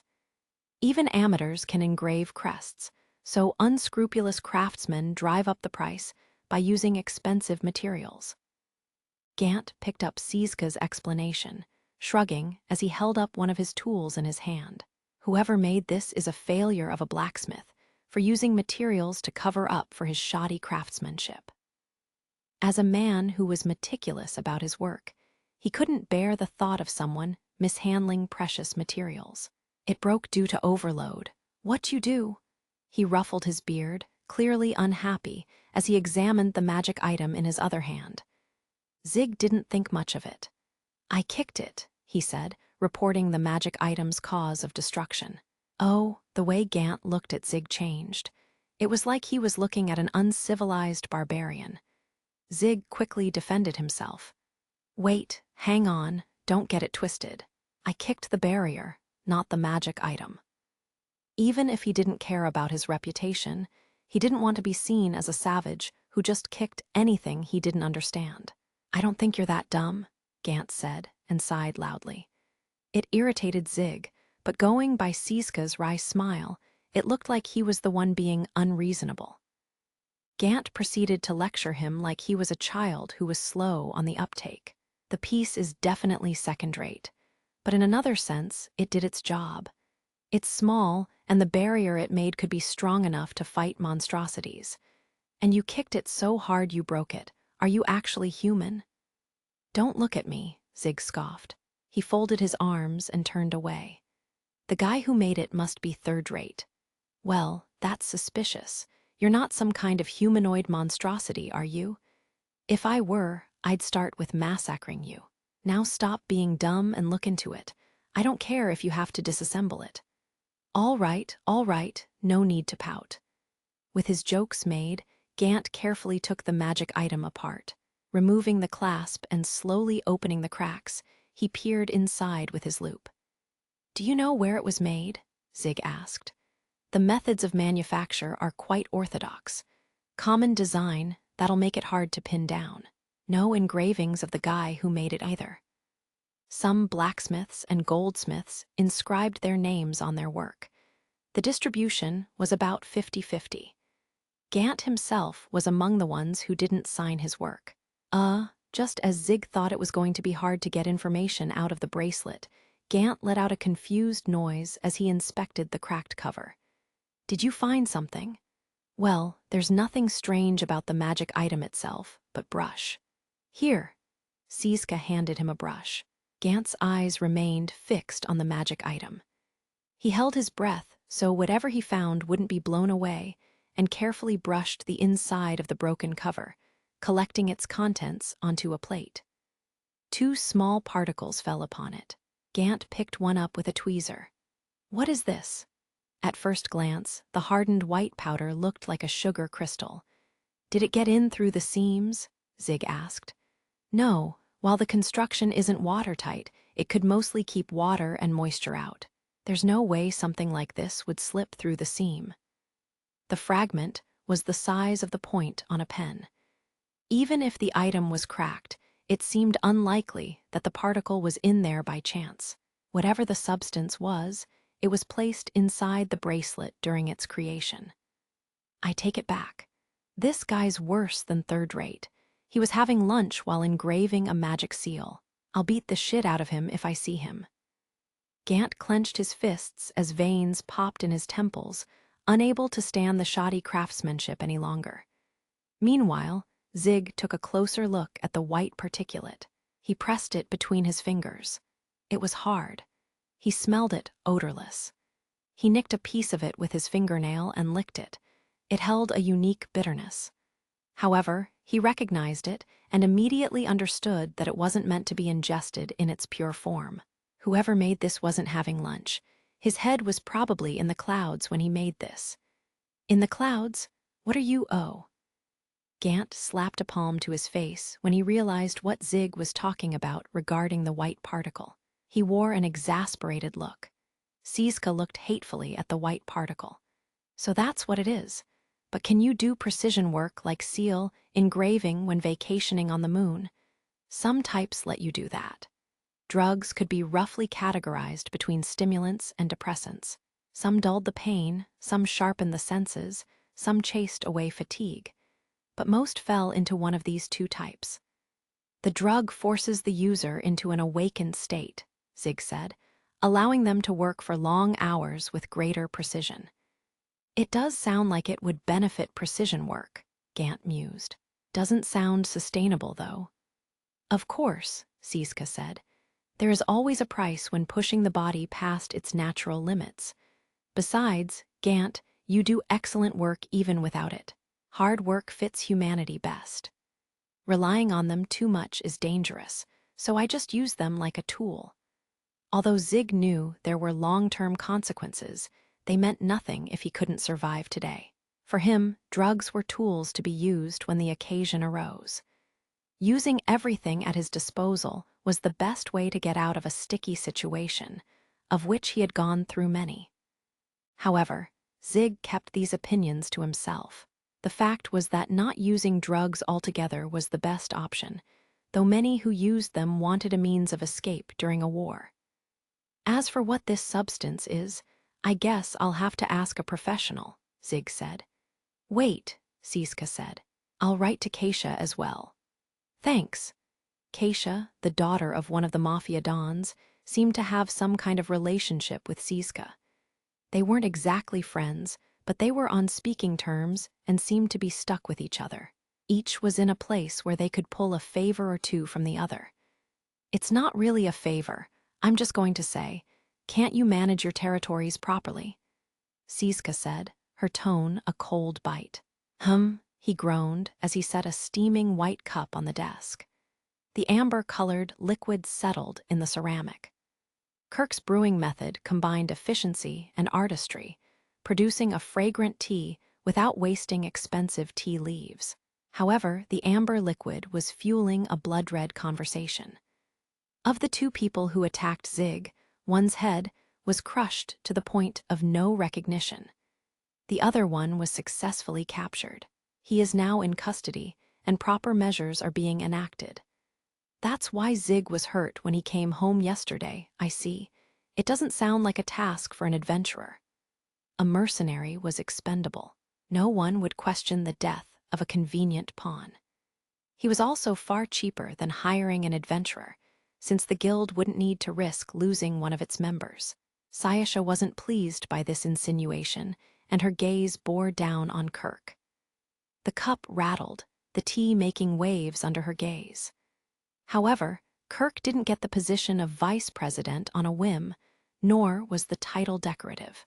He had been caught off guard the last time Sayasha threatened him, but he had already seen it once. He wasn't about to fold now, especially when he knew he had done nothing wrong. He wasn't as soft as that. Besides, Sayasha wasn't truly angry at him. The power in her gaze was much weaker compared to the time Kirk banned Zig from the guild and when she split the door in half earlier. We are both using each other, Kirk said coolly. Rest assured, I'm paying him appropriately. Honestly, I wasn't expecting things to progress so quickly.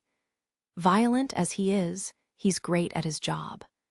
Since he and Zig both agreed to the terms of the contract, he didn't feel like a third party had any right to complain about it. HMPH? Sly Fox. Sayasha narrowed her eyes at him, knowing that she didn't have as much information as he did. Kirk ignored her and sipped his tea. She could only purse her lips, recognizing fully well that she was only taking out her frustrations on him. "So what will you do?" "I don't think it's my place to say, but he doesn't seem like a man who appreciates outside help in his work." "It really isn't your place to say." "Yes, I know that much about him." Sayasha turned away, Kirk's words hitting her where it hurt. She could already see Zig refusing her offer to help him. She knew that better than anyone else. However, she was fed up with only being able to wait for him to return. As a fellow industry worker, no, as an adventurer, I simply cannot rest while the culprit is out there, perhaps plotting something worse. That is the only reason why I am here. Sayasha clenched her fist, demonstrating her desire to see the wicked be brought to justice. "I see. Perhaps there is hope yet for this generation if a young adventurer is so affected by her comrades' deaths." Kirk stared at her, expressing his admiration for her, though his expression remained unchanged. "But let's think about this," he thought to himself. Whatever Sayasha's motives were, more pawns on the board were never a bad thing. Since she already knew about the situation, it would be much better to use her than to ask her to keep quiet. "Then I believe I have just the task to satisfy your thirst for justice. Will you help me?" "Very well. How much?" "I thought doing good was a reward in itself, friend," Kirk said, his words implying that she stop making the shape of a coin with her fingers. Sayasha smiled brightly, traced the edge of her cup, and stared at him with her azure eyes. "Indeed, justice is what motivates me. But if a certain someone wishes to express his gratitude in a concrete manner, who am I to refuse?" "Friend," cold sweat formed on Kirk's brow. Zig was not on official guild business. It went without saying that his payment came out of Kirk's own pocket. Of course, he made a sizable amount of money from being vice president, but the amount he was paying Zig was going to dent his finances. But he needed all the help he could get. If his predictions were correct, the more hands, the better, and the more competent, the better. He had already heard reports about Sayasha being a promising young adventurer. Her performance during the rescue operation corroborated that. But even without the rescue operation, he already knew firsthand that Sayasha was different. If spending his own money was what it took to enlist her, then it was a sacrifice that Kirk would have to make. "I'll think about it. I look forward to hearing how it goes." As he nodded with a heavy heart, his dear friend put on a beautiful smile in return. The negotiation, or rather the heartfelt conversation between friends, was coming to a close. Sayasha had finished her tea and was about to get up to leave when a series of rushing footsteps could be heard approaching the office. "Mr. Kirk, what happened to the door?" The owner of the footsteps was confused about the state of the office door, but Kirk urged him to continue. "Don't worry about that. What happened?" The middle-aged, neatly dressed employee stepped through the doorway, eyes wandering until they reached Sayasha. He approached Kirk and whispered in his ear. "Right." Kirk motioned the staffer to leave and turned toward Sayasha. He remained expressionless, but whatever the man told him didn't seem to be good news. "The assassin has been killed." Sayasha's suspicions were put to rest immediately. Although she understood what he said perfectly well, his lack of emotion made her pensive for a few seconds. Sayasha tilted her head and twirled the ends of her hair before finally speaking. "What are you people doing?" Sayasha said in a low voice, a dangerous gleam in her eyes. "I can't believe you let your only lead die so easily." Now they had no way of finding the culprit. Whoever it was, they would be more careful in going about their business, making the search even more difficult. "All of Zig's efforts and wounds wasted," Sayasha growled and narrowed her eyes. "Shall I give you an excuse to get new glasses?" A fist-sized rock was now floating over her palm. The rock crackled with energy, audibly creaking from the immense mana being poured into it. Earlier, she had only been lashing out. Now she was angry. Although her fury hadn't turned to bloodlust, it was still enough to freeze an ordinary man in place. And yet Kirk was smiling. Sayasha tilted her head at his incomprehensible response. His smile only deepened. "I see. Seeing you with Zig had me fooled, but you're much quicker to resort to violence than he is. I suppose that's common enough in the adventuring business." It was then that Sayasha realized what Kirk was saying. Zig wasn't an intellectual, but his wealth of experience more than made up for it. He knew that someone would come to silence the captured assassin. "Wait a second. It is as you expect." Kirk nodded kindly and told her about his discussion with Zig earlier in the morning. Zig and Kirk discussed what to do with the assassin in custody. Getting a competent hitman to talk was extremely difficult. Although they were hired for their killing skills, they were also required to keep a tight lip. No matter how good they were at killing, an assassin would be out of a job if they talked about their clients at the first sign of torture. High levels of pain tolerance were necessary, as well as a resistance to drugs. In desperate situations, some could even lock away their own memories using a secret code. However, people had limits, especially when it came to torture. As powerful as someone was, it was only a matter of time before their minds and bodies were broken by extreme pain. The catch was that you didn't know how long that would take. If the victim did hold out, his body usually didn't, and he would take whatever he knew with him to the grave. And so, Zig and Kirk decided to keep security on the lighter side. They didn't actually reduce the number of assigned guards, of course, but rather, the guild went through due process before they interrogated the suspect. These days, it wasn't necessary for a suspect who was caught in the act.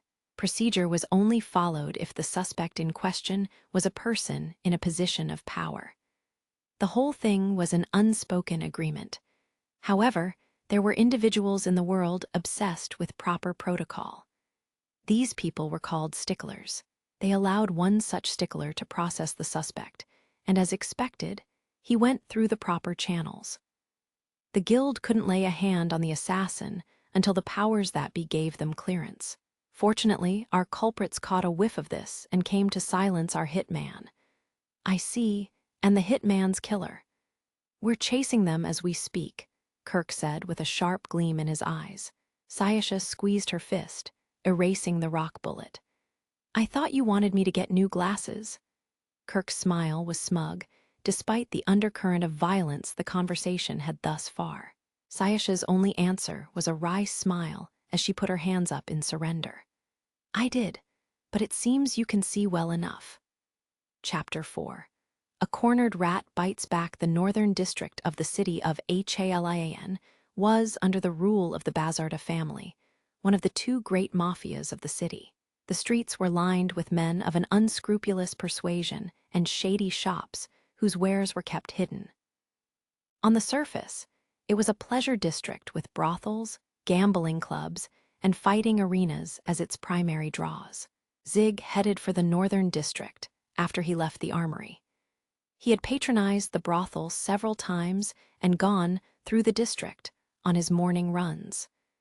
The district was popular among the people of Halian. Everyone needed entertainment every once in a while. Some adventurers came every day, satisfying their desires after returning from a dangerous job. The southern district was notably also a pleasure district, similarly structured albeit with a different feel. People sure are up early. Sun hasn't even set yet. Pleasure districts usually started their business at sundown, but it was still quite crowded during the day. In a dark alley, a man and a woman were arguing with each other over a cheap hotel bill. Some people were leaning against the walls, smoking sticks of something as they laughed with and at each other. There were no barkers yet, but some of the stores were open. The sight was familiar to Zig, and crossing a deadly ocean did little to change it. Exchange the adventurers for soldiers and mercenaries, and it would have been like he never left. It went without saying that it wasn't the safest district by a long shot. Pickpockets eyed potential prey, and anyone who failed to be on guard was fair game. Zig felt grateful for his stature and appearance. His naturally mean-looking mug acted as a repellent against pickpockets and thugs, though he still needed to keep his guard up. He wasn't there for entertainment. He was looking for someone. A friendly neighborhood mobster he ran into along the way had told him where he could find his person of interest, so he didn't need to worry about getting lost. Zig followed the mobster's directions until he reached a bar. He walked through the parlor doors and looked around. Perhaps it was the time of day, but only one table was occupied. The men seated there were already drinking. Sorry, buddy, but there's a private party going on tonight. One of them shooed Zig away when he noticed him. Judging by his muscular body and violent disposition, he was likely a mobster. Zig paid him no mind and walked toward them. The man clicked his tongue. He got up in a fit and stood in Zig's path. Listen, I thought I made myself clear, but I'll say it again because I feel like being nice today. Fuck off. He didn't immediately resort to violence, but his tone made it undeniably clear that they didn't want Zig here. As far as mobsters went, this one was quite polite. The mobster motioned for his friends to stay back as they were about to get up from their seats. He looked at Zig, stunned by his size, and raised his eyebrows at his weapon. Finally, he looked into his eyes and decided from his stare that Zig wasn't someone he wanted to mess with. He reached for the weapon at his waist and readied himself, signaling to his comrades with his other hand. I'm looking for someone, Zig said. Heard this is where I can find them. Really? Any luck? The other mobsters stood and slowly surrounded Zig. Not yet, no.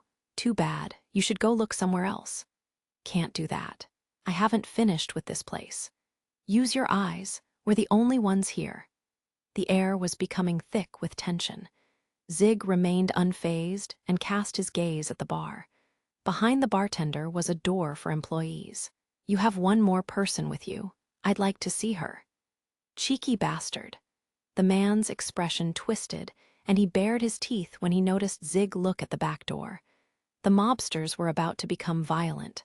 They whipped out knives, daggers, and other hidden weapons as they slowly approached Zig. A hitman, huh? Who sent you, Cantarella? Slow down. I'm just here to ask for a favor. Actually, no. I'm here to file a complaint. Zig slowly put his hand into his pocket and took out a letter. He didn't want to escalate the situation. The man in front of him looked at the letter before taking it in his hand. Seeing the sender, the man sighed, put away his weapon, and scratched his chin. Come on, he said. Boss. The man regarded as the boss waved to the rest of the mobsters, signaling them to stand down. Look, this guy's a guest. I'll take care of him, so all of you can go back to drinking. Okay. The mobsters seemed disappointed by their enemy suddenly becoming a guest, but followed orders nonetheless. Zig followed the man. When the man saw the weapon on Zig's back, he finally put two and two together. That's a weird weapon you got. Hang on. Are you the merc who protected the miss during that whole Agresha fiasco? You fit Albano's description. Were you there too? Yeah, man, you really should have led with that. The man complained as he went behind the bar and unlocked the door to the back. I didn't want to go up against the monster, who cut down those drugged-up Agreshas while protecting the miss at the same time.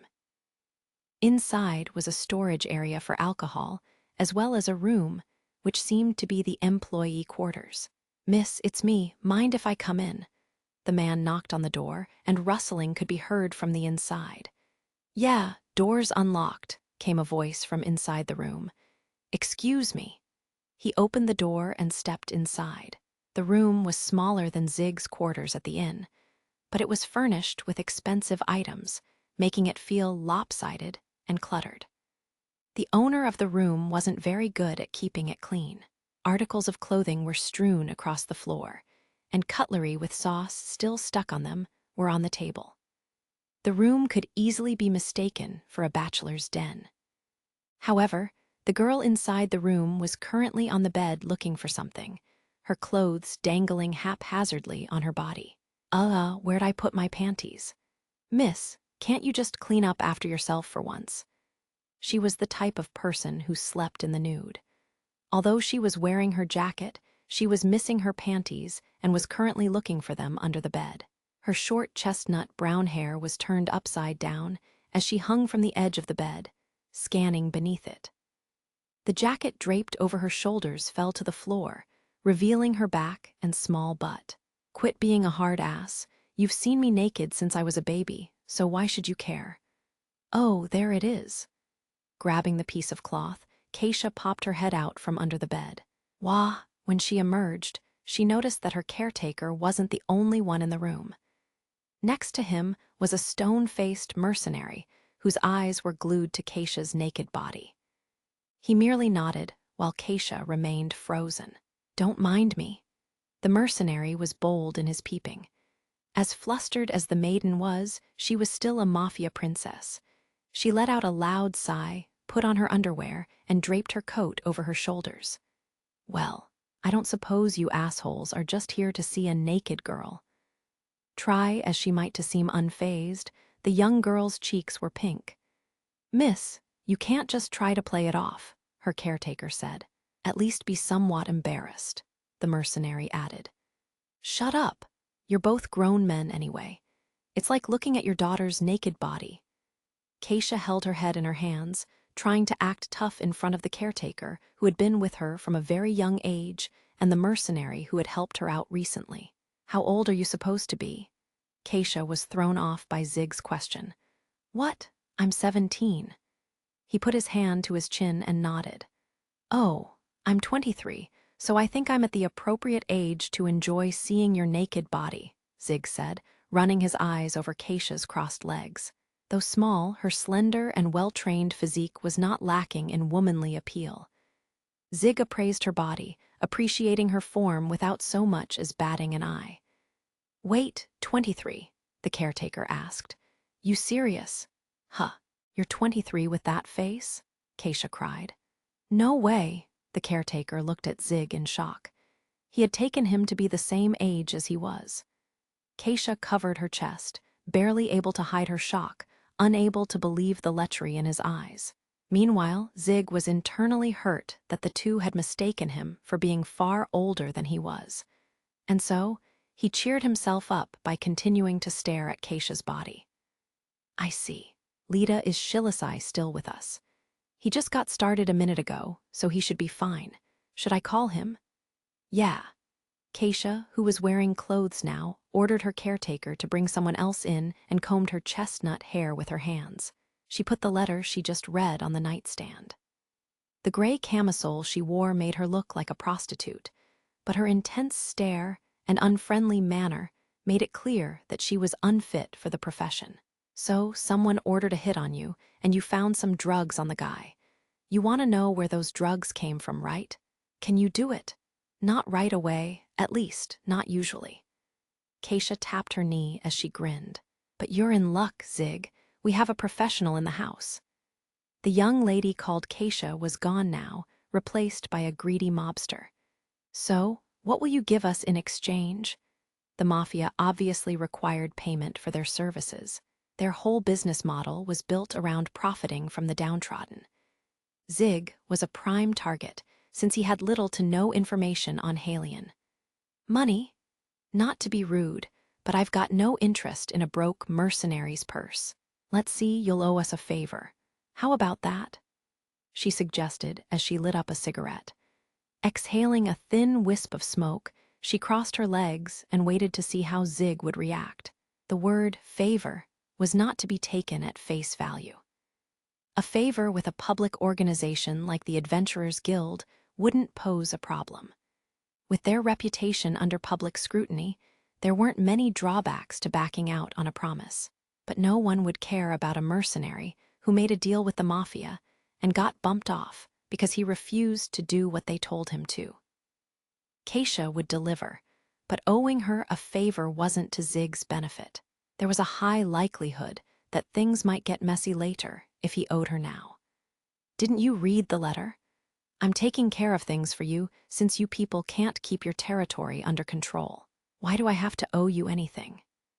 Zig had a point in that the mafia's lack of drug regulation was the cause of his current problems. If they had done a better job, he wouldn't even be here in the first place. But the drug was inside a magic item. Sure as hell wasn't through one of our dealers. You can't blame us because the guy who attacked you happened to have drugs in his magic item. Zig was dealing with someone who was a professional negotiator, and she deflected his accusation. He stayed quiet, not having a rebuttal for that. It was one thing if the mafia were trying to expand their roots, but trying to pin a magic item filled with drugs on the mafia would prove difficult. Then, the caretaker returned. "Miss Shilasai's ready?" Behind him was a pale and skinny man who must have been Shilasai. "Hang on, I'm in the middle of a negotiation right now." "Well," Keisha watched him as smoke plumed from her lips. She was waiting for Zig to concede. The big man, so dedicated to his work, would probably be willing to take a risk or two. Having the mercenary owe them a favor would be highly beneficial. The Jinsuya were powerful warriors, but they didn't take on dirty work or anything that could be deemed an injustice. They were far too honorable to be useful, unwilling to take on tasks that would be a detriment to themselves or the city. Still, having them somewhat in the mafia's pocket allowed the mob to control them to a degree. Meanwhile, this mercenary would do anything for the right price, the perfect disposition for less than legal work. He was strong, tight-lipped, and did pretty much everything. He was the perfect pawn, both for the organization and herself. Zig shook his head in mock disappointment. "Can't be helped. I guess I'll leave for the day." Keisha was taken aback. That was the last thing she expected him to say. She initially wanted to intimidate him with the favor, and then offer her cooperation when she had his promise to work for her in the future. She did not expect him to refuse outright. "Wait, are you sure? What can I do?" The mafia refused to offer help regarding the drug incident. "That's just what I'll have to report to my client." Zig smiled faintly, making it clear that his client was someone of importance. Keisha's brow twitched as she thought about what he was implying. The only reason this man came to her was because of a job. He held no allegiances or affiliations and basically worked for the highest bidder. So, who was his client now? Zig was saying that he would tell them that the mafia refused to cooperate. Maybe he was bluffing, but he had to refer to a certain organization. But which one? An organization that the mafia had to cooperate with when it came to drugs. And then she knew. "You're working for the guild? I appreciate your fast thinking." Keisha clicked her tongue, realizing she'd been had. Halion had an unspoken agreement. The guild would handle any violence the military police couldn't handle, while the mafia managed the underworld. If the mafia weren't going to cooperate, the guild and all its adventurers wouldn't turn a blind eye to it. At the end of the day, the mafia was still a criminal organization. They were only allowed to exist because it was better to have a big criminal organization put all the other small fry in order. She never had a chance to bargain with him to begin with. "Ah, damn it. You should have said that to begin with, Shilasai." "All right here, miss." She blew out smoke in frustration and pointed to the white powder on the table. "Lita filled you in, right? See where that thing's from and what it's for."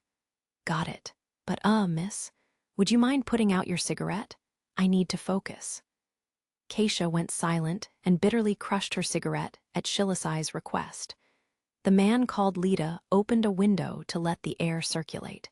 Once the smell had mostly dissipated, Shilasai took a small spoon out of his pocket. He put the white powder on it and produced fire from his fingertip to heat the metal. "Oh." He stopped and gave Keisha an awkward look. "What? Get on with it," Keisha barked. "Sorry, miss, but you kinda stink. Could you go away for a sec?" "Fine." Sometimes words can cut deeper than the sharpest sword. With due respect to Keisha, her room wasn't what you would call dirty, despite being messy. She also understood that Shilasai was talking about the smell of tobacco, which tended to be far smellier to people who didn't smoke. Even so, a girl her age getting told by a stinky middle-aged man that she stank was a mental blow. She went to a corner of the room without so much a shift in her expression and sat down. She pulled her legs up to her chest, as if putting herself in a fetal position would protect her. That was ruthless. Zig cast a pitying gaze toward Keisha while Lita's veins popped in anger. Maybe I should knock out some of his teeth. As rude as the mafia were, it was a little bit much. Anyway, I'm starting now. Shilisai began his appraisal, oblivious to how much his words affected Keisha. Though Shilisai's insensitivity wasn't a byproduct of his beloved drugs, it was just how he was as a person. White smoke began forming out of the mound of white powder, and Shilisai immediately inhaled it. Ah! He couldn't help but moan in pleasure. He exhaled, albeit with some hesitation. His pupils dilated, and his pale skin gained a slight flush. His breathing grew ragged with excitement. Meanwhile, Zig and Lita grew disgusted by his ecstatic reaction. Watching a man get high didn't incite any form of pleasure. Watching a monstrosity in the wild was far more entertaining. A few minutes passed. Shilisai reported his findings after coming down from that high. It's a drug that enhances your senses. I think it's some kind of magic jute, a type of jute loaded with mana. Even Zig knew that magic jute was famous and figured that it was native to this continent. Lita frowned as they heard what the drug was made of. Whatever it was used for, it didn't seem to be good. Magic jute, that's powerful stuff. One wrong move and you're an addict for life. That's strong. The addictive properties by itself aren't that powerful, but it has practical uses. Practical uses, that meant it could vastly enhance one's senses. Apparently, you can count every raindrop in a thunderstorm when you're on this thing. The drug doesn't alter your mental state much, so it's more suited to precision work than combat. A lot of folks use it for engraving, I hear. Apparently, it also increases your confidence, so you'll be willing to take more risks. Engraving? Right. That explained why the drug was found inside the magic item. The craftsman who made the bracelet relied on magic jute to do his engraving work. Gant's assessment of them being lower than third rate was correct. Is magic jute circulated here? Don't be stupid. This thing's practically a drug. In our fair town, we have an agreement to ban those things. No, we only allow white powder that makes you happy for our lovely children. I see. So where'd this thing come from? Zig didn't care about the legalities of the substance. He was interested in where practical drugs were allowed, but what he cared about more was the drug's origin. Shilisai answered him proudly. There's only one place you can get this kind of purity and quality. Lita frowned, like he just bit into a bitter bug. Strigo. The empty teacup was set down on the table, its lip traced by a white finger. Strigo was that a city to the west? I've heard stories about it. They say it's not very safe. To say that Strigo isn't safe is a light way of putting it. Kirk expressed his disagreement with the statement since he had once visited the town to observe it. He smiled sardonically and pushed up his glasses. That town is exceptionally dangerous, and I'd rather not have any dealings with it if possible. Halion was caught up with drugs from Strigo some time ago. We lost some of our adventurers. Sayasha held out her cup, not interested in the slightest. Kirk observed her as he refilled her tea. However, he couldn't get a read on her emotions. He thought that she would know something about the missing adventurers, but perhaps he was overthinking it. He smiled wryly and set aside his suspicions before continuing. What do you know about the living conditions in Strigo, specifically? Sayasha's answer was looking him in the eyes and shaking her head. She was passionate about her interests, but had zero interest in all other things. In this case, she wasn't interested in learning about other towns because she was currently passionate about adventuring. The crucible of chaos, that's what Strigo is in a nutshell. Strigo had no real ruler. Mafia families and drug cartels constantly fought for power, and the ruler was whoever came out on top that particular season. Once a leader had been decided, other factions would try to take him out of the equation. They would conspire and wait for the opportune moment to betray each other and get the best deal for themselves. The nail that stuck out was hammered down. The nail that was hammered down was removed completely. It was survival of the fittest. The town had a mayor, but he was nothing but a figurehead. However, to say that the mayor was incompetent would be cruel. There was once a mayor who made promises to eradicate the mafia. The next day, his head, as well as the heads of his wife and his daughter, were impaled on stakes, their faces forced into smiles with clothespins. The sight was more than enough to get the citizens of Strigo to give up on their little uprising. After 3 such mayors, no one wanted the spot any longer. Candidates started pushing each other into the seat. It was now seen as the worst job in Strigo. Drugs continued to infest the town, slowly but surely rotting it away. Those without employment, but too weak to join the mafia, stole from those weaker than themselves, creating a vicious cycle. Being in the mafia wasn't that much better, since many died in their open conflicts. That was just a regular day in Strigo. Strangely, the population of the town remained somewhat stable. No matter how violent Strigo was, it was never wanting for newcomers. It was all because the town welcomed everybody into its walls, such as those who could no longer show their faces in the light of day, were rejected by society, or were without a place to belong. They all had one destination: Strigo. That's what Strigo is like. It makes all the happenings in Halion seem trivial by comparison. Do you now understand the complications that might arise in dealing with those people? His explanation finished, Kirk looked to see Sayash's reaction. He had been expecting her to be enraptured by his story. Unfortunately, she seemed to be taking it in stride. Really? Now I have a hankering for skewered dumplings. She seemed conflicted as she contemplated how many lumps of sugar she would add to her tea. She finally decided on 2. She stirred her cup, sipped it, and nodded with satisfaction. Kirk remained silent. That's all you have to say? Kirk had to bite his tongue as he continued to observe Sayasha. She didn't seem to be putting on a front like other hot-blooded adventurers. If only she did, it would make dealing with her a lot easier. I think you would do quite well in Strigo. He flung a sarcastic comment as a last-ditch effort to get her to react. Although the average person would be offended by this, the comment flew over the head of this anomaly that was a witch. I quite enjoy this city. I have no intention of moving. Not anytime soon. Sayash's face bloomed into a smile while dark clouds hung over Kirk's head. He really wanted this walking catastrophe out of his town as soon as possible. However, she was such a talented adventurer, and the guild couldn't afford to lose her, especially given the current situation. The witch smiled cheerfully, perhaps aware of his anguish, perhaps ignorant of it. Aren't you happy, Kirk? Sayasha asked. So happy I could cry. Kirk winced as conflicting emotions roiled inside him. In any case, he works fast. I can't believe it's only been a few days since I commissioned him. Kirk casually wiped a tear from the corner of his eye and returned to the original subject. He hired Zig for his connections, and because he was easy to use.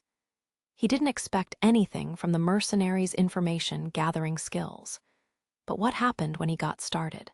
He found drugs in the magic item of his assailant, and it didn't take too much time for Zig to report back that they came from Strigo. Seeing that the claim was backed up by the Bazarta, Kirk had no reason to doubt its legitimacy. Zig's speed and accuracy rivaled that of an information broker, and it shook Kirk's definition of a mercenary. In actuality, Zig had been caught up in numerous problems. However, getting these results was proof of his initiative. He didn't outsource his work, but did everything himself. In fact, his ingenuity was so boundless that, when he was in a mercenary group, he was deemed unfit to be a commanding officer. Zig is very passionate about his work. Well then, Sayasha got up after finishing her tea. Her mind was already set on fighting. You're going? Yes. It seems like things may get violent. Where is the location? We just got word that the assassin's killer is hiding in a small shop up north in the Pleasure District. Look at this. Sayasha's eyes widened in surprise. Right under the mafia's nose? That's quite bold. The best place to hide a tree is in a forest. I guess it worked because they haven't been found yet. Kirk scoffed despite complimenting his enemy. The Bazarta would rage if they found out. In a world where reputation was everything, they couldn't afford to remain silent, even if this whole thing was because of the Mafia's arrogance. I've informed Zig of the location as well. He should be in the Pleasure District now. He'll probably be on his way soon. Then, I have to get going if I don't want to be late, Sayasha said as she flailed her arms in excitement. She seemed motivated enough, but one thing still bothered Kirk. The enemy is highly skilled. It might be dangerous for a pure mage like you. Mages were generally bad at close range. As powerful as they were, casting spells took time and commitment. Unlike monstrosities, a single swing of a sword was all it took to kill someone. Dodging enemy attacks while casting spells required a lot of practice. However, just casting wasn't enough, because you needed to gather mana at the same time. Even those who called themselves spellblades were mostly swordsmen who happened to be able to use magic. They didn't use swords and magic at the same time.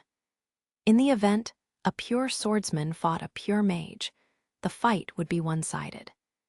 Either the mage would defeat the swordsman with his spells before his opponent could get close, or the swordsman would defeat the mage before he could finish casting his spells. Sayasha didn't have a problem if all she needed to do was eliminate a threat without worrying about collateral damage. However, she needed the suspect alive to get information out of him. Since Sayasha would be taking the initiative, capturing him from a distance would prove difficult. "Kirk, are you worried about me?" Sayasha looked surprised only for a moment before she smiled and met Kirk's gaze. Her grin was mocking and bewitching at the same time. Although her smile was enchanting enough to bewitch an ordinary person, Kirk's pragmatism was not so easily shaken. "Of course, we are friends, are we not?" His fearless gaze was sharp and calculating, filled with a hidden desire, a very human gaze, though it strangely held no malice. Sayasha smiled, finding his answer satisfactory. "I am pleased to hear that, but don't worry. Although I am only a greenhorn as an adventurer," she stopped and looked over her shoulder at him, "I am a seasoned manhunter." Criminals tend to be quite vigorous in their work. That was due to their clear sense of purpose and the awareness that their evil deeds weren't going to cover themselves. Armed with the knowledge from his past experiences, Zig quickly made his move. He headed to the location Kirk's messenger had told him about, which was a vacant house in a corner of the Pleasure District. It was quite a bold move.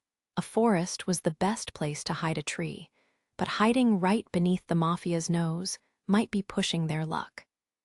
The messenger said that reinforcements were on the way, but speed was of the essence. Zig doubted he would be able to enjoy their help. "My guys have surrounded the place," Keisha said, proud of her prep work. "We're not letting a single rat escape." Zig had originally planned on going alone, but Keisha insisted on coming with him after hearing about the suspect's hideout. She sent a bruised Shilisai to tell Vano what was going on and ordered Lita to assemble the troops. Under Keisha's lead, they wasted no time in surrounding the building. Keisha glared at the house, veins threatening to pop. These bastards got some nerve. She did not take kindly to her territory being infiltrated and used as a hideaway, and without her permission at that. "Careful," Zig warned her as he stepped forward. "We don't know how good these guys are." The fact that they had remained hidden from the Mafia meant there hadn't been many of them. He doubted that these few remaining agents were as competent as the assassins who attacked him the other day, but it was best to be safe. "My job is to capture them," Zig said, subtly telling Keisha not to rely on outside help. It calmed her down a little. "I know, I don't want my guys to die needless deaths too. We're counting on you, Mercenary." The big man wasn't a fiend, but he could be ruthless. Keisha understood that he wouldn't help her if circumstances shifted his priorities. She felt reassured as she watched him walk toward the house. She didn't know who these idiots who thought it was a good idea to stir up trouble in this city were, but they were done for. As strong as they were, there was no absolute certainty when it came to combat. As soon as he entered, a blade came to greet him. A short sword flew at him from his left, and he stepped back, dodging it while still holding on to the doorknob. The door closed on the man, pushing him outside as he lost his balance. Zig planted his foot firmly in the man's back, causing him to tumble onto the ground. His cheap, short sword clattered to the ground as it slid away from him. "You can have this one." Keisha and the others were stunned at the display, but quickly regained their senses and jumped him. Well, what have we here? Get him. Jaya, stop." The man cried pitifully as Zig made his next move. He stepped closer, remembering the room's layout. "I think it was around here." Zig stood about a meter to the right of the door and clenched his fist. "HMPH," he grunted as he unleashed a powerful punch. The fierce right blew a hole through the wooden wall like it was a cookie cutter. "WH what?" Zig grinned after hearing the surprised yelp from behind the wall, knowing that he had made the right decision. His right arm reached out, successfully grabbing his target's neck. He squeezed harder, dragging his opponent's head and forcing it through the hole he just made. Chaos erupted in the building.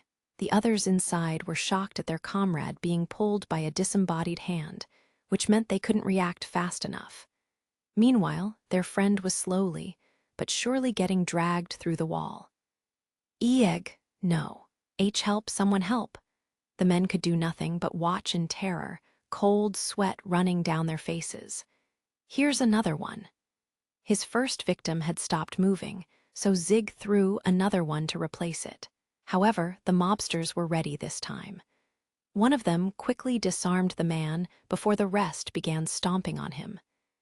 At this point, the differences in individual strength didn't matter. The violence of sheer numbers overwhelmed it. That's it for the ambush. 2 had been incapacitated, but Zig no longer had the element of surprise. He had expected that the enemy would hunker down in response to his attack. It was only a matter of time before they noticed they were surrounded by the mafia.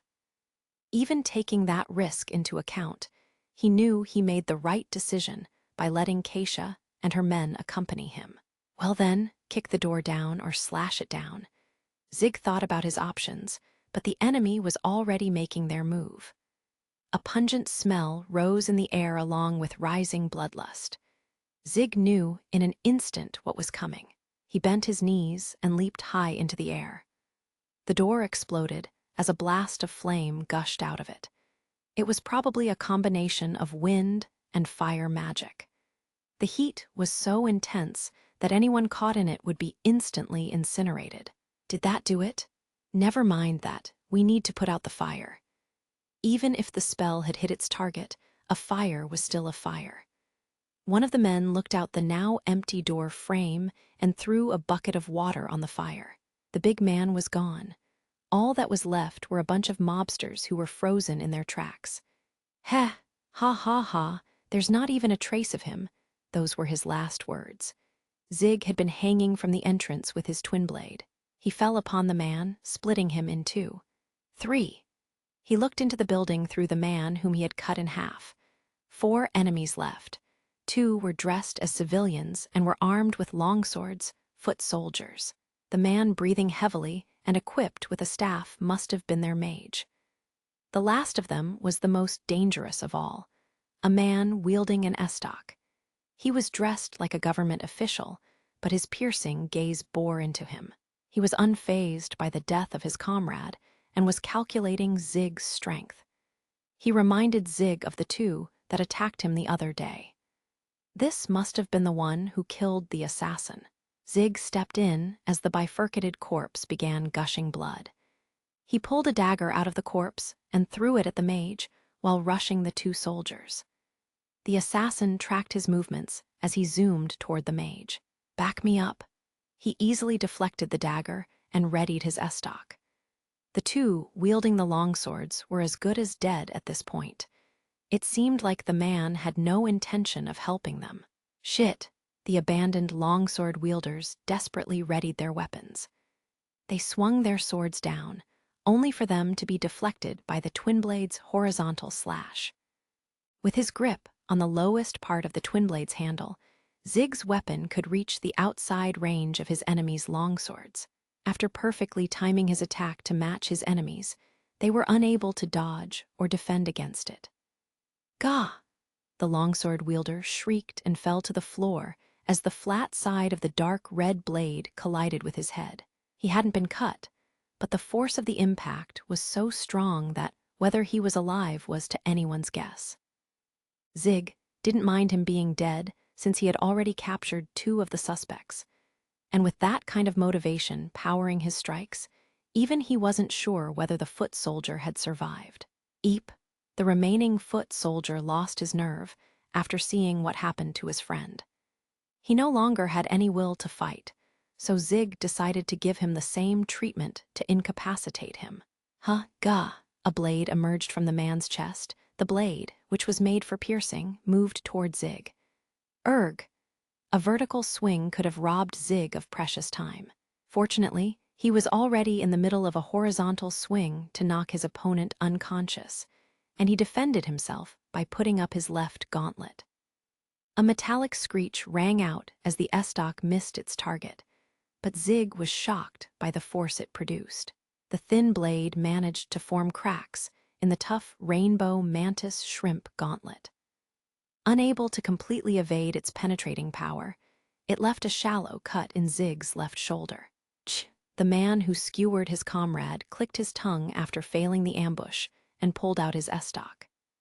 As his comrade fell on his knees, he ran his sword through his neck, severing his cervical vertebrae and causing the man to go limp like a puppet whose strings had been cut. "Thought you were on the same side?" Zig asked, knowing he wasn't going to get a reliable answer. The man laughed and shrugged. "Wouldn't you rather be killed by your own friends than face torture?" The man joked as he cast a sideways glance outside. Beyond the burnt doorway, 2 of his friends were already captured by the mafia. "I'll kill them too once I'm done with you." "Doesn't sound like good business. Want me to teach you how to make a living?" The man with the estoc turned his piercing eyes toward Zig. "Oh," Zig raised his arm toward his opponent and beckoned him to come. "One job at a time," Zig answered him with a fearless smile. "Make sure you do it right. Mind enlightening me?" The man grinned as he sank into a ready stance. He took a step back with his left foot, the right side of his body facing forward. He folded his right arm toward his chest. Poised like a spring, this was the best form for an estoc, a thrusting weapon. In his left hand, he held a dagger in reverse grip, although he kept it close to his waist for some unknown purpose. "Sure, I'll even give you a discount. Let's see, your life should be payment enough." Zig lowered his hips and took a step back with his right leg, facing the left side of his body forward. The top blade of his twin blade was pointing down, while the bottom blade was pointed at his opponent in a tail guard. They observed each other's stances, calculating one another's strength. The man dangled the point of his estoc playfully and grinned. "Life is cheap in your line of work too, huh?" "Sure is." They kept their eyes on each other, looking for an opening to exploit. The estoc man wiggled the tip of his blade as if inviting Zig to attack. Zig's twin blade remained still, waiting for its moment to strike. The man made the first move. He glided forward, not making a sound. He shifted weight on his back foot to propel his front foot, allowing him to lunge quickly at Zig. An average swordsman would be caught off guard by the sudden motion. The lowered sword tip bounced as it went straight for Zig's hand. HMPH. Suddenly, the man stopped and retreated. He pulled back his lead foot and arched away. The dark red blade missed his chin by inches. The wind created by the sword whipped at the man's face and shook his hair. He looked less than pleased now. If he hadn't dodged the attack, his face would have gone missing before his estoc could make contact. The twin blade far outclassed the estoc in matters of reach.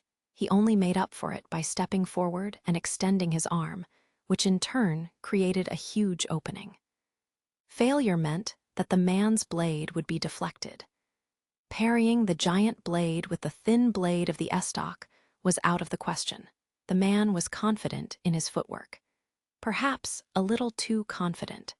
It was a unique style that allowed him to avoid swords and move in to stab his opponents. However, he knew from the beginning that it wouldn't help him today. He was up against an overwhelming aura. He felt it the moment he saw Zig. Despite having this much power, he maintained his defense with persistent vigilance. His eyes were old and seasoned like an experienced assassin. That monstrous strength was just plain cheating. However, it wasn't like the man was completely at a disadvantage. The man who had seen a blade go past his eyes came to a conclusion. The pressure of Zig's blade would have been enough to cause the average person to flinch, but the assassin was different. Unfazed, he quickly made his next move. Sliding his front foot to advance, he unleashed the built-up power in his right arm. The point of the estoc was now a blur as it targeted the gap in the twin blade's swing. Large weapons were powerful and had superior reach, but in exchange, they had large openings when they attacked. There were ways to compensate for this, of course, but the man was so confident in the speed of his thrust that he thought he could slip through. He needed to land the first blow. The man thought he would tear through Zig's arm, but his eyes widened when a shrill sound rang out and he felt his own arm being lifted. Huh! Zig didn't bother changing the direction of his top blade. Instead, he lifted his bottom blade to deflect the man's estoc. Erg! Before he could think, the man jumped backward, avoiding a left roundhouse kick. He was rattled, but only for a moment. He regained his composure immediately as he landed and adjusted his view of his opponent's power level. The big man was faster than he looked. He initially thought his heavy weapon would hamper his speed, but now he understood why the double edge was so dangerous. Although it was difficult to wield, being able to wield it properly granted its user incredible power and reach while covering his openings. However, that came with costs. You're so occupied with physical enhancement that you can't use any other spells. Having missed his kick, Zig dug his bottom blade into the floor to stop its momentum. The wooden floor now had a crack in it. The top blade was still pointed at his opponent. He's not too far off the mark, Zig said to himself, keeping an eye on the man who had dodged his kick. The precision of his opponent's attack had surprised him. Even he couldn't produce that kind of speed without a running start. The attack would have been impossible to deal with for longswords and greatswords, but the twin blade had been able to manage. While his unique footwork was dangerous, the warriors of the Jinsuya moved in a similar fashion, so it wasn't Zig's first time seeing it. Zig had the advantage when it came to close quarters combat. However, his opponent knew that too. The fact that he hadn't retreated meant that he had something up his sleeve. It was clear that his opponent's strength didn't lie in one-on-one combat. The man moved. Unlike his earlier sliding motion, he stepped forward as if to strike. The change in movement alerted Zig, and he smelled the pungent odor of offensive magic. He kicked off the floor and jumped backward just as a stream of flames shot past his face. The flamethrower temporarily separated the man and Zig. The mage the man protected earlier used a powerful fire spell to support him, not really caring about burning the wooden building to the ground. That's reckless.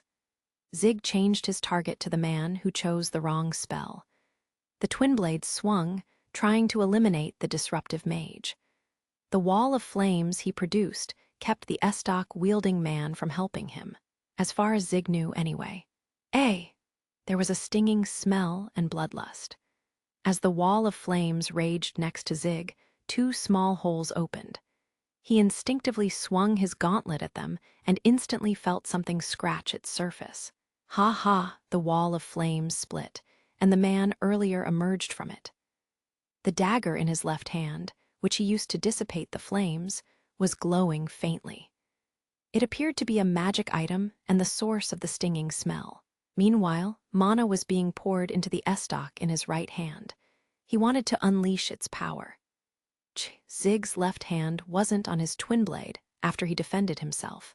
His weapon was currently over his shoulder, only supported by his right hand. Using the twin blade to defend himself in this position would be impossible.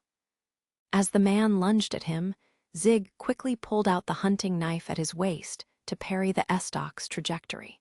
His arm rattled from the impact as a shrill metallic clang filled the room. The attack was far too fast and heavy to be an ordinary thrust. The hunting knife was advertised for its durability, though it already served its purpose after a large crack formed on it. The combination of skilled swordsmanship and powerful magic items was so dangerous that it left Zig without words. Although he managed to stop the estock's attack, its maneuverability could not rival the twin blade. The man wasn't shocked to see his lethal blow parried and pulled back his estock for another attack. Zig threw the cracked knife away and blocked the tip of the sword coming for his chest with the flat of his twin blade. The man swung the dagger in his left hand now that Zig was on the back foot. He was out of his reach, but Zig could feel the sharp sound of wind, 2 of them coming at him. Reading the dagger's trajectory, he held up the twin blade to block it. The loud gusts dissipated with a dry sound. The magical wind blades immediately lost their form after colliding with the blood crystal-clad dragon blade. Not a scratch was left on the high mana purity blade, showcasing its durability. 2 magic items? What a luxury. I feel safer the more options I have. I thought you were bad at projectiles, but that doesn't seem to be it. Even if you don't have the spare mana for it, I don't get it.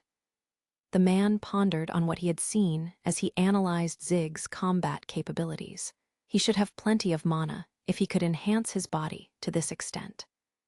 Utilizing magic items might reduce his overall damage output, but they would increase his overall combat strength due to the options they provided.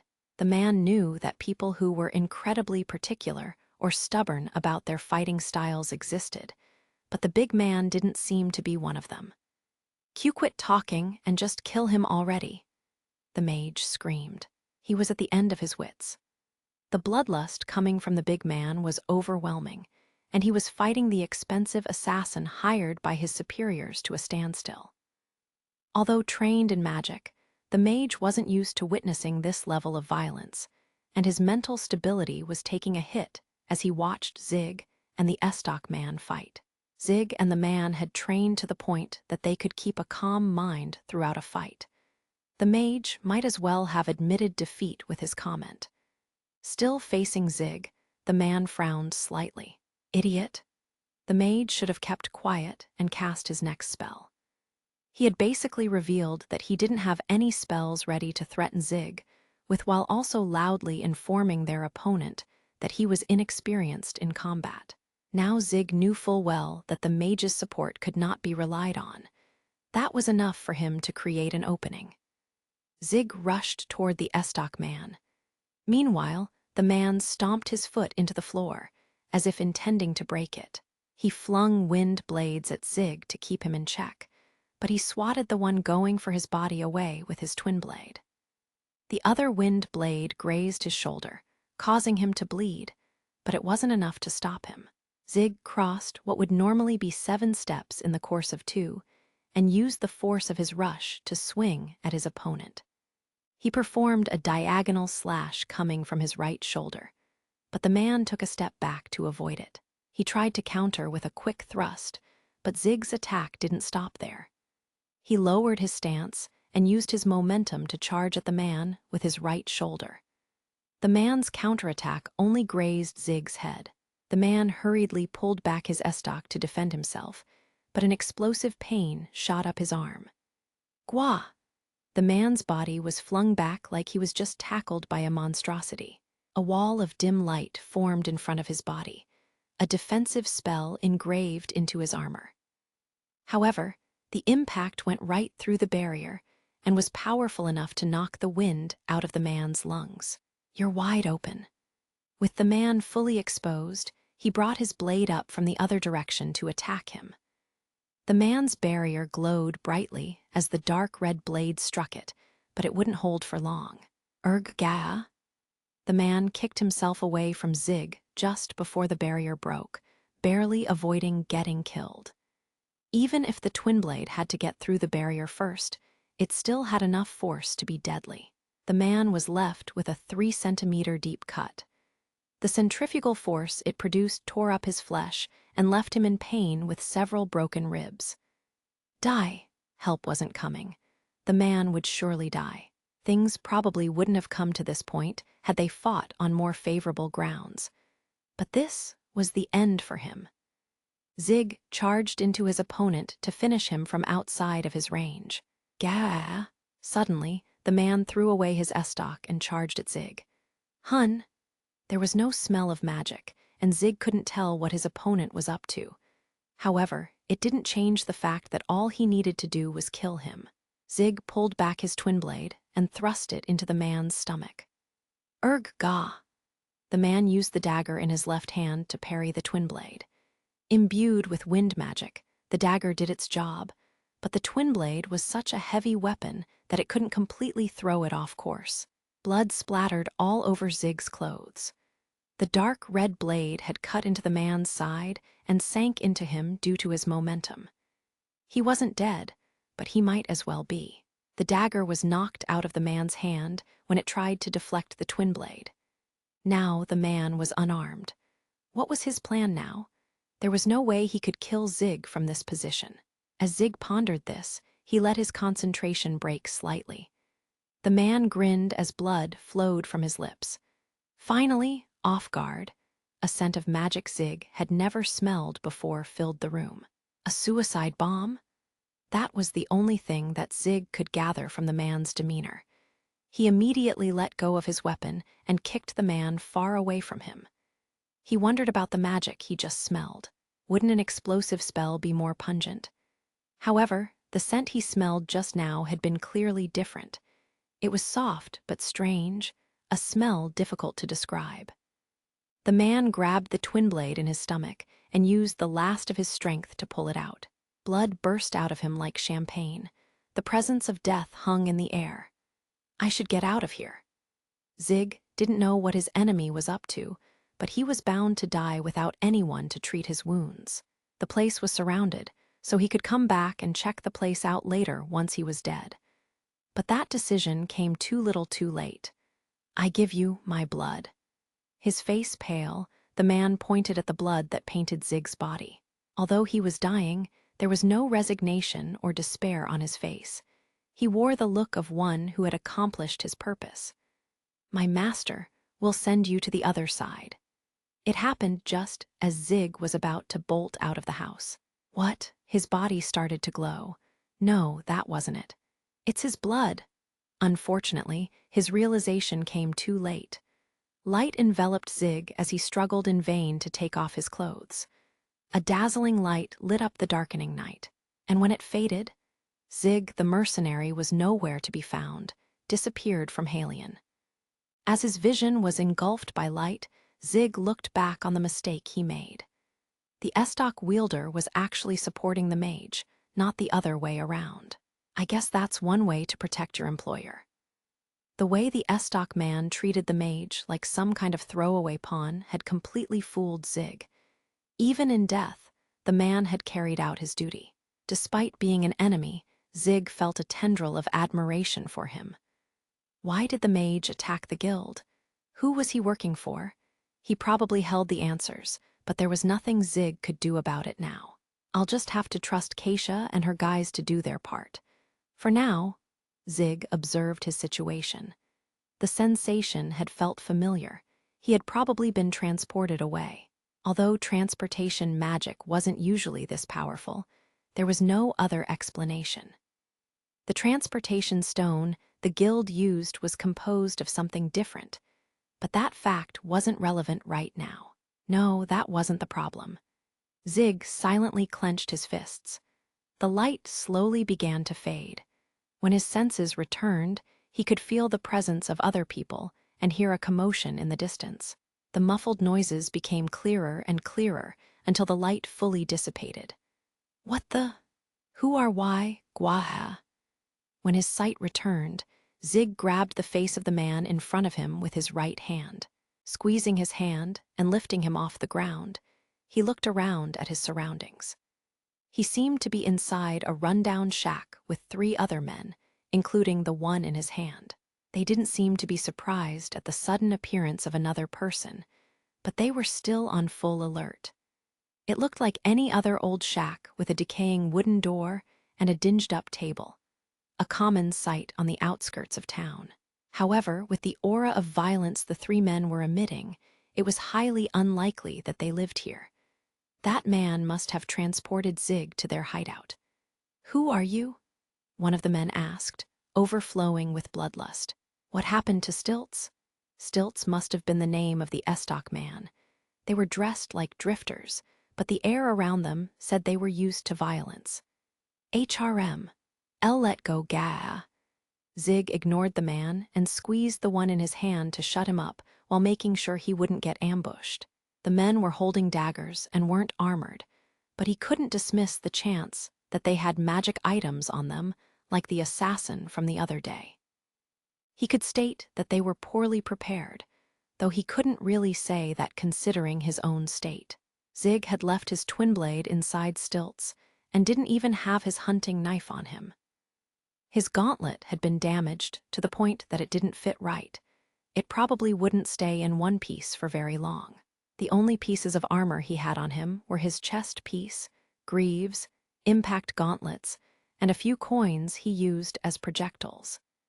He didn't know how many shock waves his impact gauntlets had left. He didn't use it very often, but every time he did, he always cranked the output. What a depressing state to be in. "If you won't give us an answer, we'll beat one out of you." Those words were their signal. Zig ignored the man who was threatening him with a dagger and threw the man in his hand at the other, who was quietly casting a spell. "Gwa!" The man dodged his comrade and continued casting, but Zig flicked a coin at his neck. Although the small cut it left behind didn't make the man flinch, the indigo adamantine coin dispersed the mana in his spell, taking him aback. Zig used the opening to close in on the other man. He blocked the dagger with his left damaged gauntlet and landed a body blow with his right. The powerful punch landed right below his ribs with a dull thud, causing the man to curl up as he ejected bile from his mouth. With his face lowered, Zig followed with a knee to the face, breaking his nose with a gush of blood. HMPH. He pivoted on his right foot and smashed the now defenseless man's Adam's apple with a left straight. Zig felt something crumple through his hand. "Erg!" The man couldn't scream. His throat crushed, he crashed into the wall. Zig wanted to use his impact glove sparingly, but the damage it could inflict on the man's windpipe would have him die in a few minutes if he did. Although the people of this land had healing magic to recover from most life-threatening wounds, cutting off their breathing would leave them unable to cast spells. At that point, the body's natural weakness would take over. With one of the men incapacitated, Zig picked up the dagger he dropped and threw it at the man he had flung earlier. "Jaya!" The dagger plunged deep into the man's thigh as he was getting up. He tumbled back with a scream. Zig was about to close in for the kill when he smelled magic in the air. The remaining man threw 2 ice blades, though with a slight delay between them, in a cross pattern to try and rip Zig to shreds. He leaned over to dodge the vertical ice blade and jumped over the horizontal one. "Gotcha!" The man was waiting for Zig to jump and activated his bracelet that was actually a magic item. It produced a stone spear without casting, and he hurled it at Zig when he landed. He would have been able to deflect it if he'd had his twin blade, but there was no use crying about something he didn't have. Zig put up his gauntlet to block it and barely kept himself from falling because of the impact. The gauntlet made an unsettling noise, but it managed to protect him. He ignored his ragged breathing and avoided a second shot before kicking a chair he found nearby. The chair flew toward the man's arm, messing up his aim. Just as the man was about to use his magic item again, Zig came right at him. He charged, right elbow pointing like a spear.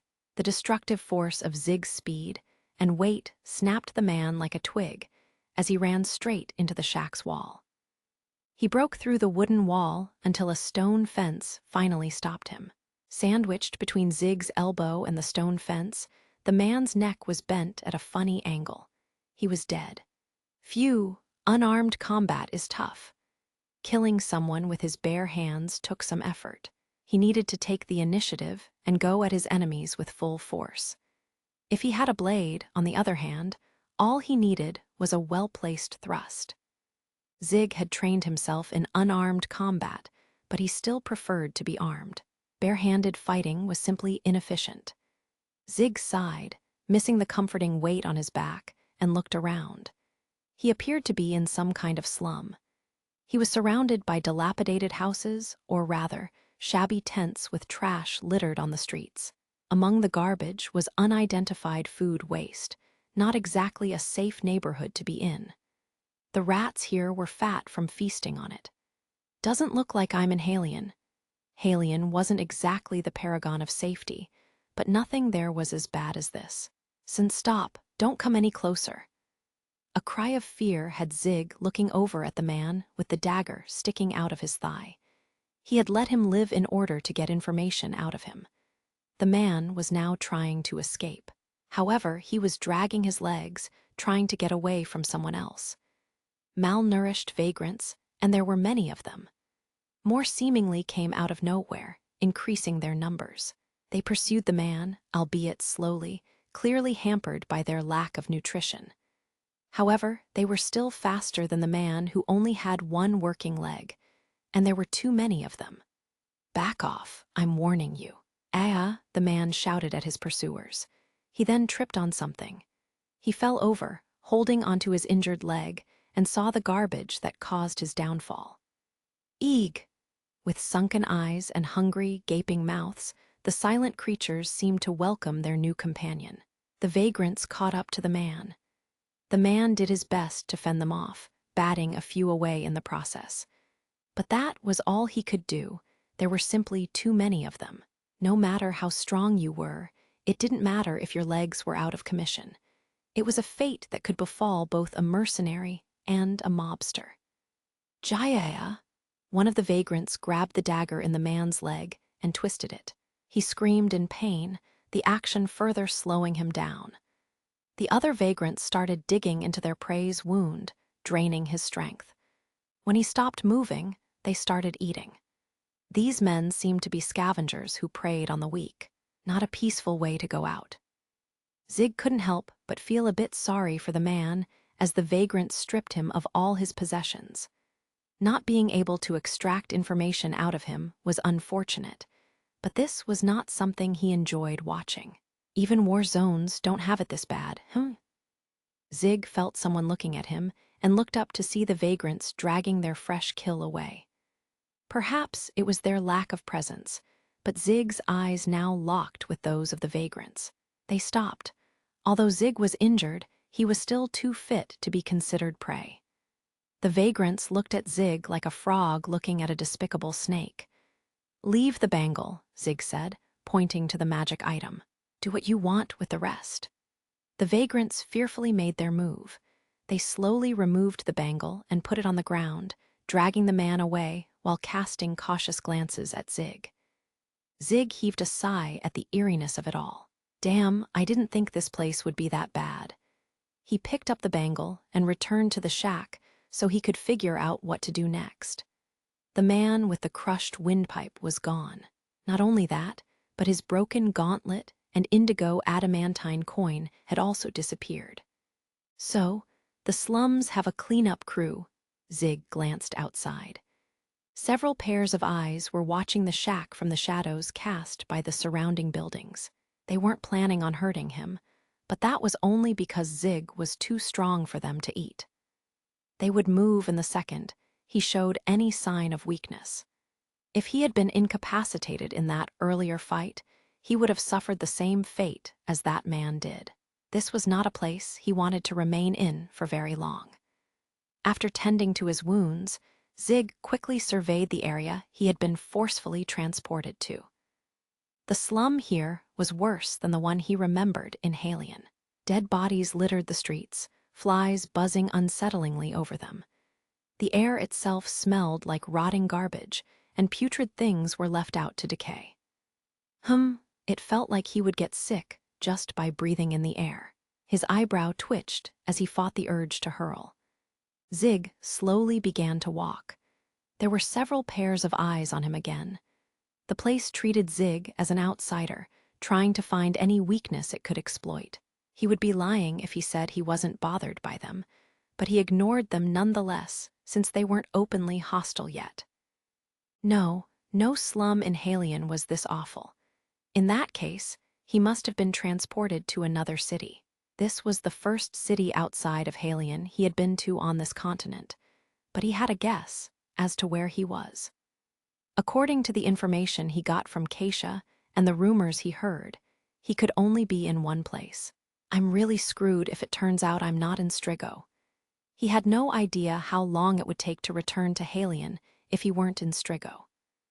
Zig was an experienced traveler, and he was quite confident in his ability to return to Halion even if it took some time. He was mainly worried about his client. He couldn't imagine what Sayasha would do if she found out he was missing. She had been adjusting slowly to human society, so she shouldn't go too crazy, however. At the end of the day, she was still a witch. Even if she looked human and spoke like one, she wasn't human. Her values and principles were highly dangerous by normal standards. He could only hope that it would only leave Kirk with a few stomach ulcers. If I can just send her a letter, Zig stopped after walking on full alert. Nothing had changed. It was still a slum densely packed with tents which may or may not be empty. But one thing had caught his eye. Is that a church? A familiar-looking building stood, looking very out of place. The small stone building was weathered and run down, decorated with several holes. It was its distinctive shape that set it apart as a building many knew as a church. Zig found it ironic that a church would be situated in such a hellhole. Doesn't look like people come here? Intrigued, Zig walked toward it. There were no footprints or signs of life, and he couldn't feel anyone around either. Strange, Zig said to himself as he looked at the church's surroundings. Although it was dilapidated, it could still be used as a shelter from the elements with a little work. In this hellhole, he assumed that the vagrants would have used it as a roost. However, the omnipresent eyes of the vagrants had all but disappeared. Zig was disturbed by the silence. It was like a forest without the sounds of any insects or wildlife. He stayed silent and squinted to see if anyone was inside. Didn't look like it. He walked quietly toward the building so as not to be heard and peered inside one of the holes. As he expected, the place didn't look like it had any inhabitants. Maybe the vagrants are highly religious. Really, though? Zig thought about what he said for a few moments before entering through the front door. That is, if the church still had a door. Pews were lined up inside the church, and at the back was a disproportionately large statue. Zig stepped closer to the statue and looked at what once must have been a solemn sight. The statue had not been exempted from the decay and damage of the slums. Its head was missing, and so were its arms that looked like they were positioned in prayer. The damage seemed too deliberate to be caused by the elements, but there were no traces of people around. Just as he was beginning to think the vagrants were truly religious, a voice came down from the statue. You can wish, but I don't recommend praying. His hair stood on end. He felt as if he had been shot with an arrow right after defeating an enemy on the battlefield. It was an instant cold, sweeping away whatever warmth he had felt up to that moment. An enemy? Where? He jumped back, those words flashing through his mind. His body moved before his brain did. Without his weapon, he was more on edge than usual. In contrast, the voice laughed innocently at him. Wow, you're fast. You're like a cat that got sneaked up on. He looked up to find a woman sitting on top of the headless statue's neck. Voluminous dark purple hair cascaded down her back in a wild fashion. She looked like she was in her late teens. She was slightly shorter than Sayasha, and she wore a ragged robe over her thin body. Her limbs peeking out of the hem were a sickly white. They could be called beautiful, but just barely. Despite wearing what might as well be sackcloth, it did little to conceal her beauty. The woman brushed her deep purple hair from her shoulder and looked down at Zig with glowing golden eyes. "Never seen you around before, and you don't seem like you're one of them. Tell me, who are you?" Her sharp gaze made her look much older. Maybe it was a product of living in these slums, or maybe it was a symptom of it. "I'm just your everyday mercenary," Zig answered cautiously, fighting back the urge to sigh at being unarmed in this situation. The woman widened her eyes and began to laugh. "Heh, ha ha ha, a mercenary. In this day and age, if you're unemployed, you can just say so." The woman's laughter echoed in the silent church. As the woman said, mercenaries were not regarded highly on this continent. Without war, there was little need for soldiers. Or maybe Zig's homeland was just so war-hungry that there was a constant lack of them. Without the need for mercenaries, the local fighters changed professions. Some became adventurers, some joined the mafia, and those with a stellar track record, or just well-connected, became regular soldiers. Losers and degenerates who couldn't make it in any of those professions started calling themselves mercenaries as a form of self-consolation. Zig was establishing himself as a reliable mercenary in Halion, but such was the state of his job on this continent. "You look kind of violent, but you really don't seem like one of them. Who is this them you keep talking about?" Zig asked the woman who had her head tilted and arms folded as she sat on the statue. She opened one of her eyes to cast a sideways glance at him and scoffed. "The Kararak. They've been doing their business here lately. They may look like your average vagrant, but they're a lot more dangerous. Only the people on the surface get tricked by that act, though. Well, that's all they need to do. What? You think playing dumb will make me stop suspecting you? That's kind of insulting." The woman squinted, the atmosphere growing heavier. "I'm guessing you think you can beat a little girl even when unarmed. Sorry, my control over magic is... Are you talking about those 3 guys in the shack?" Zig cut the woman off. "About a 10-minute walk from here." She looked suspiciously at him still, but it seemed like she had a feeling where this was going. "Yes, what about them?" So what if he knew about their hideout? She started gathering her mana, implying that it didn't matter. Getting on one knee, she casually covered her mouth to conceal her incantation. "I killed them, all of them." "What?" Her incantation dissipated with a gasp. The big man made his statement in such a matter-of-fact way that the woman did a double take and looked more closely at him. It was then that she noticed something: the copious amount of blood on his body. The blood blended with the inconspicuous colors of his clothing and was further concealed the latent stench of the slums. The man was painted with it. She could tell that it wasn't his own when she saw that it reached his boots. If it were his, he wouldn't be able to converse with her so calmly. There was that much blood. "I won't go into details, but they transported me here. I'm pretty sure they hate me." The woman was at a loss for words. Zig stretched his shoulders and cracked his neck. "But if you insist on fighting, I'll take you up on it. I don't make a habit of fighting for free, though." He slowly raised his arms into a fighting stance. "Hold it." The woman gave the sign for him to stop. "It seems clear to me that this is all an unfortunate misunderstanding." "I don't mind. I'm used to being misunderstood." "You really shouldn't be. You can't just go fighting everyone who misunderstands you." The woman jumped off the statue. She raised her hands and slowly approached him. Being unarmed was no guarantee that a mage couldn't hurt you with magic, though. "Stop right there," Zig warned. "Don't come any closer." "Sorry. I'm really sorry, so can you please stop looking so mad?" This was how he always looked, Zig wanted to quip. He dug into his pocket and flicked a coin at the woman.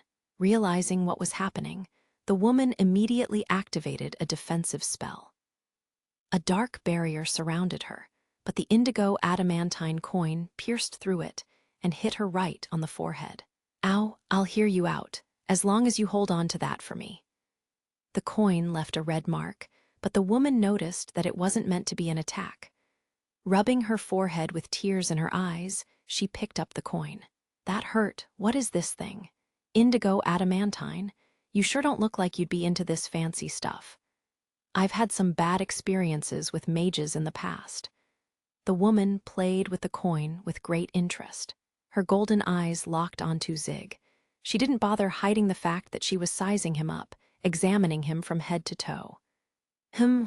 Yes, I see. Those gold eyes looked like they were glowing. Zig thought it made her look like a weird bug. Okay, we obviously got off on the wrong foot, so let's start by introducing ourselves. Satisfied, the woman nodded magnanimously. She stuck out her right hand, purple hair flowing and golden eyes shining. Her motion was oddly stiff for requesting a handshake, probably because she wasn't used to it.